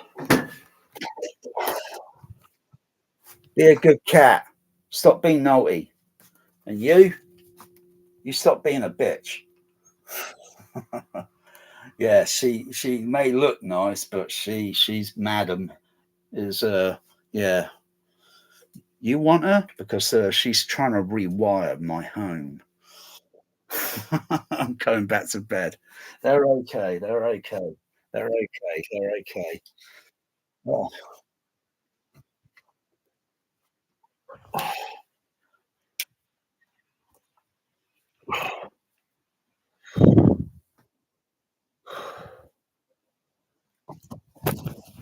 oh shit. Oh, I feel lousy walking. I feel. Oh my goodness. Oh, I feel lousy in there. Yeah, I'm here. I'm okay. I'm okay. I'm just feeling lousy. Oh my goodness, my legs. Oh, I don't know what effect I'm having tonight, but oh dear, what the heck? What did I click there? Hang on. Uh, oh dear. God. Oh, fucking hell.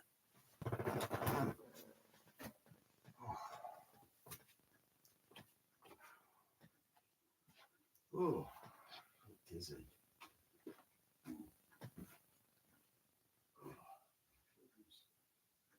Oh, you get those. Oh, where do you get that version? Get that version. Oh, six.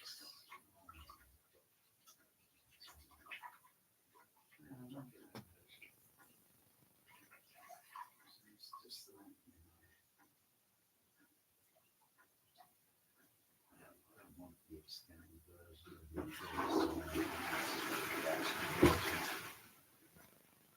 Everybody saw the extended version on it. Yeah, yeah. Never saw it. Then that's the version they're going to like, probably like. Oh, God.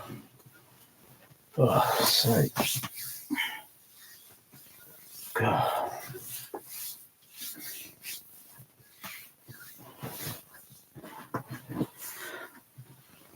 Oh, oh, why me? Oh, my goodness gracious. Mm.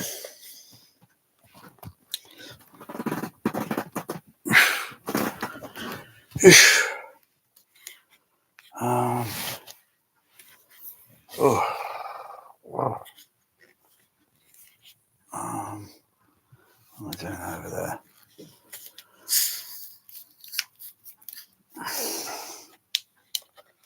Um, oh, it's not even midnight.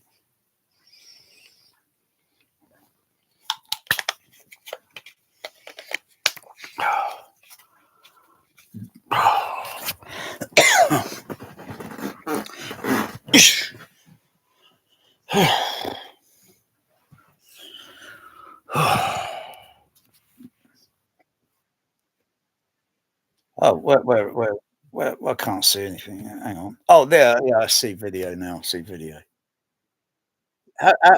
So you're home. Have you got a duplicate of yourself? And I was talking to someone else. I'm getting the Mandela effect here. Oh, I feel like absolutely shit. I don't know what's wrong with me tonight. I feel terrible walking around. My legs are not very good.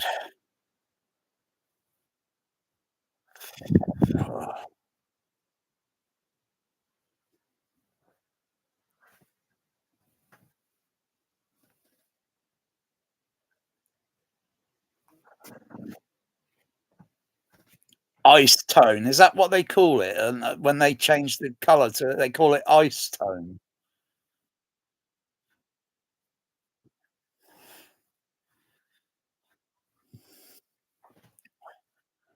I took a picture one time using it was Star Trek Into Darkness, and it's got it's terrible color, right? And I used, I think this was my Fuji. I was using a Fuji digital camera, and I set it to a different, picture setting, color setting.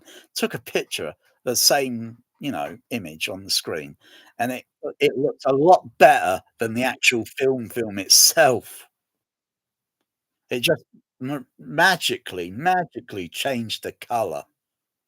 I thought, "Wow, if I could have that digital camera thing or whatever the algorithm or something on the AVR so I could just switch and, like, convert the color to something that looks a little bit more normalized." Oh, wow, yeah, it's just a yeah. I don't know what setting it was on the camera. This is the digital. But it probably doesn't work much now because, my cat's knocked it on the floor a few times.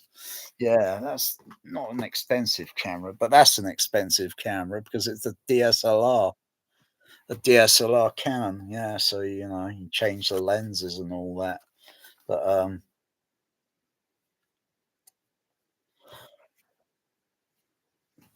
no, you do get some cameras, and they got some pretty neat features on it, and when oh, resolution, I think it's okay, it's passable, you could pass it easily, it's not too bad. Not too bad. I've seen a lot worse. I've seen a lot you could take pictures of the moon. Yeah, it's got a very long zoom lens on that thing. You can take a nice picture of the moon, and it's like, wow, it's almost looking for a telescope. I still can't see the American flag on the moon.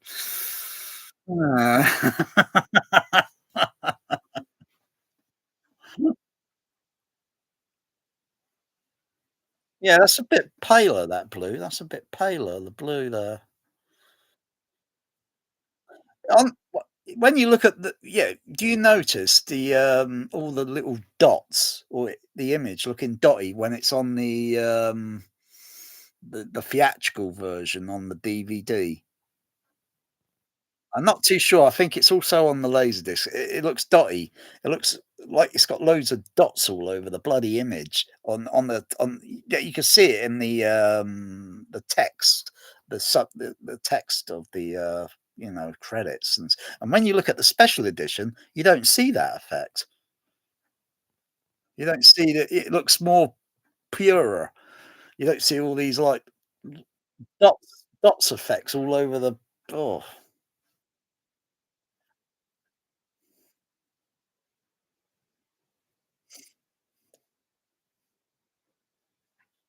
No. It's a video artifact that I'm looking at on the image. It's got a video artifact that's bloody hell. How could they pass that and have it mass produced looking like that? My goodness, James Cameron, I thought you were a filmmaker. The bloody end credits look bloody terrible on the theatrical mix, on the theatrical version, on the on the DVD. It's got all these little dots in it. It looks all like video noise or something. Yeah, it's hard to say. It's hard to say. Oh, yeah, when you look at the end credits of the special edition, what's it? 4K, when they show the THX logo on the end credit, it just says THX, whereas on the special edition, it says Lucasfilm Limited, because THX Lucasfilm, they sold it privately, and it's no longer called Lucasfilm anymore. It's called THX because it's sold private.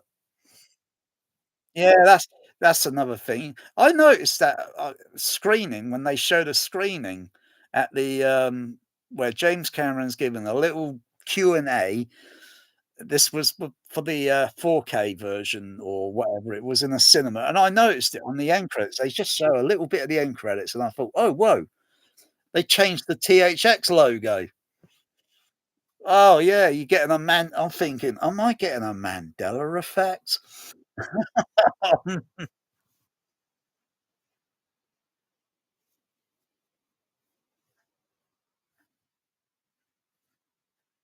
Yeah, yeah, yeah, yeah. Yeah, I agree. I agree. I agree.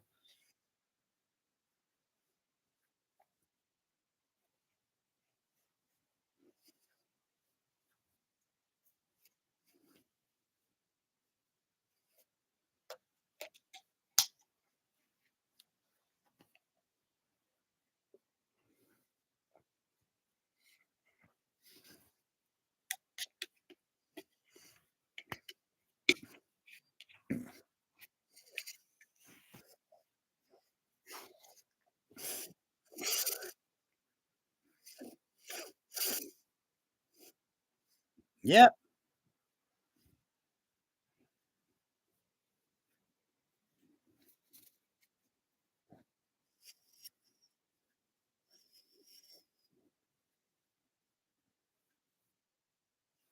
that's what they always say, educational. That's what I always put on my videos. Um, when you get a copyright strike or something like that, and you won't you wo they you sometimes you could get around it. I don't fill in all that information when they say they want all your information, all that's total bullshit. Don't fill it in. You only have to put a letter here, a letter there, something there, but you do have to, you don't have to fill it all in. As long as it gets sent, I don't know, because nobody human is reading it. It's a computer. Come on. It's a bloody, you know, and then your video gets posted. Yeah, when they block it a little bit, but if you could get you don't have to fill all that bloody details in nonsense. Bloody hell. It's just like you're sending a video. You're sending a comment to prove you're human or something. Oh, bloody hell.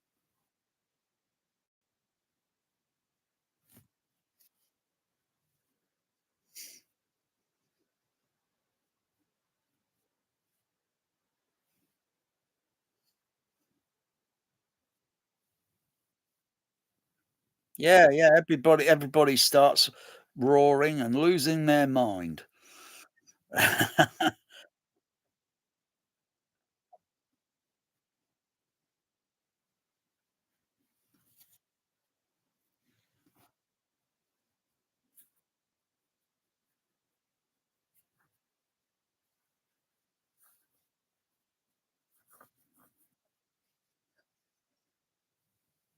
Yeah, you can see you see, that's the thing. Most people don't wanna watch end credits or listen to the music. Um, yeah,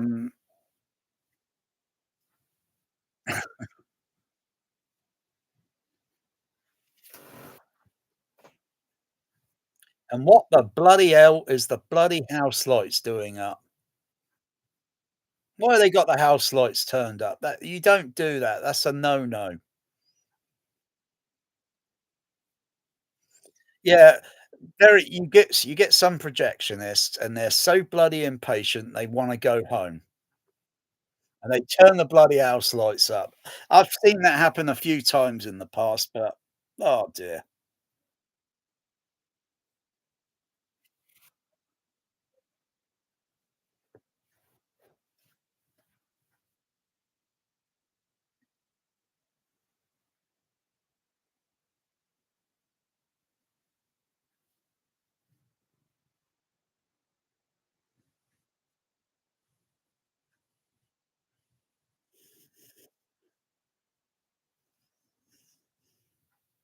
Crikey, the bloody house lights up are bloody washing the image out.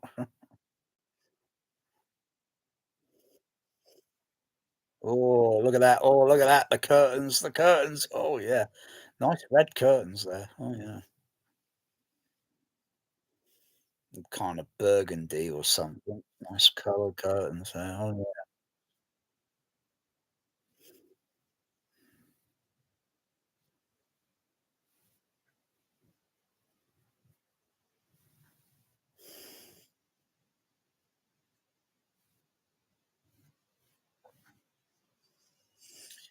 yeah. Bloody hell. Bloody shame on the projectionist. Boo!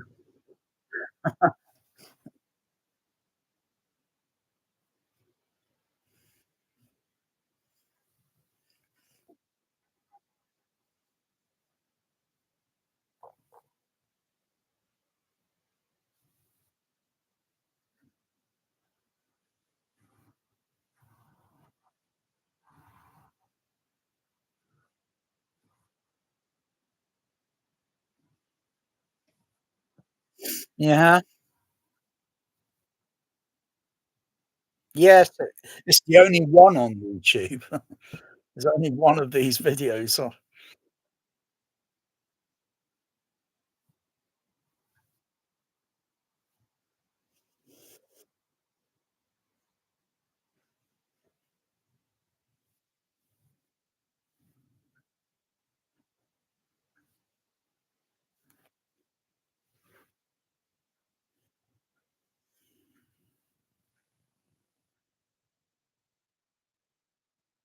Yeah, yeah, yeah, yeah. Yeah, yeah, and the credits there are a lot smaller there, a little bit smaller there, they so they're trying to compress all the credits, into the but when you look at it on actual if you look at it on actual bloody hell, you need a good microscope to see all that detail. But it projects well when it's projected. Um, mm, yeah, yeah, oh, yeah.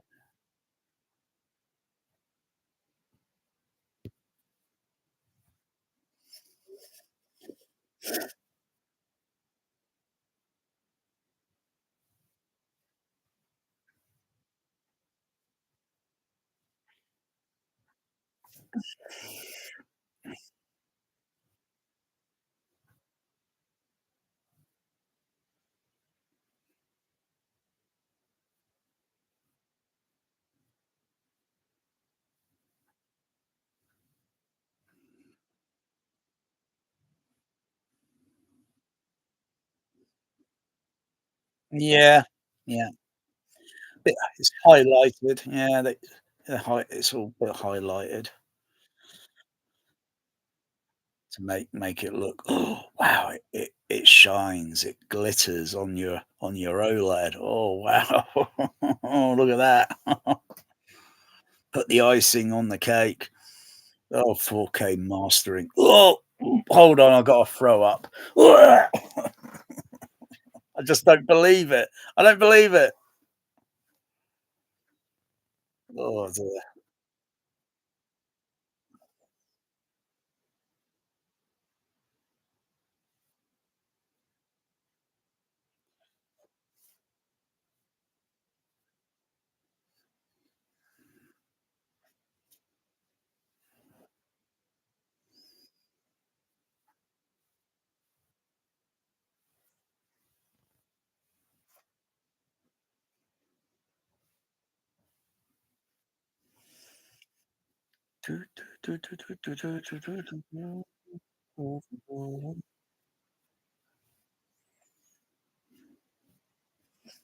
Mhm, mhm.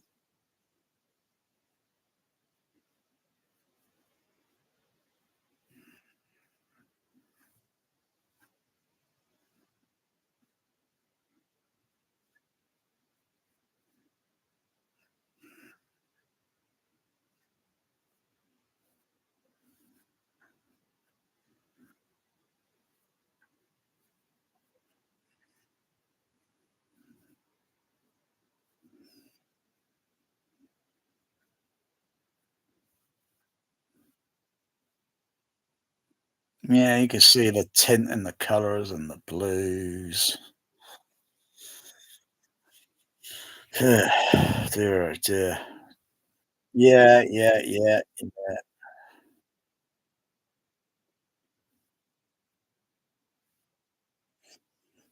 Well, that's difficult to say sometimes because I don't know if I'm looking at something that uses a 60 frame, there's some videos where they show clips of a movie and they're using 60 frame rate.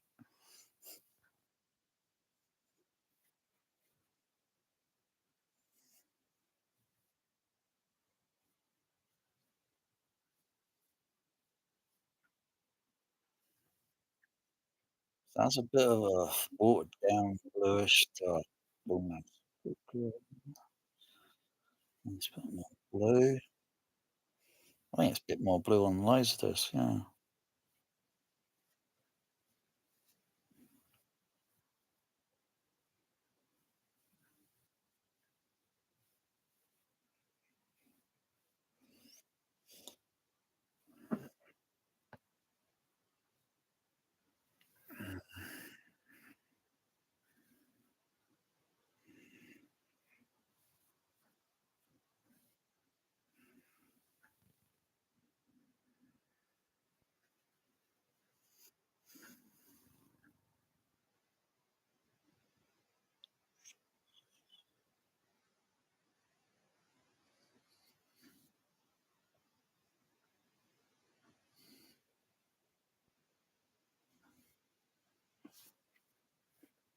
Mhm.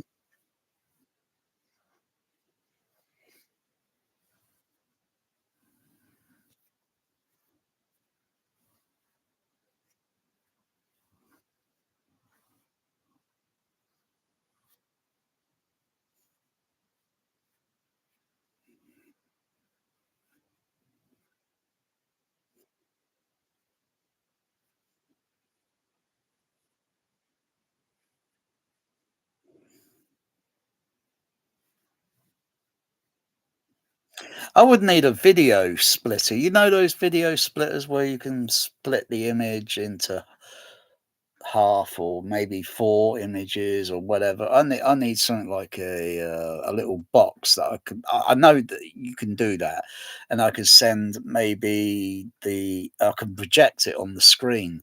Um, mm, I've got to figure out the sound. That's not a problem. So the sound, the image of the laser disc and the DVD or the Blu-ray or whatever are projecting on the image at the same time, but video splitter, so I divide the signals. So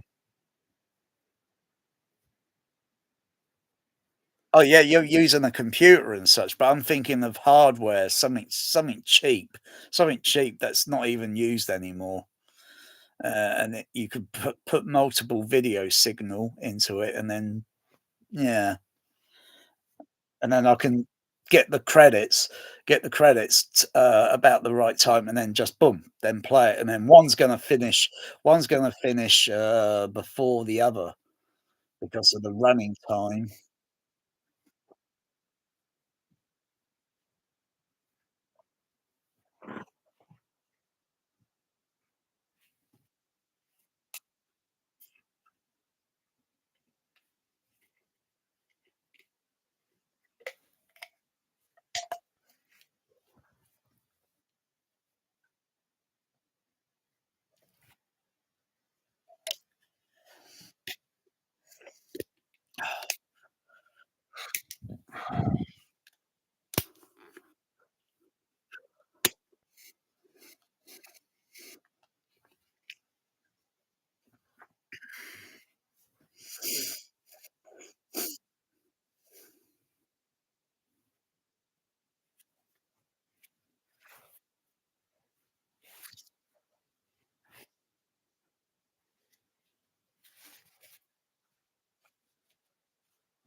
Hmm, hmm,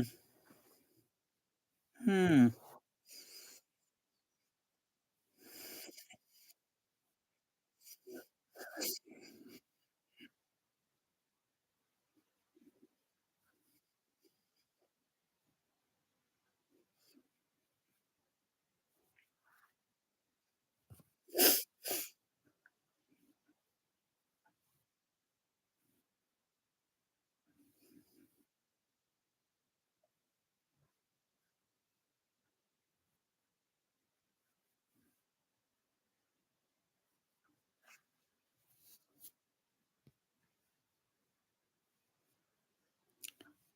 Right, box ratio, and Oh, that's a HDV TV version. Oh, no, yeah, yeah.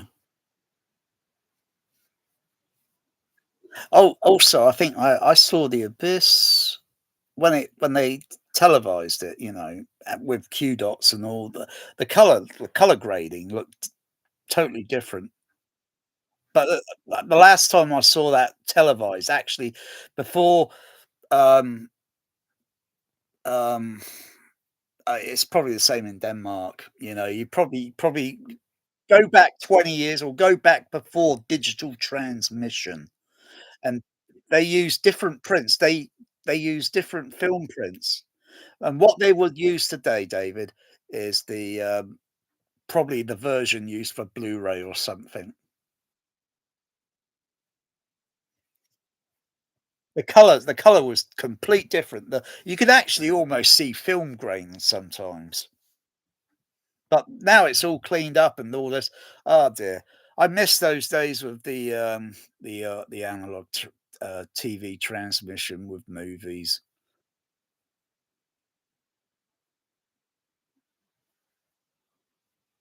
Yes, yes, that's true.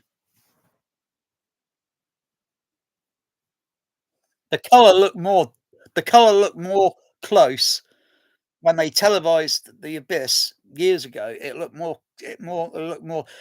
There's a scene in the movie where they go under the water. It's the first underwater shot. It bugs me all the time.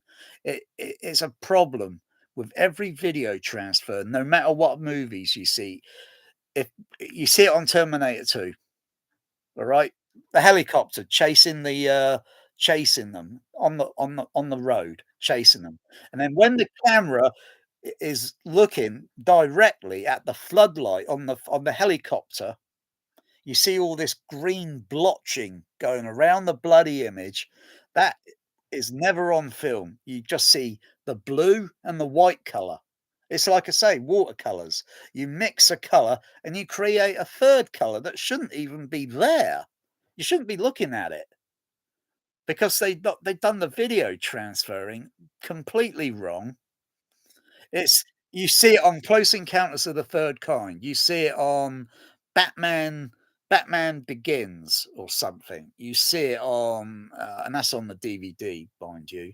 You see it on, oh goodness gracious, Terminator 2, The Abyss, and a few other movies. It's a typical bloody video issue that annoys me so much. But when you see the first underwater shot in The Abyss, where they got the floodlighting in the background, you can see all this green going around the bloody image. It looks, oh, what you think? What the bloody hell is that? Can't they balance? I thought these are professionals. Can't they balance the bloody levels so you don't see that? You wouldn't see it on the film. It wouldn't be there. It's when it's like video cameras. If video cameras, you take a picture or use a video, and you got the settings completely wrong, and if it looks at, say, like a green, no, hang on, a blue light, say like a Christmas lights. I took a picture many years ago, and it's the same artifact because a Christmas light has got a blue gel. They paint it blue. It's clear glass. It's just a white It's just a filament inside the glass that illuminates it white, and they paint it blue. But when I took a picture, I was thinking, "Whoa, why am I seeing all this green going around the image? My eye doesn't register that, but the camera, it gets confused." And if I tell you, to add more insult to injury, you look at that terrible Blade Runner 2 movie. Yeah, there's a scene in the movie where he's having his noodles or he's having his rice or whatever the bloody is, and you've got all these things flying around overhead.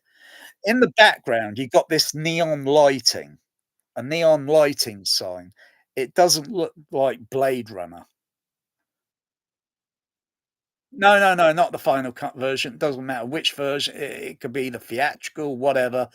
The neon lighting color looks photochemical correct. It doesn't, but when you look at it on, Blade Runner 2, yeah, and this red neon lighting effect in the background in the shot.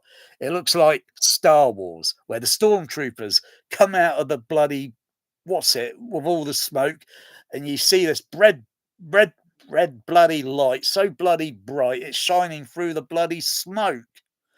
They're messing the colors up really bad on Blu-ray 4K, and I'm thinking it's nothing to do with what I got. I could look at that same image on YouTube on my laptop. It's the same. Oh, terrible color. Oh no, no, no. I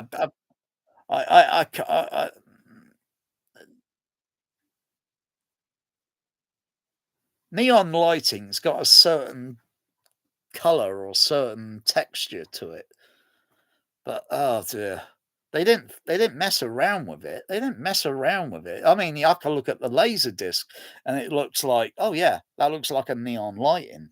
The color.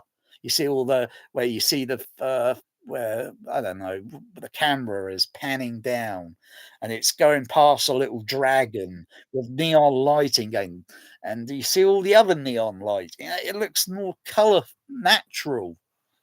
But that Blade Runner 2 was overrated. That Blade Runner 2 was a ghastly awful movie. Say again, please.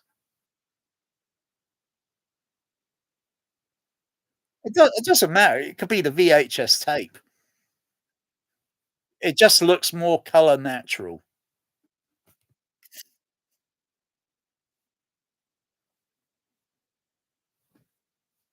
Yeah, but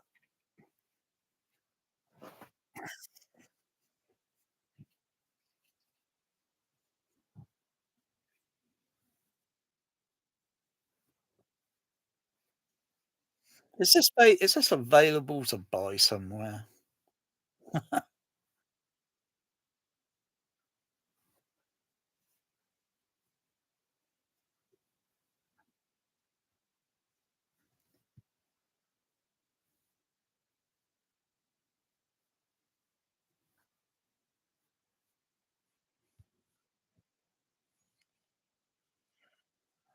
Hmm. That's what the colour looks more or less on the Laserdisc. Yeah, that is, yes, yeah, yeah. Yeah.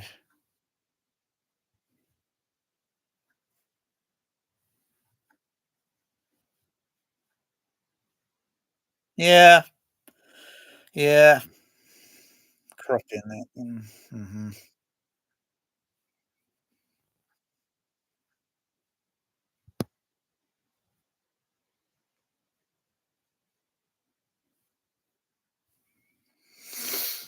Yeah, I need a better video thing to patch in on the thing so I can change the get the colours changed. Uh,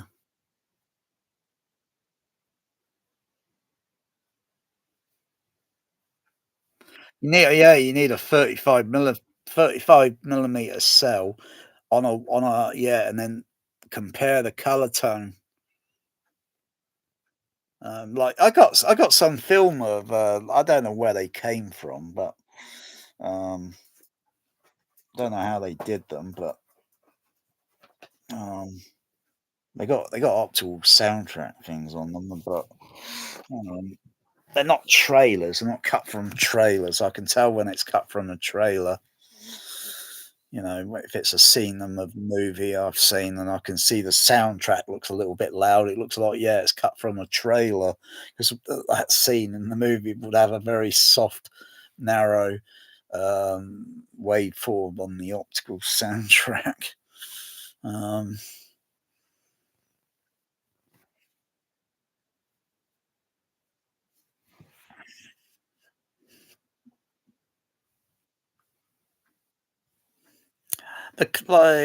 yeah, I was looking at the color of Ghostbusters one time on the DVD, and oh, what we got there, I can hardly see it.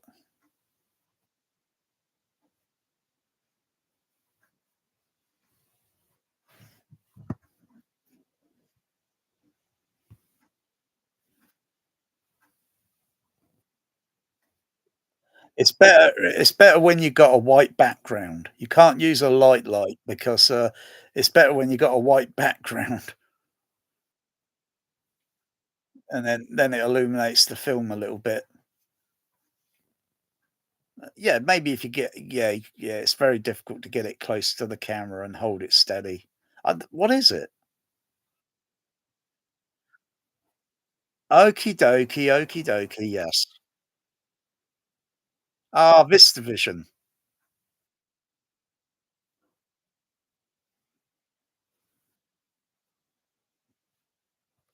Or some of the visual effects, and then they were all converted over to, like, 65, they downscale it because of the quality, so it minimizes all the grain because of the high quality, so it minimizes grain and noise and such, so you see a nice clear image.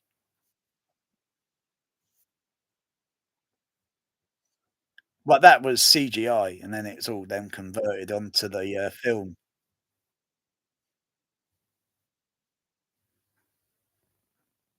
Ah,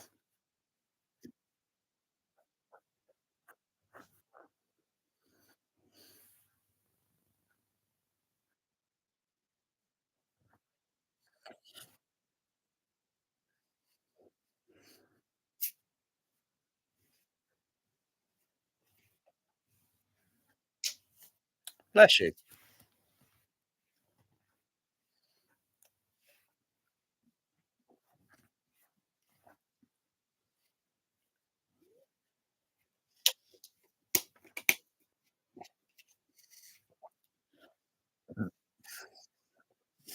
Very It's very hard to find film sales on eBay now, and some sellers on eBay say, well, or they got 35 millimeter film and such, and they say, "I'm not selling this to anyone that's gonna start chopping this up into pieces," and then selling it.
I could see some of that green in the background.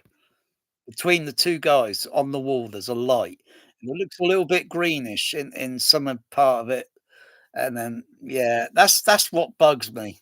That's you don't see that, you wouldn't see it when it's projected like that. You wouldn't see it. Yeah, uh-huh, mhm, yeah, I see that, I see that.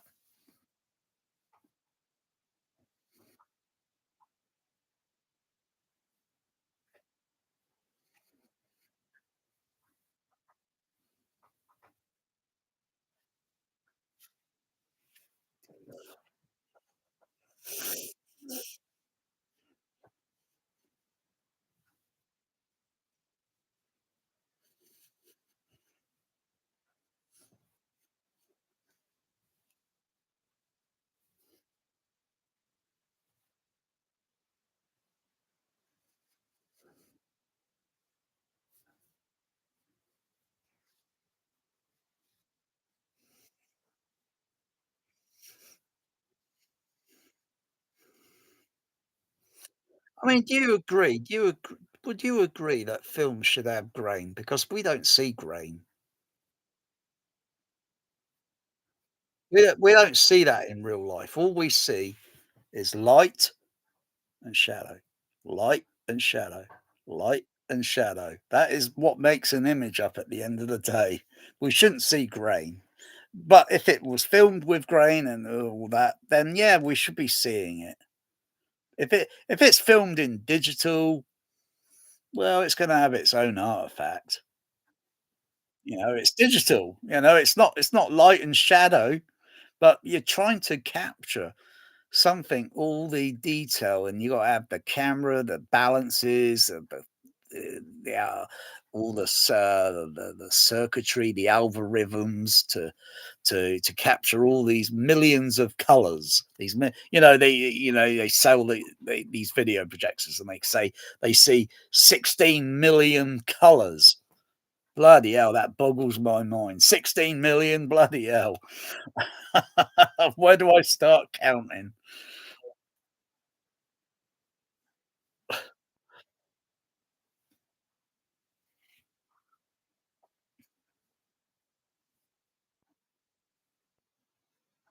Yeah, you gotta be careful what you sell now. You gotta be careful because when you sell something that was like, have you got Poltergeist?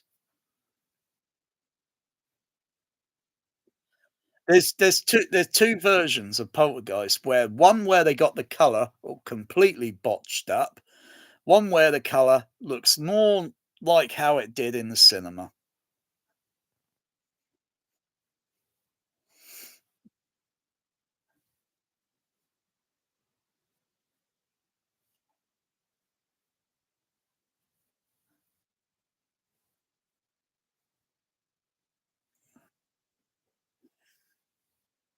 I had the outer p I got the outer print MGM DVD and the, AC3 Laserdisc, and the, only the DVD special edition where they started to botch up the color.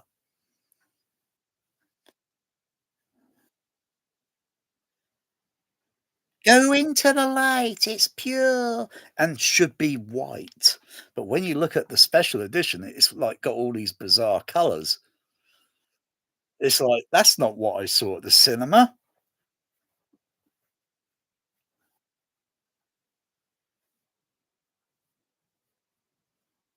Yeah. You gotta get the outer print version. So you gotta be careful what DVDs you sell, or what you think, "Oh, yeah, the Blu-ray's gonna be better," just because 'cause they're marketing it to be better. "Today, I'm going to get something to eat," to get something to eat. Yeah, yeah, yeah. No, no, no. That kinda freaked people out when they saw that and think, "Whoa, how did they do that? Oh, whoa, that's creepy."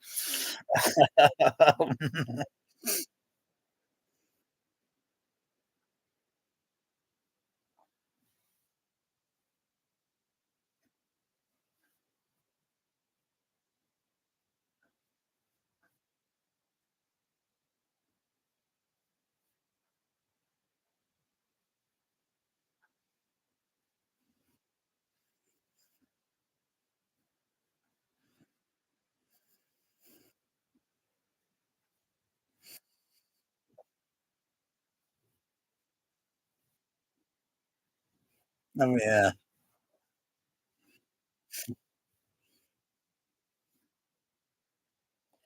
I think the picture quality or the color on that on the RoboCop, pressings look okay. They're not entirely messed up. They're not entirely look like they messed up the colors. And even when looking at the VHS rental when that came out, I mean, um, I don't know. Oh my goodness. I think I got that one. I think I got that one. As well as the first edition DVD they release. I don't have the VHS anymore. I saw it at the cinema when it first came out. Um, uh, You know, your artwork now is completely vandalized.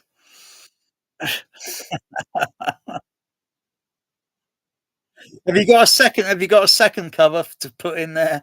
A second cover without the van I don't know why I took my laser discs years ago, and I had some of them signed, you know, so does that make the laser disc more valuable because it got signed?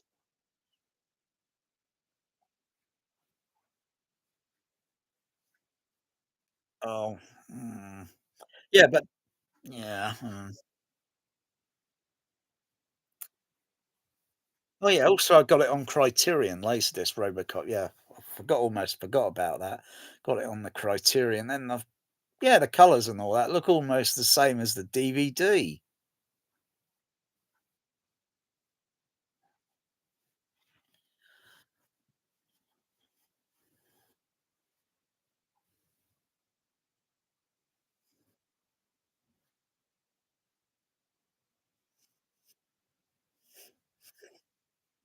Oh,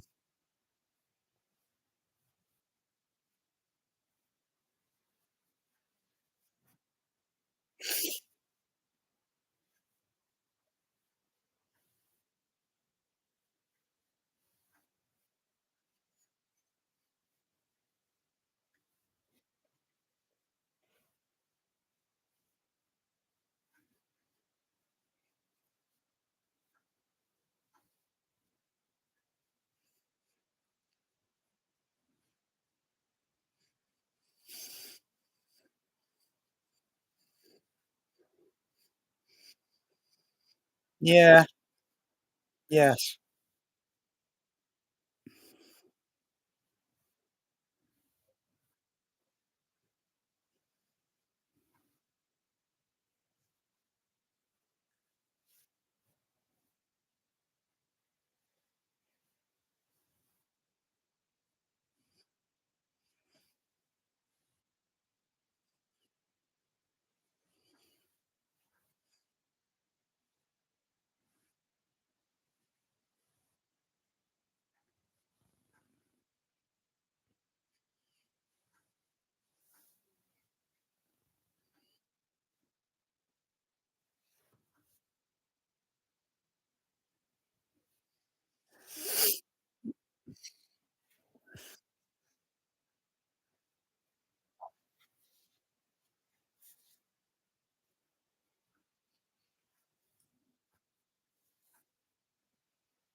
You know, I think they fixed that scene in Aliens where the Bishop character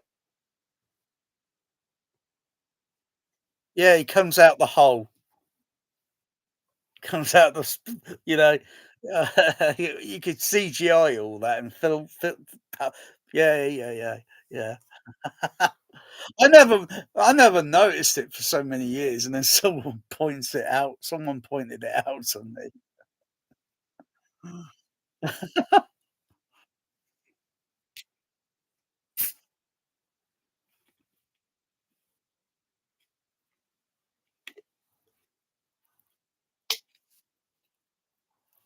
I still like how they did all that right at the end. Decompressing the thing and then the airlock opening. So it's cutting from actual film set to model work. You can't tell sometimes unless you're looking for it, and you can see the alien hanging on to Ripley's leg, and the camera's at a certain angle, and you can tell. Oh yeah, that's model work. But it looks so. Oh yeah, it looks so brilliant the way they did it. Oh, mm. No CGI. all practical effects. See how far away you can get away with it with, practical effects.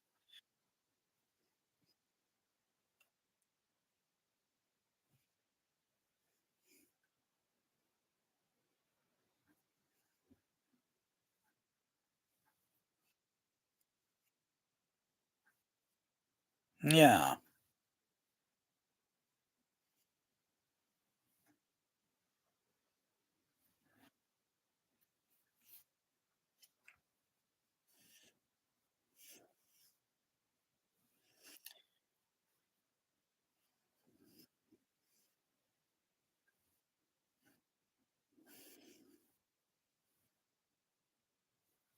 Mm. Do you do you like the new Ridley Scott Alien movies? Yeah, I can't stand them. They suck.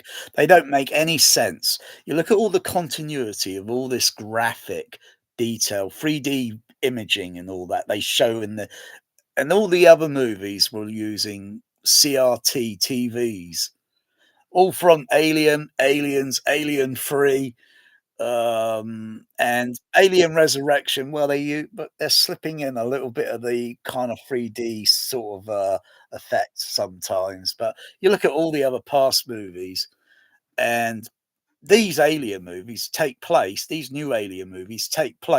years before. And yeah, and yet the visual effects just don't make any sense. It puts me out of the movie because they they're thinking this is what people, young kiddies, like with watching movies, on their blood, in the mortal words of David Lean.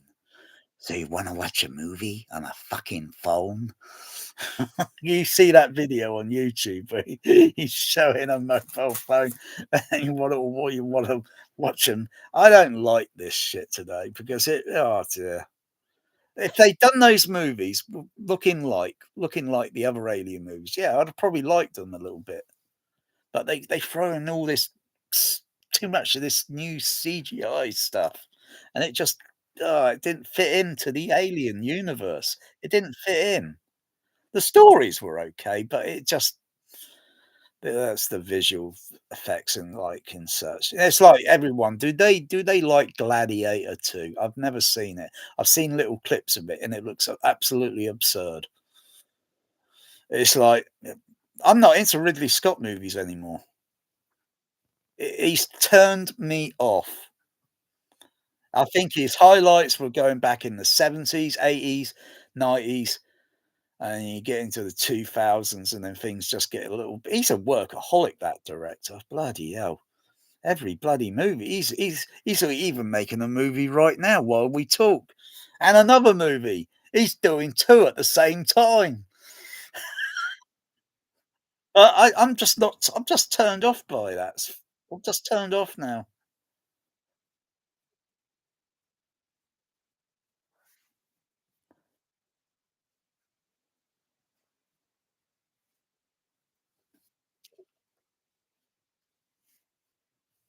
That's a Blu-ray. Oh yeah.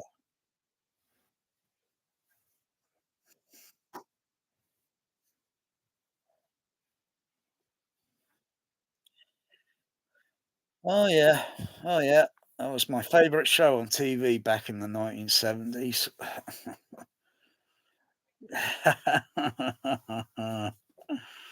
Always had to catch a bit of that Tom and Jerry.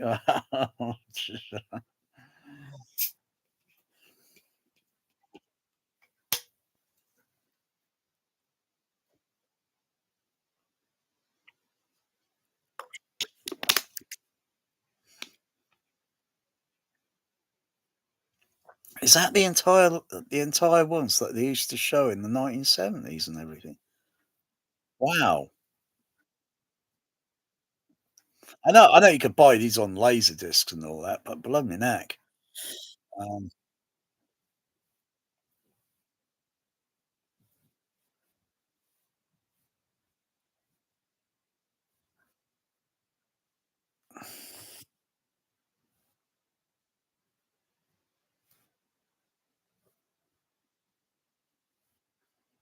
Mm. Yeah, I got many happy memories of the Tom and Jerry with the dog and the cat and the bloody mouse, and then and the stupid things where they're running around and the cat's going through a window, and then the window comes down on his neck, and his head goes out extended with a hideous sound. I'm just laughing my ass off. Oh, yeah.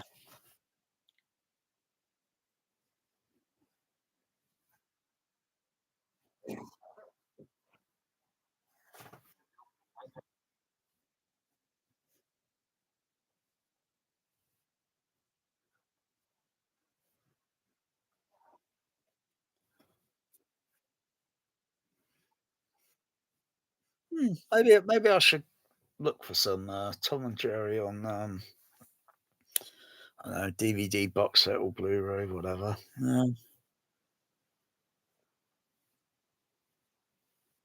I think it'd be too much to buy it on Laserdisc. Bloody hell, there's too many episodes. I haven't got the bloody. Uh, I'm running out of space here. I'm running out of space. Uh,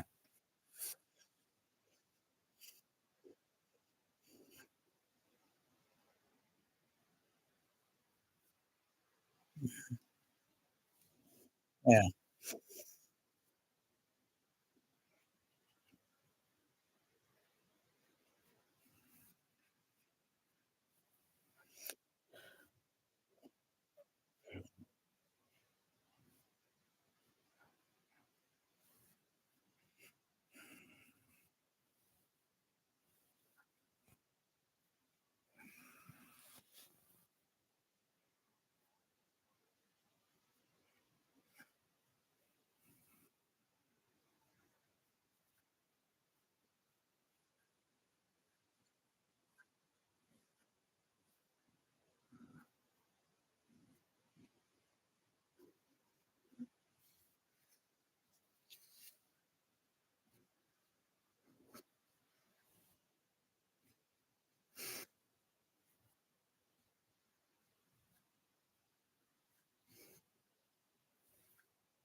I haven't watched that in years now. Yeah, I used to play it quite a bit because it was all about the bass. It had lots of bass, it had lots of low end, it had lots of low end extension, LFE, oh my bloody yeah, but it was just, I don't know. Yes, yeah, 1980s movie, yeah. John Hurt voiceover.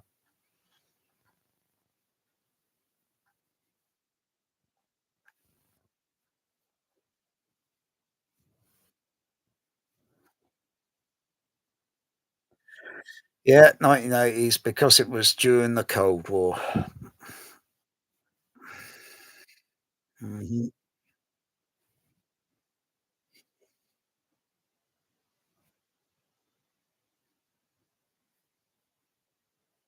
I think I got that on DVD and on I think it's on Blu-ray. Yeah.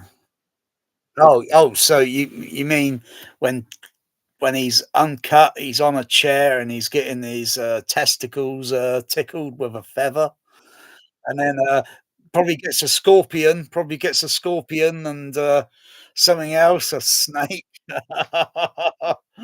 Oh, so yeah, they killed Bond off. They killed him at the end. They blew him up to smithereens. He ain't coming back.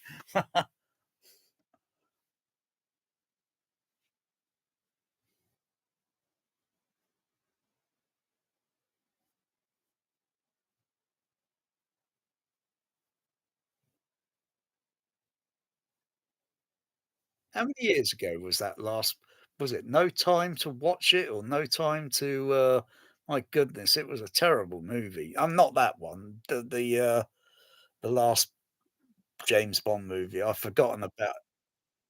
Yeah, No Time to Die, yeah. I really had no time to listening to it. Bloody Dolby Atmos down to it was deafening. Oh, yeah, I got that. That's got theatrical and, special edition.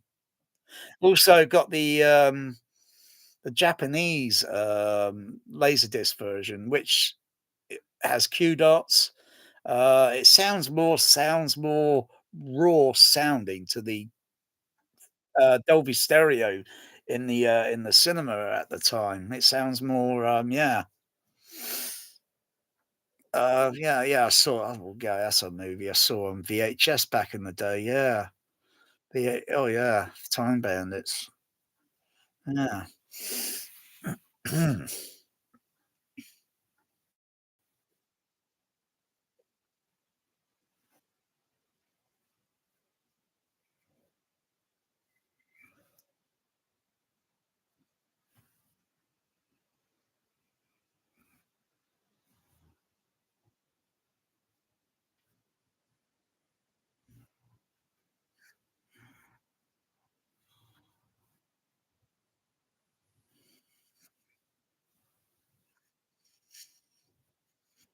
Mm,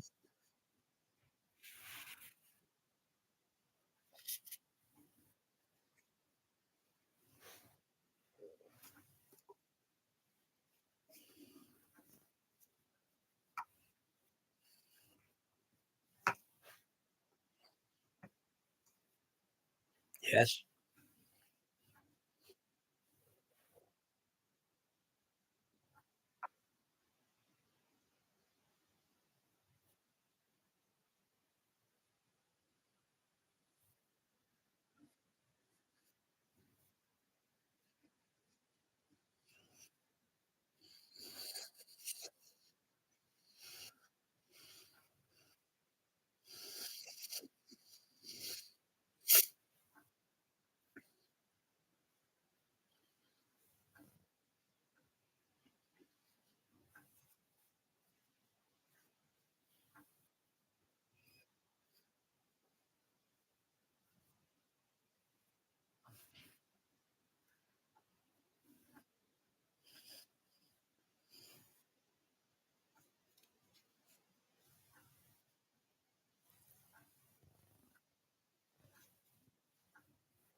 What's that?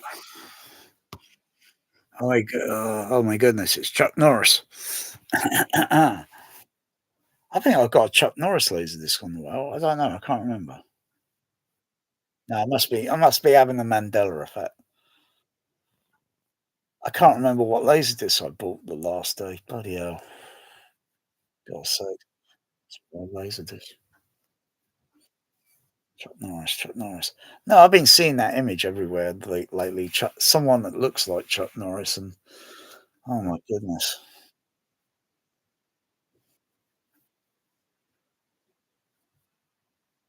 Yeah, I saw that at the cinema on the Cinerama screen, Blythe. Um, yeah, that's it. I think I prefer the other artwork. I can't remember. I think it's that one you got there because the other one looks a little. Yeah, yeah. That's what they should sell sometimes. I think the artwork. Reversible artwork. So you got a theatrical poster. But does the theatrical poster look different if it was in Denmark? Or because you think about it, you want a flashback, right? You want artwork. Do you buy movie posters that are only publicized for Denmark, or do you buy the USA ones?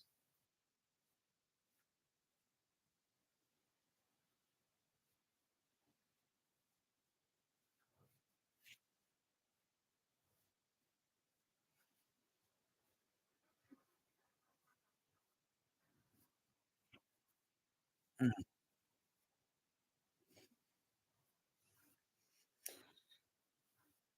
Oh, The Keep. Yeah, The Keep. I'm not into The Keep, but, you can keep it.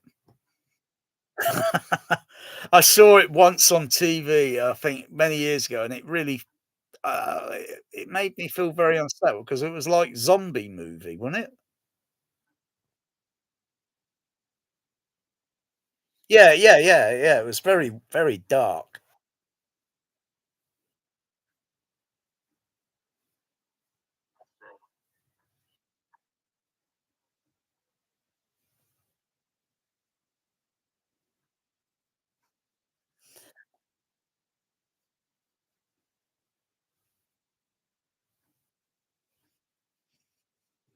I think those laser discs of it sell, not too expensive, but I think, yeah, uh, it's very, very sort of like, yeah.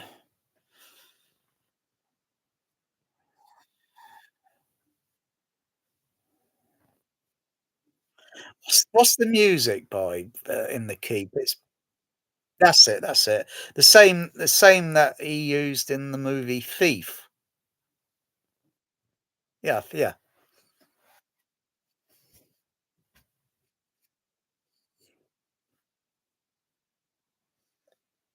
Zappa, not Frank Zappa, is it? The musician?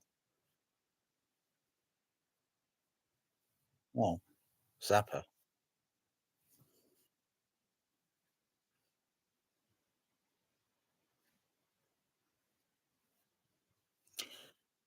Mm,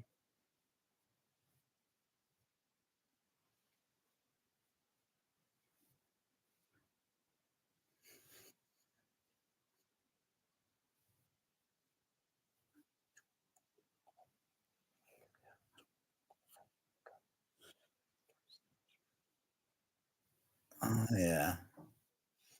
To book a color, twist and shout, da da da da da.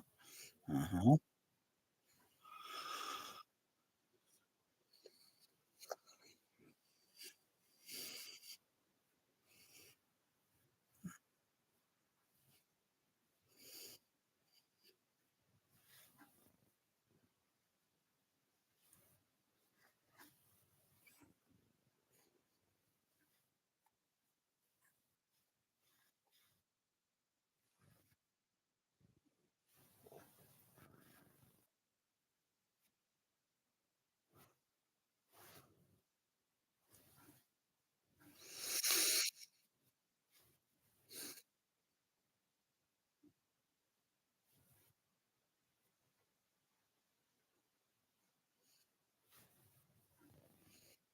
Hmm.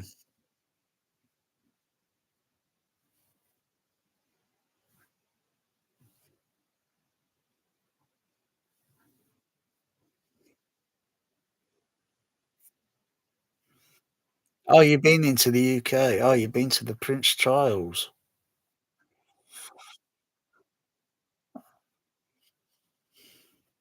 Mm,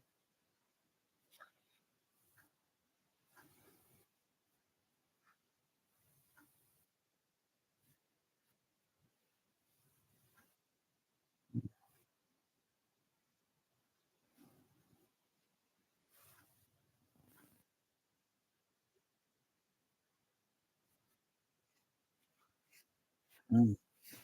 I think they refused to change the name on their cinema because when he became King Charles, I think they refused to change the name on that place.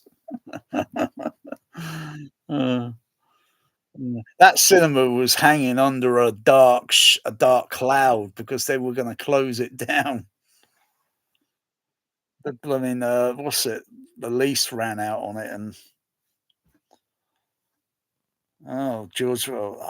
oh, those George Romeros, oh my goodness, they freaked me out when I was watching those on VHS back in the 19 or late 70, early 80s. Oh, zombie movies. Oh, they freaked me out. Oh, yeah, yeah. That's not the one with oh no, that's I've seen that movie once. I found it. I found the character and the story and the ending, it was depressing. Like, it was like, "Oh my goodness, you're on a my goodness." I can't remember what was it an island they're on? An island or something? It was so creepy. Yeah. Um, to tell you the truth, I don't have any zombie movies in my collection. Absolutely no zombie movies. Like, they freak me out. I'm so oh dear. I've watched a few of them recently, and that was about last year. I think it was The Dawn of the Dead. Oh, no.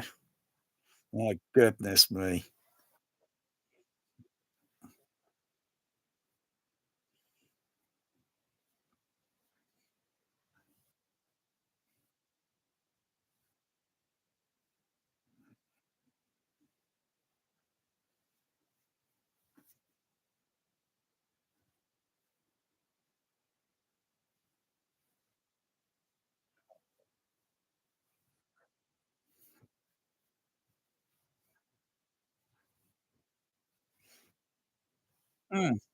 Mm, same that,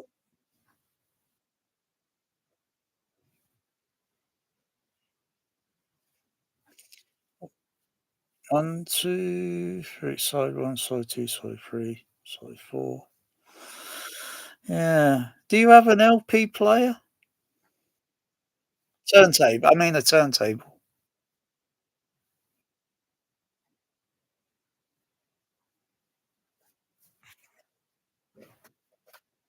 Mm.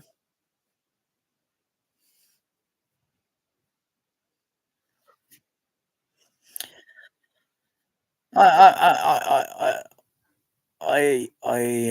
only collected a few LP records. I bought a Technics turntable a few years ago, which has hardly been ever used. It's crikey. I don't know why I bothered buying myself a turntable. I really don't.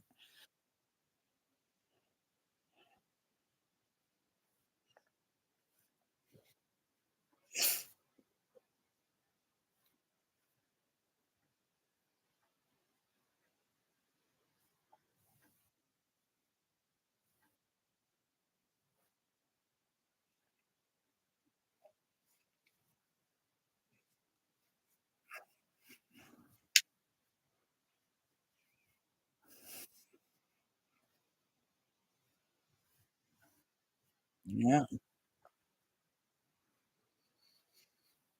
They look like they're in good condition because my most of my DVDs or my collections over there, the sunlight comes in at an angle. Yeah. What happens to the covers? They bleach. So I gotta look in and think, bloody hell, this has had a bit of sunlight on it. It's the colour on the spine on on the discs are all bleached. That doesn't bother me. It doesn't bother me. They say keep these discs out of direct sunlight because, if they were getting so much sunlight every damn day, you don't know what's gonna, it's gonna maybe damage the disc. Oh, looks like, oh yeah, yeah. You got your VHS up there. I can see.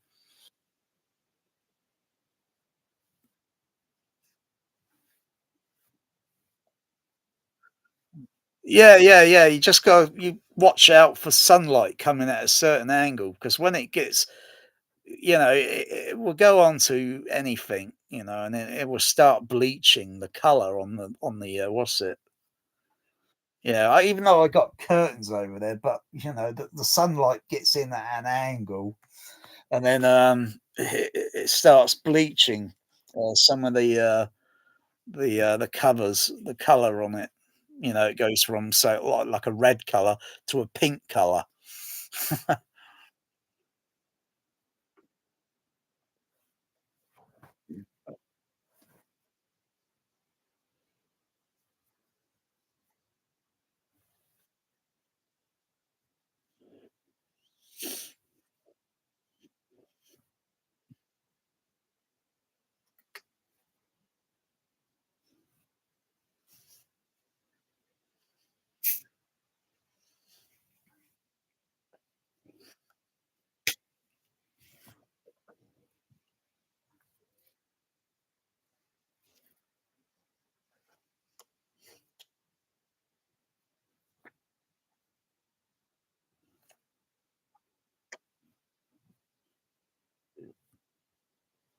Ah. Yeah, yeah, yeah, yeah, yeah, that makes sense, because I'm having the Mandela effect here, and, my cat just suddenly crept up behind. It's like The Thing, um, on the AC-free Laserdisc, I think the surrounds, don't quote me, I think they're mono surround. On the DVD, they're stereo surround. Um I can't remember. I'm having the Mandela effect. I'm getting a Mandela effect here. I know one version's got mono surrounds and one's got a stereo surround remix. Um, yeah, so yeah. The Sound of Music. Yeah, that makes sense. The AC3. Yeah, yeah. You're gonna make me buy the bloody another bloody Laserdisc for crying out loud.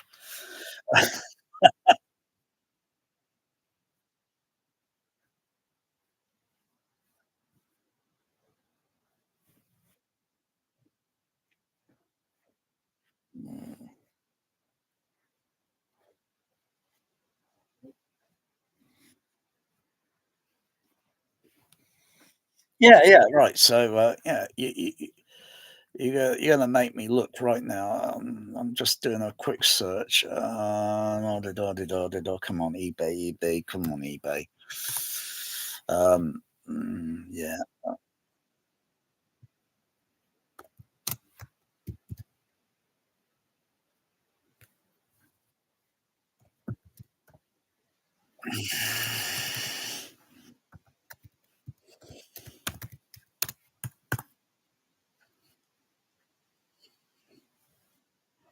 I don't know which pressing it is.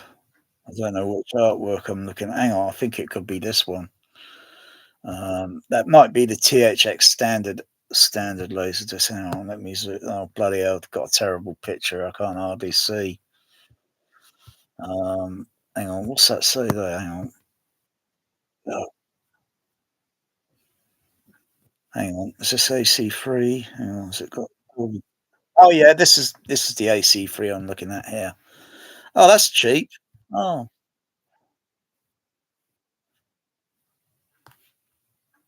Oh, you're quoting what hang on. Laser database site. Yeah. Um laser. Sorry, because the information's always there. Um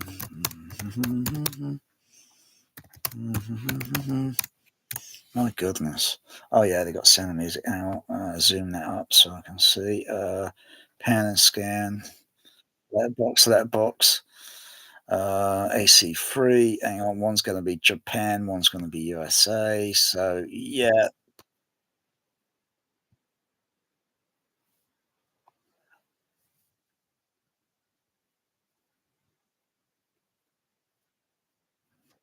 no, there's no laser. Oh yeah, it's got the THX Shimron trailer on it. Oh yeah, nice, nice.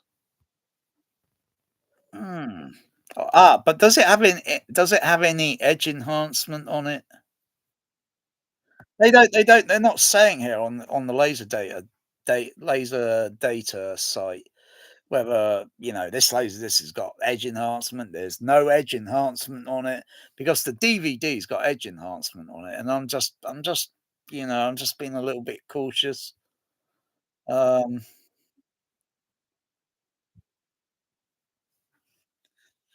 yeah, but there's no much sound, there's nothing much here, no one's given any additional information here, so what the hell? What you got there? What you got there?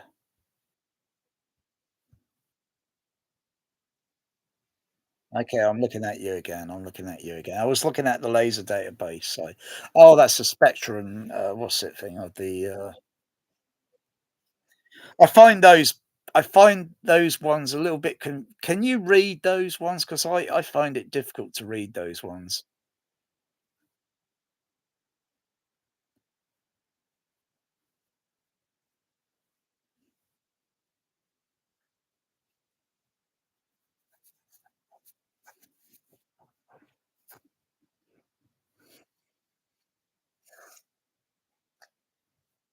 I got only a few of the, South Pacific, Sound of Music, um, I'm not sure what the other one is. I've only got a few Rogers and Hammerstein, on DVD.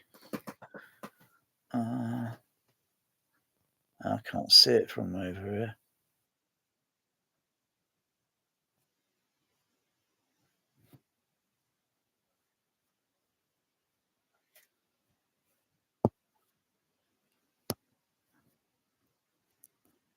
Nine, nine, nine, nine.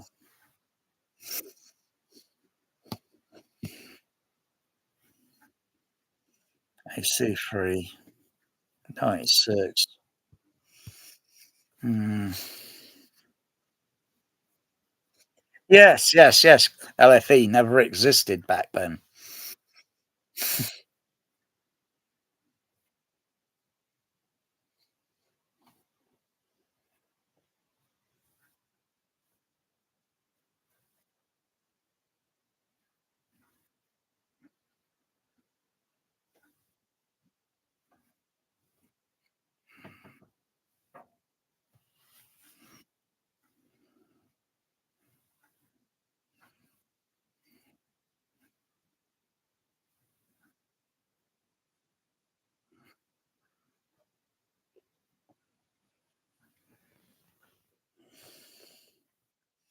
The surround on 70 millimeter for back then would only be a single track. There wouldn't be 2 of them. You'd have five tracks for the behind the screen, and then a 6th track mono for the, sound effects or effects channel.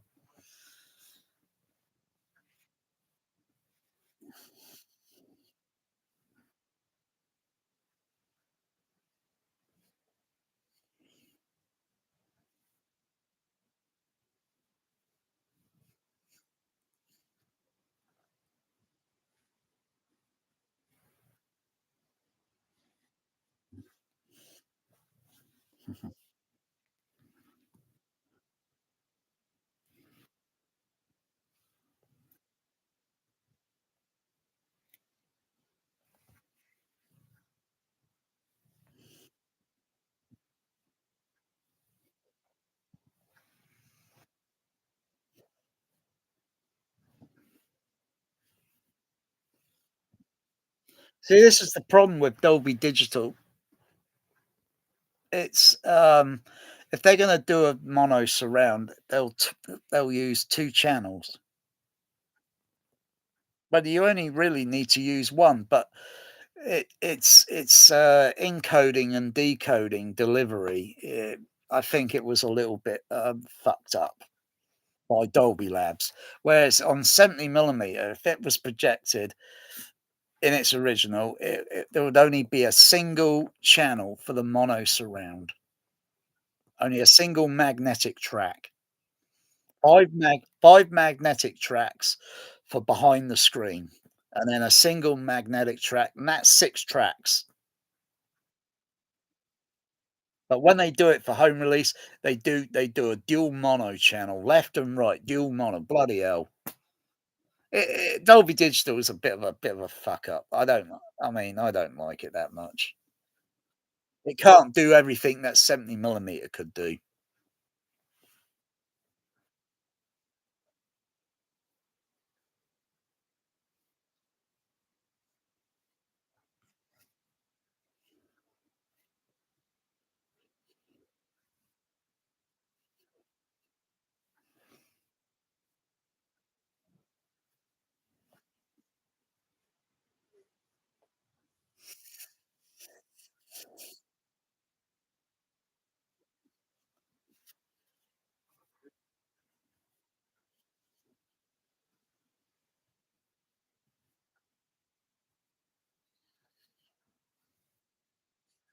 Oh, you might be. Oh no, no, this is West Side Story, I think. No, no, no. There's something else that is on the internet. It's from West Side Story. It shows a I think it's a 70 millimeter print that's running through a decoder or such, such, and it shows you the channels, all the channels working whilst it's playing the movie a little bit. It's only a short little video, but I think it's on YouTube. No, it's somewhere in the movie, but it's only a short little video. But I can't remember what the title's called. So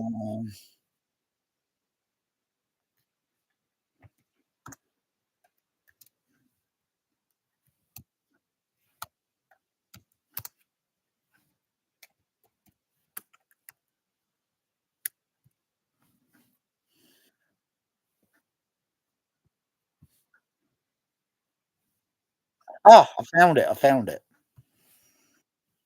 Yeah. I'll send it over. I'll send it over. Well, where is it? Down here. And I've got to go. Where have I got to go? Group call. Hang on. I've got to go over to here and post it. There we go. Post it there. Boom. You've probably seen this video. Can you see the link? You probably see it. It just shows what the 70 millimeter is doing. It's going through a Dolby.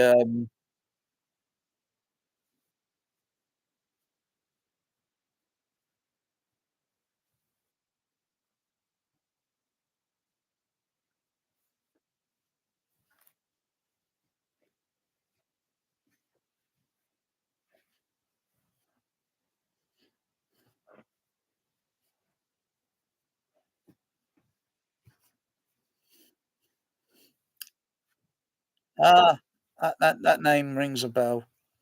I've heard the name. I've heard the name.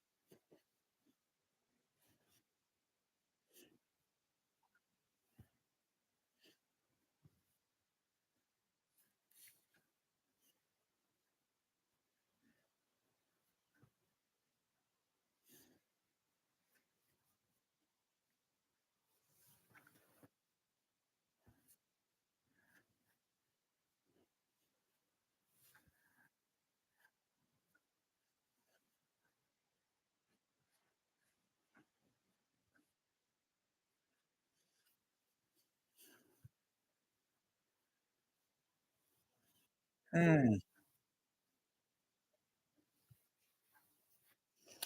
I don't know why I bought The Exorcist. Yeah, The Exorcist. I bought that on AC3 Laserdisc, and I don't know why.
I can see, but it would take me a little longer to get used to this because I'm more used to looking at what's called too many colors, which is a different spectrum graph.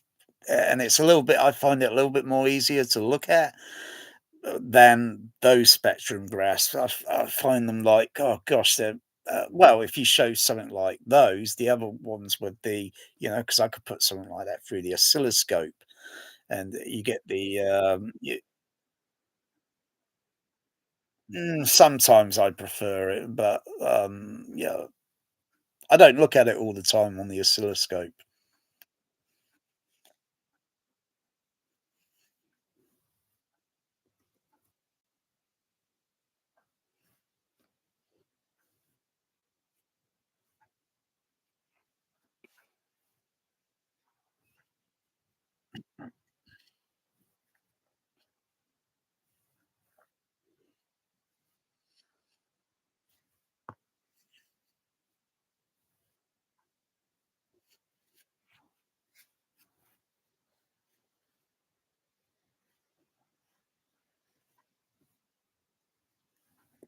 2, 3, 4. 1, 2, 3, 4, 5, 6. Yeah, those signals look very weak. God, you're gonna hardly notice it. You get too much loudness from the front, and you think, "What's the point with those surround speakers?" You hardly if you can hardly hear it.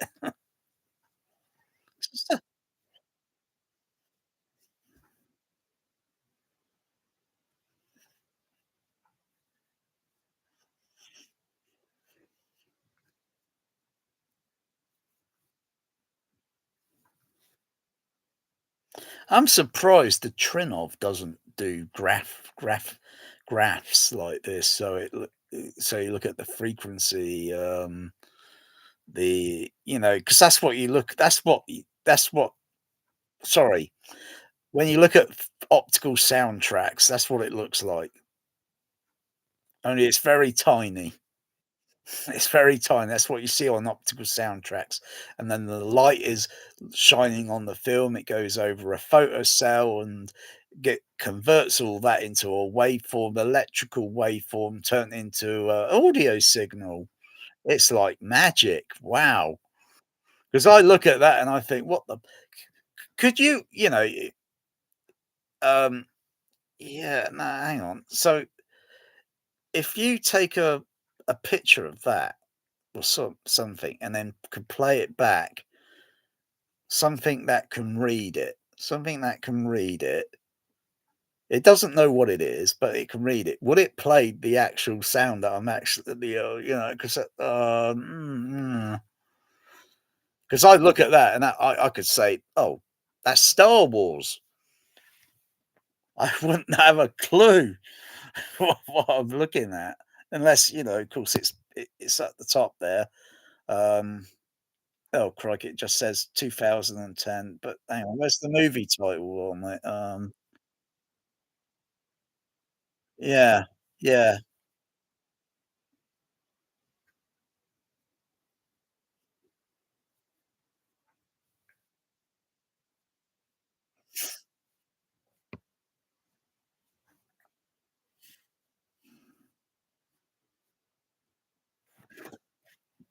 You listen carefully to these,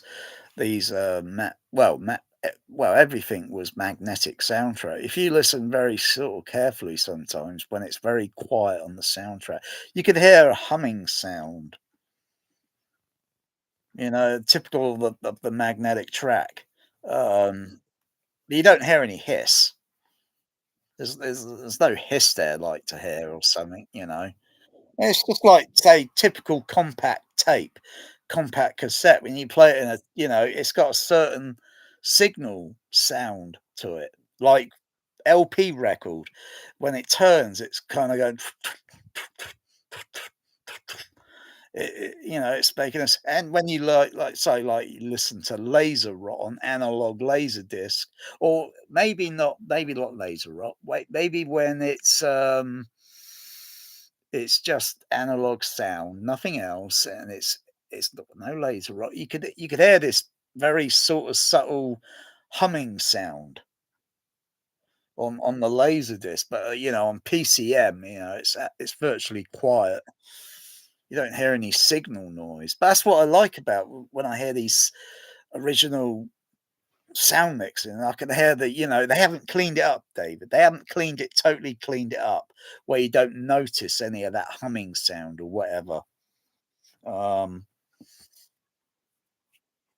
I have noticed with some discs, some DVDs or Blu-rays, where it gets near the end credits, and the soundtrack goes just about silent, and I can hear a little bit of, "Oh, yeah," and I put another DVD on of the same, movie, but it's different, it's a different, and I'm thinking, "Oh, it's a little different, I don't hear that noise." Uh, yeah.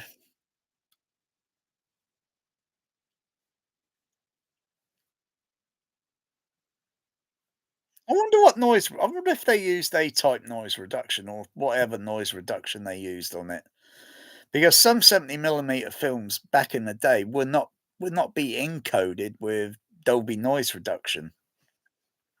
So they use a different filter to, they use a different filter. Um,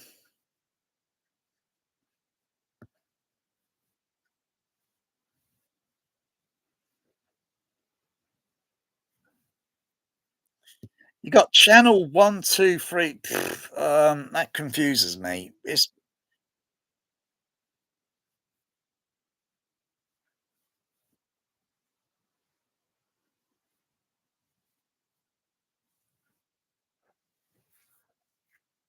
Yeah, it'd be a bit more, a bit more easy if which says which is left channel, center, and right channel, and um,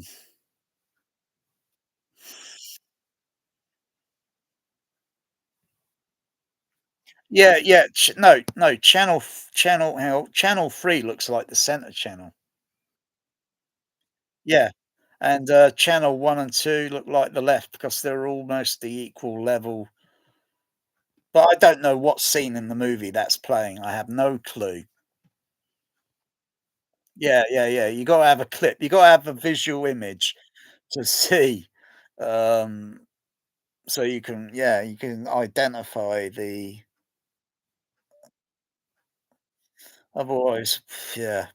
If I showed something like that to someone, they'll probably think it's Star Wars.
Mhm.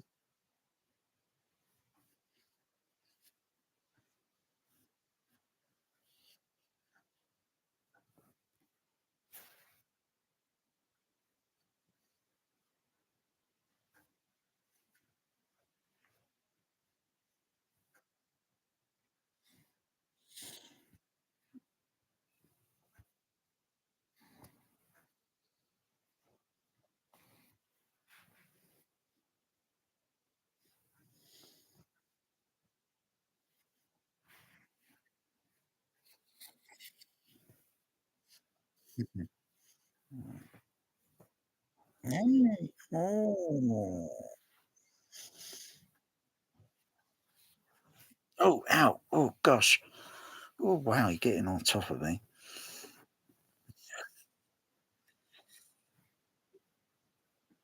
Yeah, yeah, yeah, yeah, yeah. I can't even remember if I could recall turning up the volume at a certain point where it might be a bit quiet in the movie, and I might hear the humming sound of the magnetic track. Because I don't know if they use anything to clean it up with. I'll know when I'll get the laser disc and listen to it.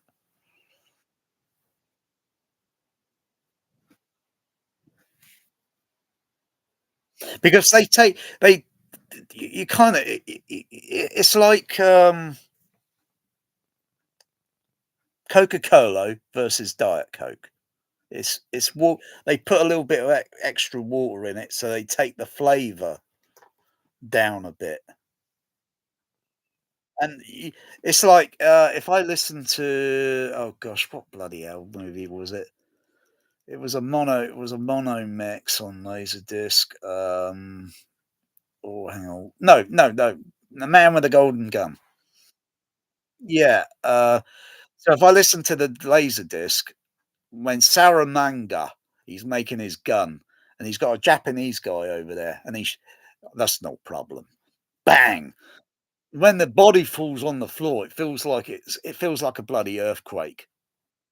I just give it a little presentation, and the mono mix feels like an earthquake, and it's got all this detail in it.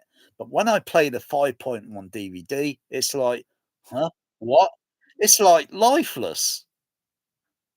They've taken some of the essence out of the sound mix of you know, they've just taken a little bit out and put something else in there, which is cleaning it up. And I don't like the DVD. I just rather play the mono laser disc because it just sounds like it's got a bit more bass level on it.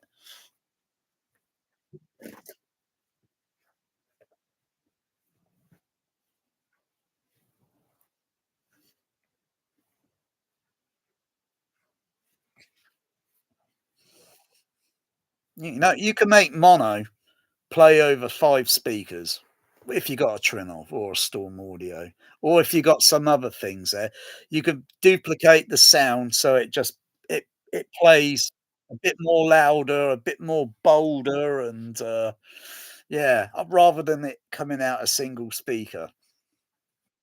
You could do things, or you could play it on all speakers. Does do you have an AV receiver where you got a multi stereo channel mode? Yeah, you could play it on that and it just duplicates the sound all around the room.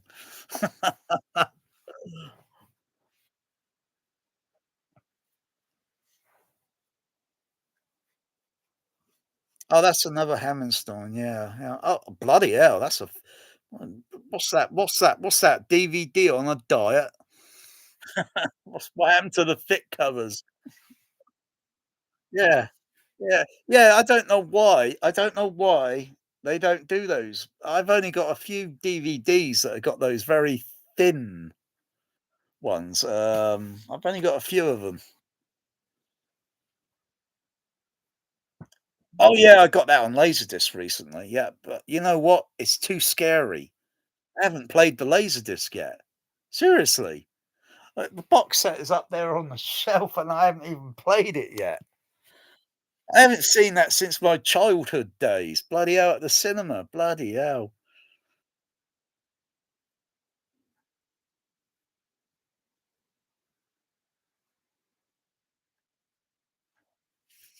It's a white box set. It's a white big box set. CA yeah, I think it is CAV, yes.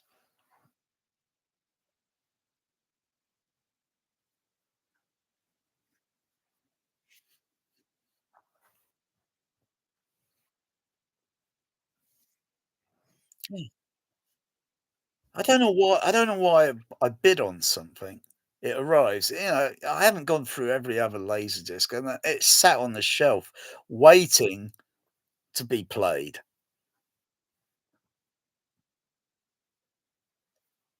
Oh, yeah, yeah, I used to watch that on TV back in the 1970s.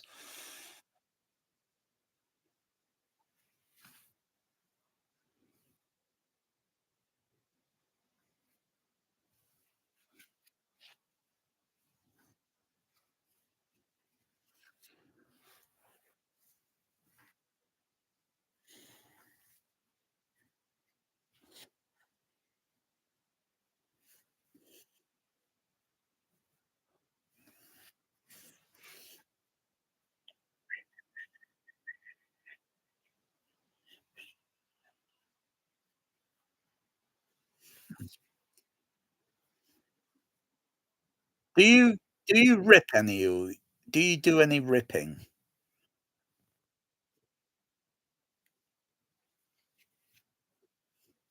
Oh, come on, the educational.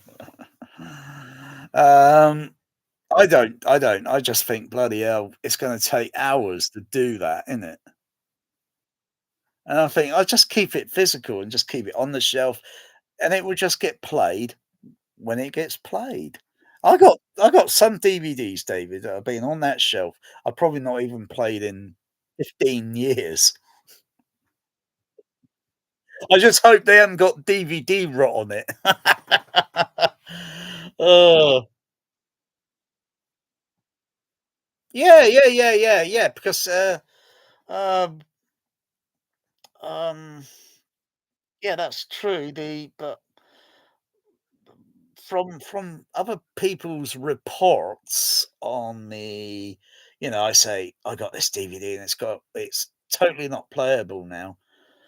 I've c I've only had an issue with one DVD where I don't know, I think it got some sort of watermark or smear all over it, and the laser just couldn't read it. So, um, you know, um, that's okay. I'll get another disc as long as it's the same pressing. You know, um, I think it was the Terminator. I had the Terminator. With that terrible sound mix on it. Um, I had to get another pressing of the Terminator. But I don't play it much. I play the Laserdisc, I play the mono mix because everybody got upset when he started terminating and it sounded like a bloody Dirty Harry Magnum 44, pistol going off.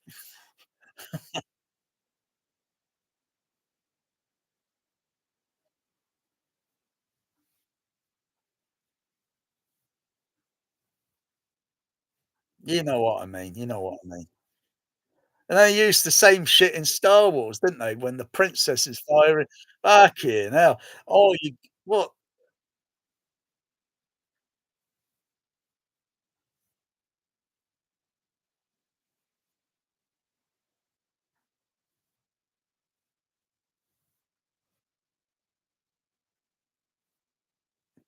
Mm. That AC3 Laserdisc is terrible. The surround channel is not even corrected or fixed. You hear sound effects of the Death Star going "woom, woom, woom, woom," and then suddenly it goes off, and then it comes back on again "woom, woom, woom, woom, woom, woom." I think, "Bloody hell." And when Luke Skywalker and the princess, they're running along that thing and they go, "Whoa, we almost fell over here," and when you hear Luke Skywalker saying, "I think we made a wrong turn," but the dialogue in the surround is very dry. It doesn't have any echo or reverberation sound effect on it. Yes, but when you get to the 2000 versions, it's fixed and all that. It's like they fixed everything. Yeah, just like you hear on the original Laserdisc, like you hear on the original mix. Yeah, but yeah, I don't know that. I don't play the Laserdisc AC3 anymore, Star Wars, 'cause, yeah, yeah. I saw the Empire Strikes back at, was it Tower Park? DTS Sound, DTS. Um, Yeah, yeah, yeah, yeah.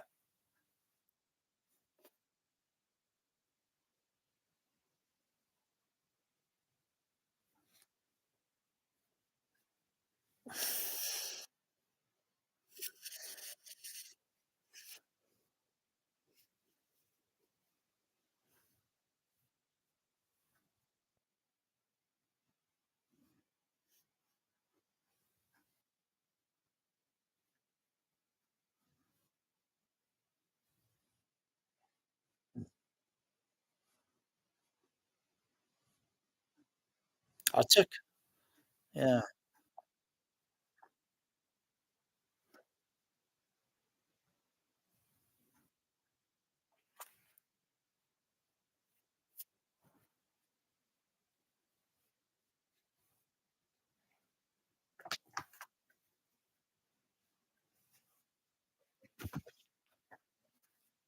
What the fuck? What the fuck?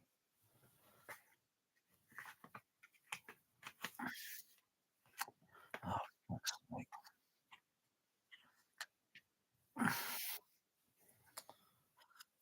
Fucking hell, it's water. Oh, for crying out loud. I can't put this over there, for Christ's sake. Fucking hell, spilling water everywhere. What the fuck? I didn't get any water on you, did I, girl? Otherwise, you'll multiply.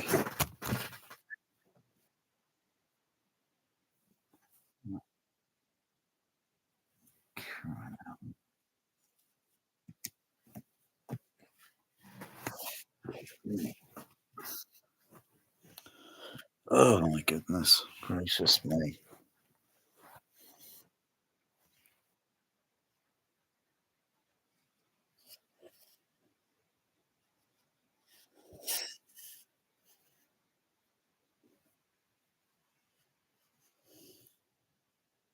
That's the thing, you gotta be very careful with these discs. There's a lot of dust. There is a lot of dust that's floating around the room.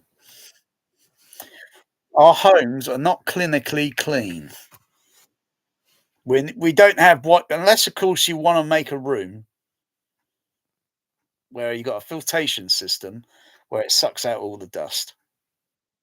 Otherwise, that dust is when you're moving that out of take it out the box, there's dust floating around. You can't see it, but if you get some light, you can see the dust.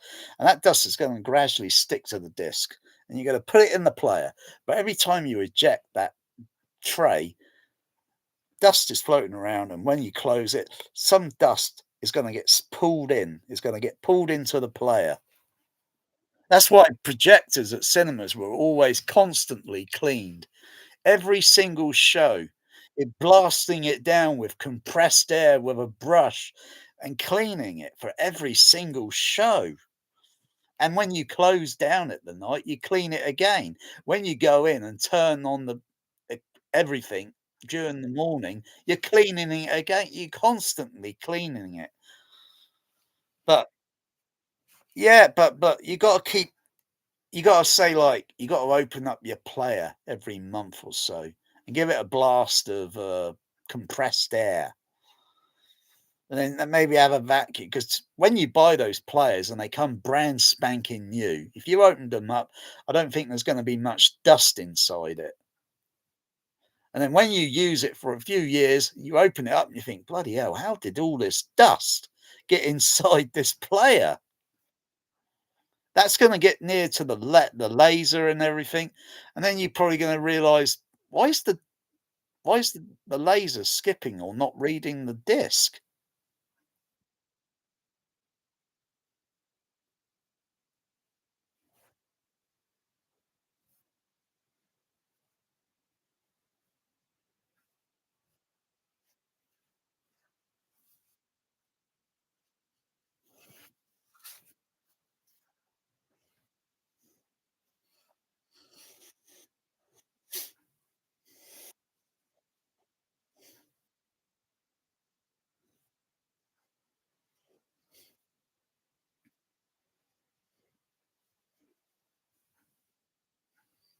Mm.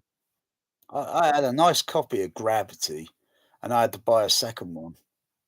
with the Dolby Atmos on it because it started to get corrupted, and I was thinking, "This is probably a minor scratches and dust, and this it starts pausing and pixelating." And I thought, "Wow, blimey!" They brought a new they they bring it out again on Atmos, and the price is a little bit cheaper because when they first had it out and they're selling that disc after a few years, the prices suddenly go from that to that. And I'm thinking, what the blaze? I'm not paying that money for the bloody crying out loud. Just got to be careful with the keep these discs so the dust doesn't and the hold how do you hold the disc? You put your finger in the middle of the, and hold your thumb on the outside and put it in, don't you? Yeah. Should never touch the optic of the disc itself. Otherwise, you're gonna yeah. Yeah. Otherwise, you're gonna be looking to buy another bloody pressing when it starts pixelating and you think you can't clean it. You clean it, but you got to remember the bits are so tiny. The bit that's like the bits on a laser disc, and then the bits on a DVD are a little bit smaller. The bits on a Blu-ray, bit more smaller, and maybe the same as a HDVD.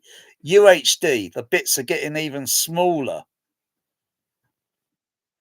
and that laser's got to, look precisely, and if there's anything there that's gonna cause a disruption or something, that it's not gonna play. But you get a little smudge or a little minor scratch on a laser disc, it still plays.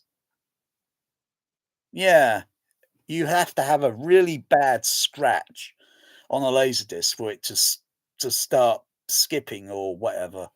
But a minor scratch, no. You see a little blemish mark going across the screen. You know that's a little scratch mark or something on the disc or something. But yeah,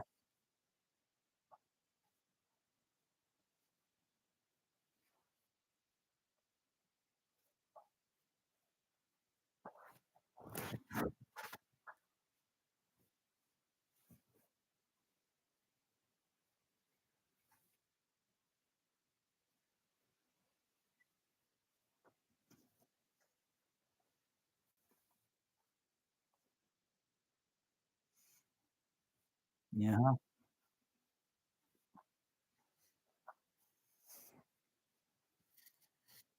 yeah. But you get minor scratches even on a DVD. You'll be surprised it still plays. I look at my DVDs and I think, bloody hell, it looks like someone been doing ice skating on it, and it still plays. But if that were HD, have you got any HDVD discs there, David?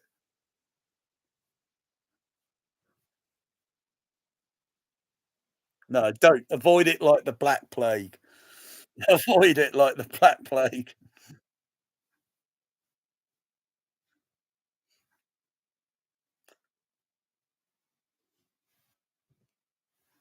Yeah, some have a Dolby True soundtrack on it, and you get to the Blu-ray and it doesn't have a Dolby True on it.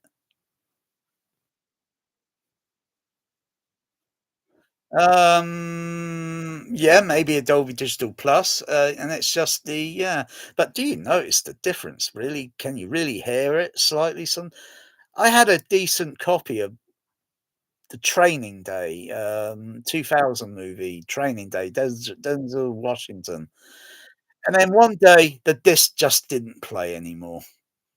It just didn't play anymore. HDVD, Warner Brothers, and I had to get a Blu-ray version, but it didn't have the Dolby True soundtrack on it.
Dragon Slayer?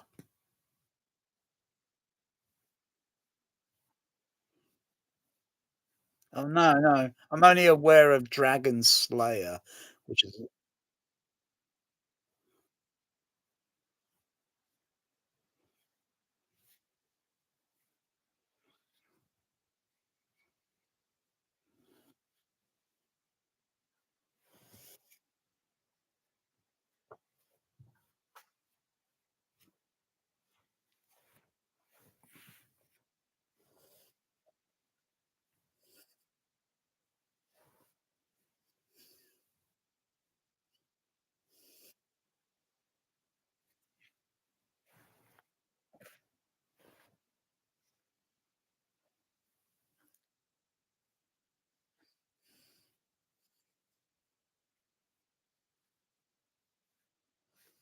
no, can't say no.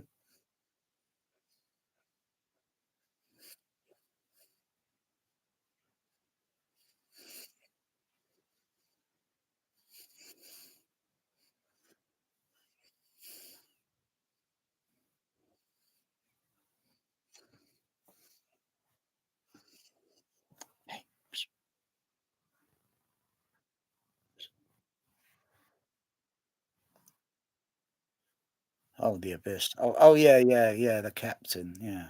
Um, Captain Crunch.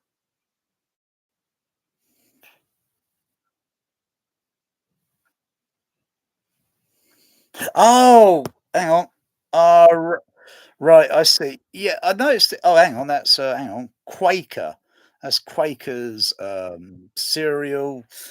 No, I'm not sure if they sold that in the UK. They sell Quaker, but, probably not that brand in the UK. Yeah, I noticed he's holding something in the movie, but took to I never, now I'm gonna have that image in my head. Um, yeah, Quaker Captain Crunch. Yeah, do you, often eat, breakfast cereal raw without any milk? Because that's what he's doing in the movie. He's eating raw, he's not with no milk or any sugar or whatever, just eating it raw.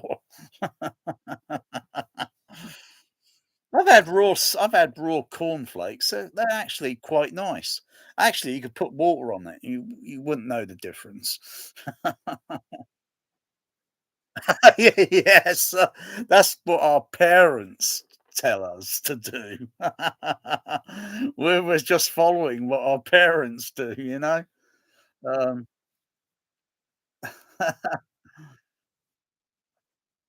yeah,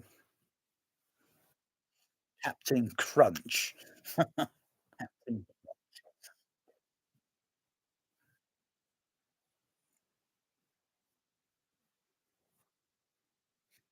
Yeah, yeah, we got that in the UK. Maybe not that, but we got Quaker Oat. We got Quaker Oats. It wasn't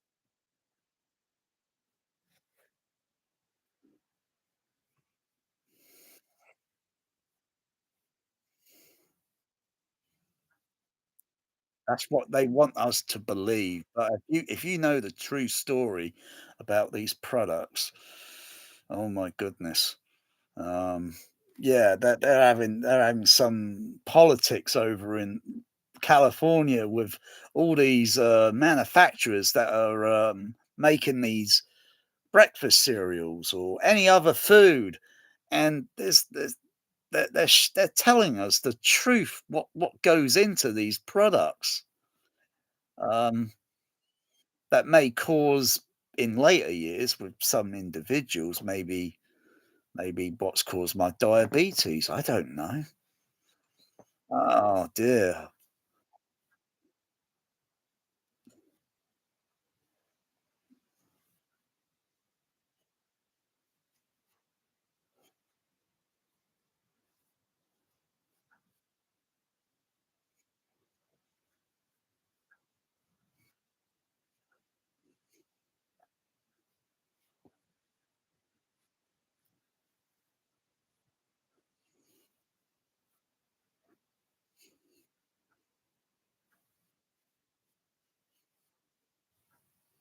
Mm.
Oh, I just try to play it back so it gives me sometimes the exaggeration, but we don't.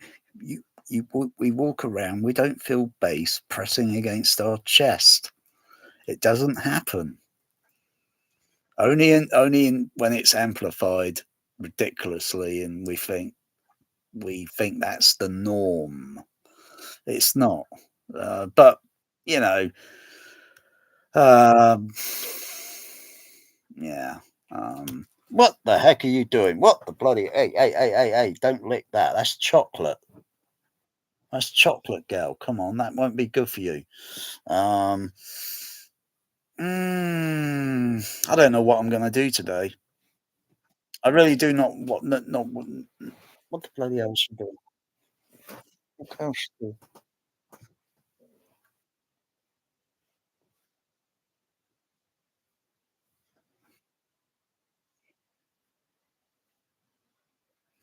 Oh, there's still.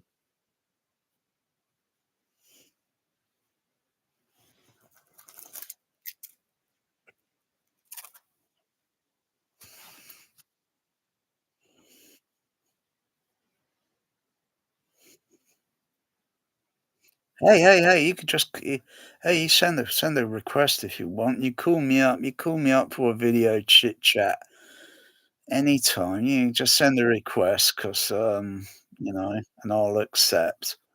You can send a call anytime, or if I call, but you might be. But I'm usually never engaged. I'm usually reserved, so you can call anytime. Um,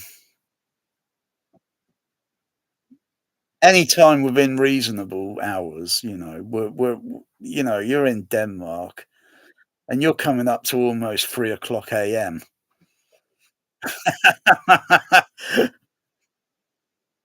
That's okay, because I'm relaxed.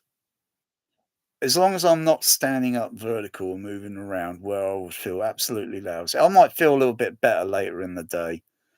Sugar levels, they kinda go up and down, they're fluctuating. It's like the weather forecast, and it's just fluctuating.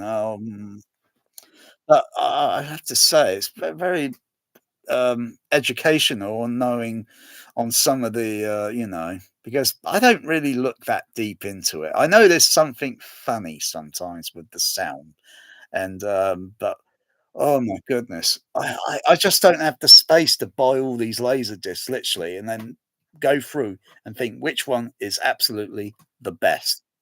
Yeah, the absolute best one ever out of the whole lot, the optimum one, and but I know everything's near field mix on Blu-ray and that's and DVD, that thing has been ongoing since 1998.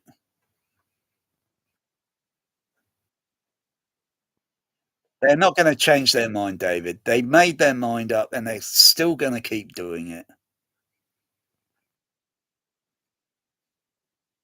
Like I say, you on Blu-ray.com? Yeah, I figured so. You gotta have some sort of petition or some sort of rebellion saying, "Look, we've had enough of these near field mixes. I ain't buying any more of these discs.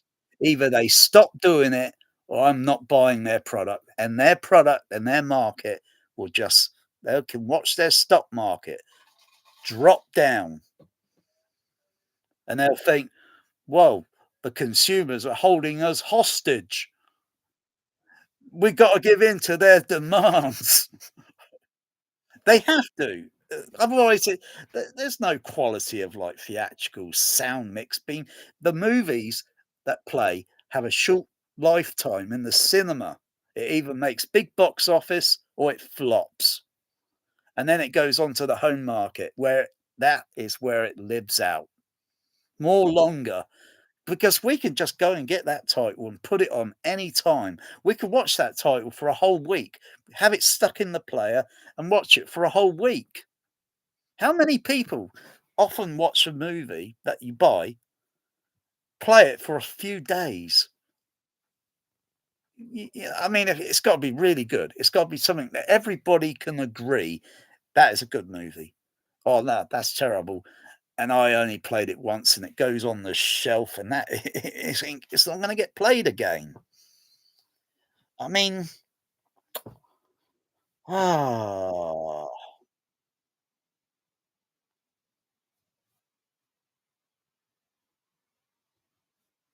and I can't trust Blu-ray.com. I don't know how many are actually in film industry and they're lurking around and they're trying to defend the disc format or such because if someone starts yelling out about it or blowing the whistle, you either get it's either one or the other. You're going to get banned. They'll shut you up, shut you down, and ban you.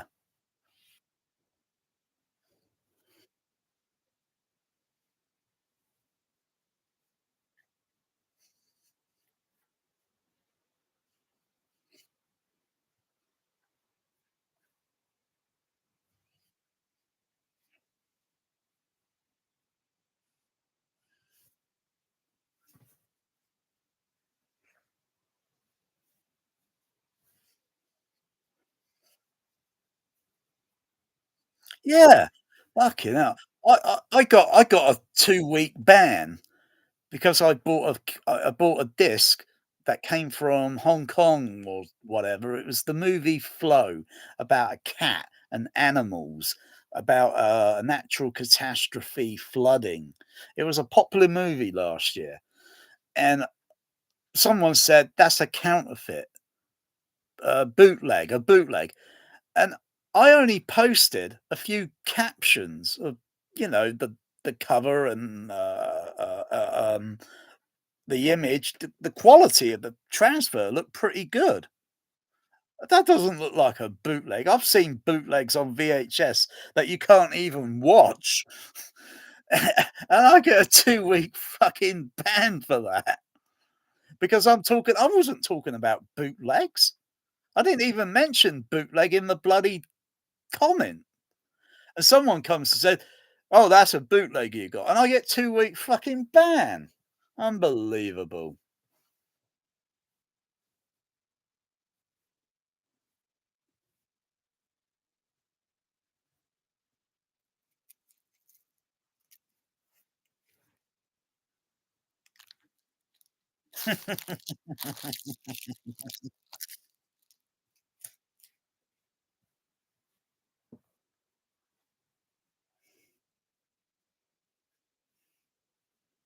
Oh, come on, following the rules really seriously on that site. That's like kissing their asses. You're kissing the movie studios' asses.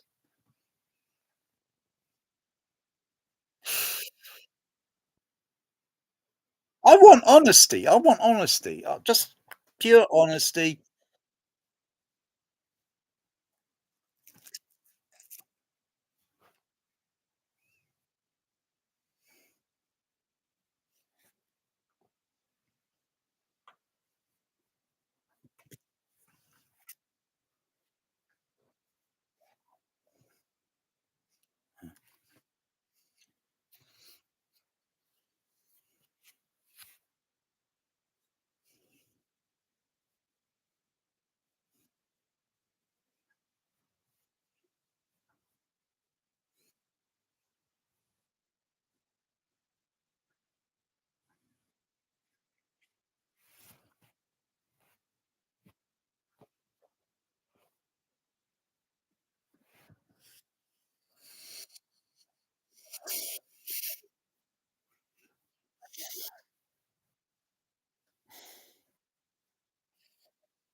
Have you got Superman the movie on 4K or whatever it is? Have you noticed all the noise on that picture image, the fake grain effects, and a few other things? I'm not sure which pressing you got. I got the USA one, but oh dear, it's got issues with it.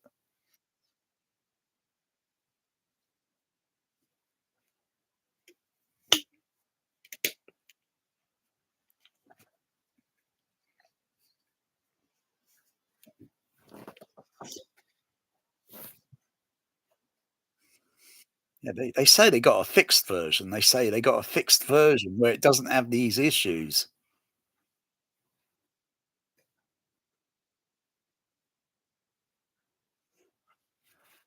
See, that's my point, David. They are putting those issues on the disc deliberately. Don't forget, these are professionals, highly trained chimpanzee, monkey professionals, and they're purposely putting this on the disc. How could they let that go out into mass production and then go on the shelves? Huh? Who the bloody hell's the supervisor there? Who's the supervisor? Come on. What's going on?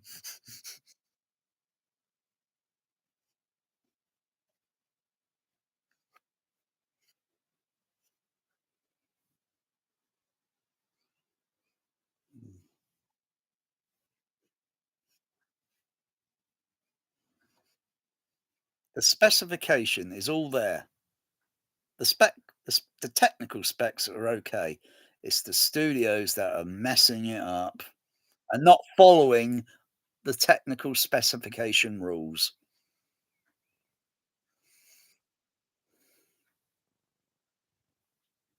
You know,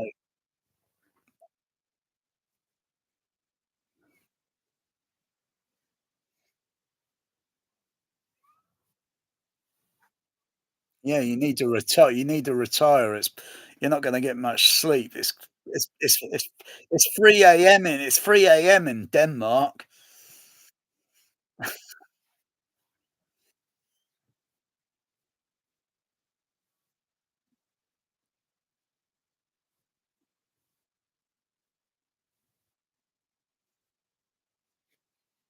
Oh, I'm retired as well. I'm plagued with bloody illness, and it pisses me off. I can't even have a decent day where I don't have to bloody keep laying in bed. If I feel okay, I could probably stay up for a few hours or maybe 20 hours. I don't know what the bloody hell was making me stay up 20 hours the other day. That's not good for my I have a heart issue and I've got bloody diabetes. Oh, so I'm screwed. I'm screwed. What are you meowing at, girl? You know, my cat, when I first got my cat, she last year, she hardly meowed. Now it's a bit more, coming up to about a year almost since I had her, and she meows a lot. She's trying to tell me stuff, you know?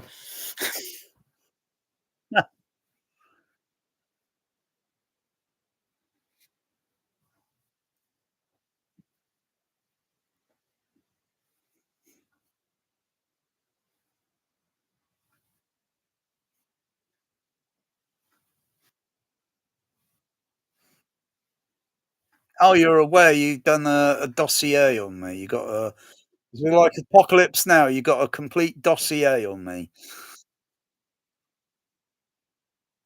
No, my other 2 cats are up there. Their ashes are up there. And I I just miss their character and personalities. I just miss it. Just can't resurrect them. You just can't you know, I just can't resurrect them. Yeah, no, even though cats can be a pain in the arse sometimes, they once they got their mind on something, they just go back and claw it or chewing on it or purposely knocking it onto the floor until it breaks. I had several things up on this shelf over here. A little model aeroplane of a 747, and my cat Melanie just knocked it on the floor repeatedly until it broke. I got a nice little SR-71 Blackbird over there. Oh yeah, if she breaks it, I could probably get another one, but I don't know where I could get another model of that little 747 thing. But anyway, she's always got, she's trying to break things. Bloody hell! I mean, um, yeah, but I miss my cat. My heart got torn out when I had to put my cat Magic down, my little lovely tuxedo cat, friendly tuxedo. He won't bite anyone. Or do anything. People fear when they pick a cat up. Is it going to claw me? I'll say, no, it's not. They think I'm making it up. And I'll say, no, it won't. He won't claw you. He won't bite you. Um, I just miss him so much because I could hear his last few meows. He was pleading to me not to put him down. And it breaks my bloody heart because that's a life that's gives you warmth, affection, and love. And I feel so guilty. I feel so guilty putting him having to say to the vet, yes. Or I could have said no, abort, because I felt was so cruel but oh dear. Anyway, it took me a while to get over it, over the grief. And most people say, all right, it's a dog, it's a cat, it's a bunny rabbit, you know, and, uh, you know, oh dear. Life can be, I don't know. There's only one thing I know, David, is the sun in our solar system has only got 4.5 billion years of hydrogen fusion fuel left, and that'll be it. 4.5 billion years. What are we going to, what is, where is this, our species going? Would it be, would we be our own demise in 100 years, 200 years? I don't know. But it saddens me with all the animal life, all the sea life that has been living on this planet for billions of years. They don't know what's going to happen one day. It's going to be grim. It's going to be like one of these sci-fi movies that the temperatures will rise up high. The water and the oceans are going to evaporate. Lakes and all that, they'll go first, and then the oceans slowly evaporating. It's going to be grim, and there's no escape. When we can't go anywhere, our lifespan is too short to travel the galaxy that we are in. We're in a little universe. Sorry, we're in a little solar system, and then that you got a big galaxy. And to get from outside of this solar system would take nearly 30, 40 years of travel. Our lifespan's too short. We're here to stay. Like they say in Planet of the Apes, we're here to stay. How does it taste, tiger? You got what you want. Until they realize at the end of the movie, my God, you maniacs, you blew it up. But we're here to stay on this planet. Every other life form on this planet is here to stay till the end, till until the demise of this solar system in 4.5 billion years. I know you can laugh at it and think, oh, yeah, I won't be around, but we know that through science, and it scares the hell out of me. It scares me. I'm terrified of it because we're not going to be able to escape. It's not like these sci-fi movies when worlds collide and they get on a rocket and they, get to another planet, and whilst the other thing collides with the Earth and kaboom, oh dear. Life, I don't know. It's very precious. And I do think with my life, life is very short because I don't think I would live to my 60th birthday. I'll be very surprised if I can make it to 60. I only got 2 year or a few years until I'll be very surprised if I'm still around. I should have died a few years ago. I've had like 2 heart attacks. You know, most people, but those are small. Most people have a major heart attack, and they might be lucky to be alive, but some of that heart attack's going to get the best of them. Their your walking mobility will not be the same ever again. It'd be like learning how to walk again. Um, but if you get a stroke or anything, you get memory loss or starve your brain of oxygen, you'd be a vegetable. I wouldn't want to live like that. It's yeah, I don't want to upset you or depress you, but yeah, just take every day as it goes along.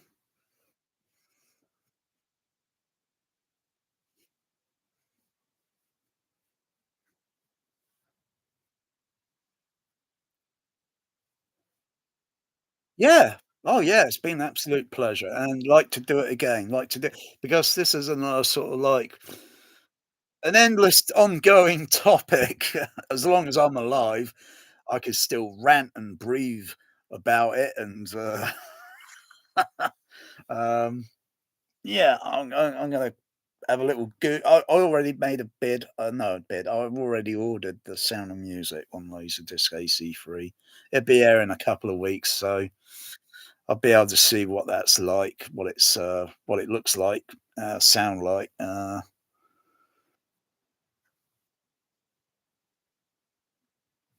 Yeah, I'll check it up against the. Well, I don't have to. I only have to listen to the surrounds, and I'll know if it's mono or stereo, or if it's got LFE on it. But if it says it's 5.1, then hmm,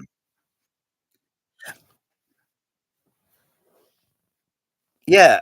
I mean, I brought a recent disc of a movie, 1980 movie, called Runaway. It's got Tom Selleck, the guy from Magnum PI TV show back in the 80s, Runaway. And they say the disc was 5.1, but there's only a left, center, right on it. There's no surround, no point one LFE. It's a bit of a dud. I think it came out from Arrow or Shout.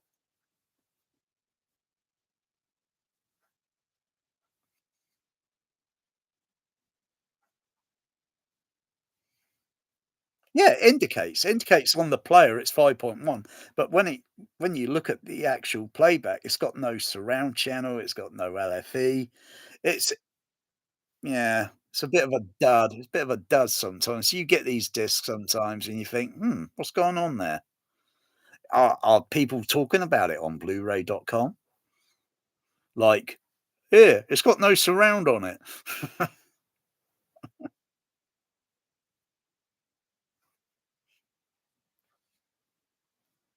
Yeah, you too, Dave. Yeah, I'll see it in a second. I'll see it in a second. Bye. Night night.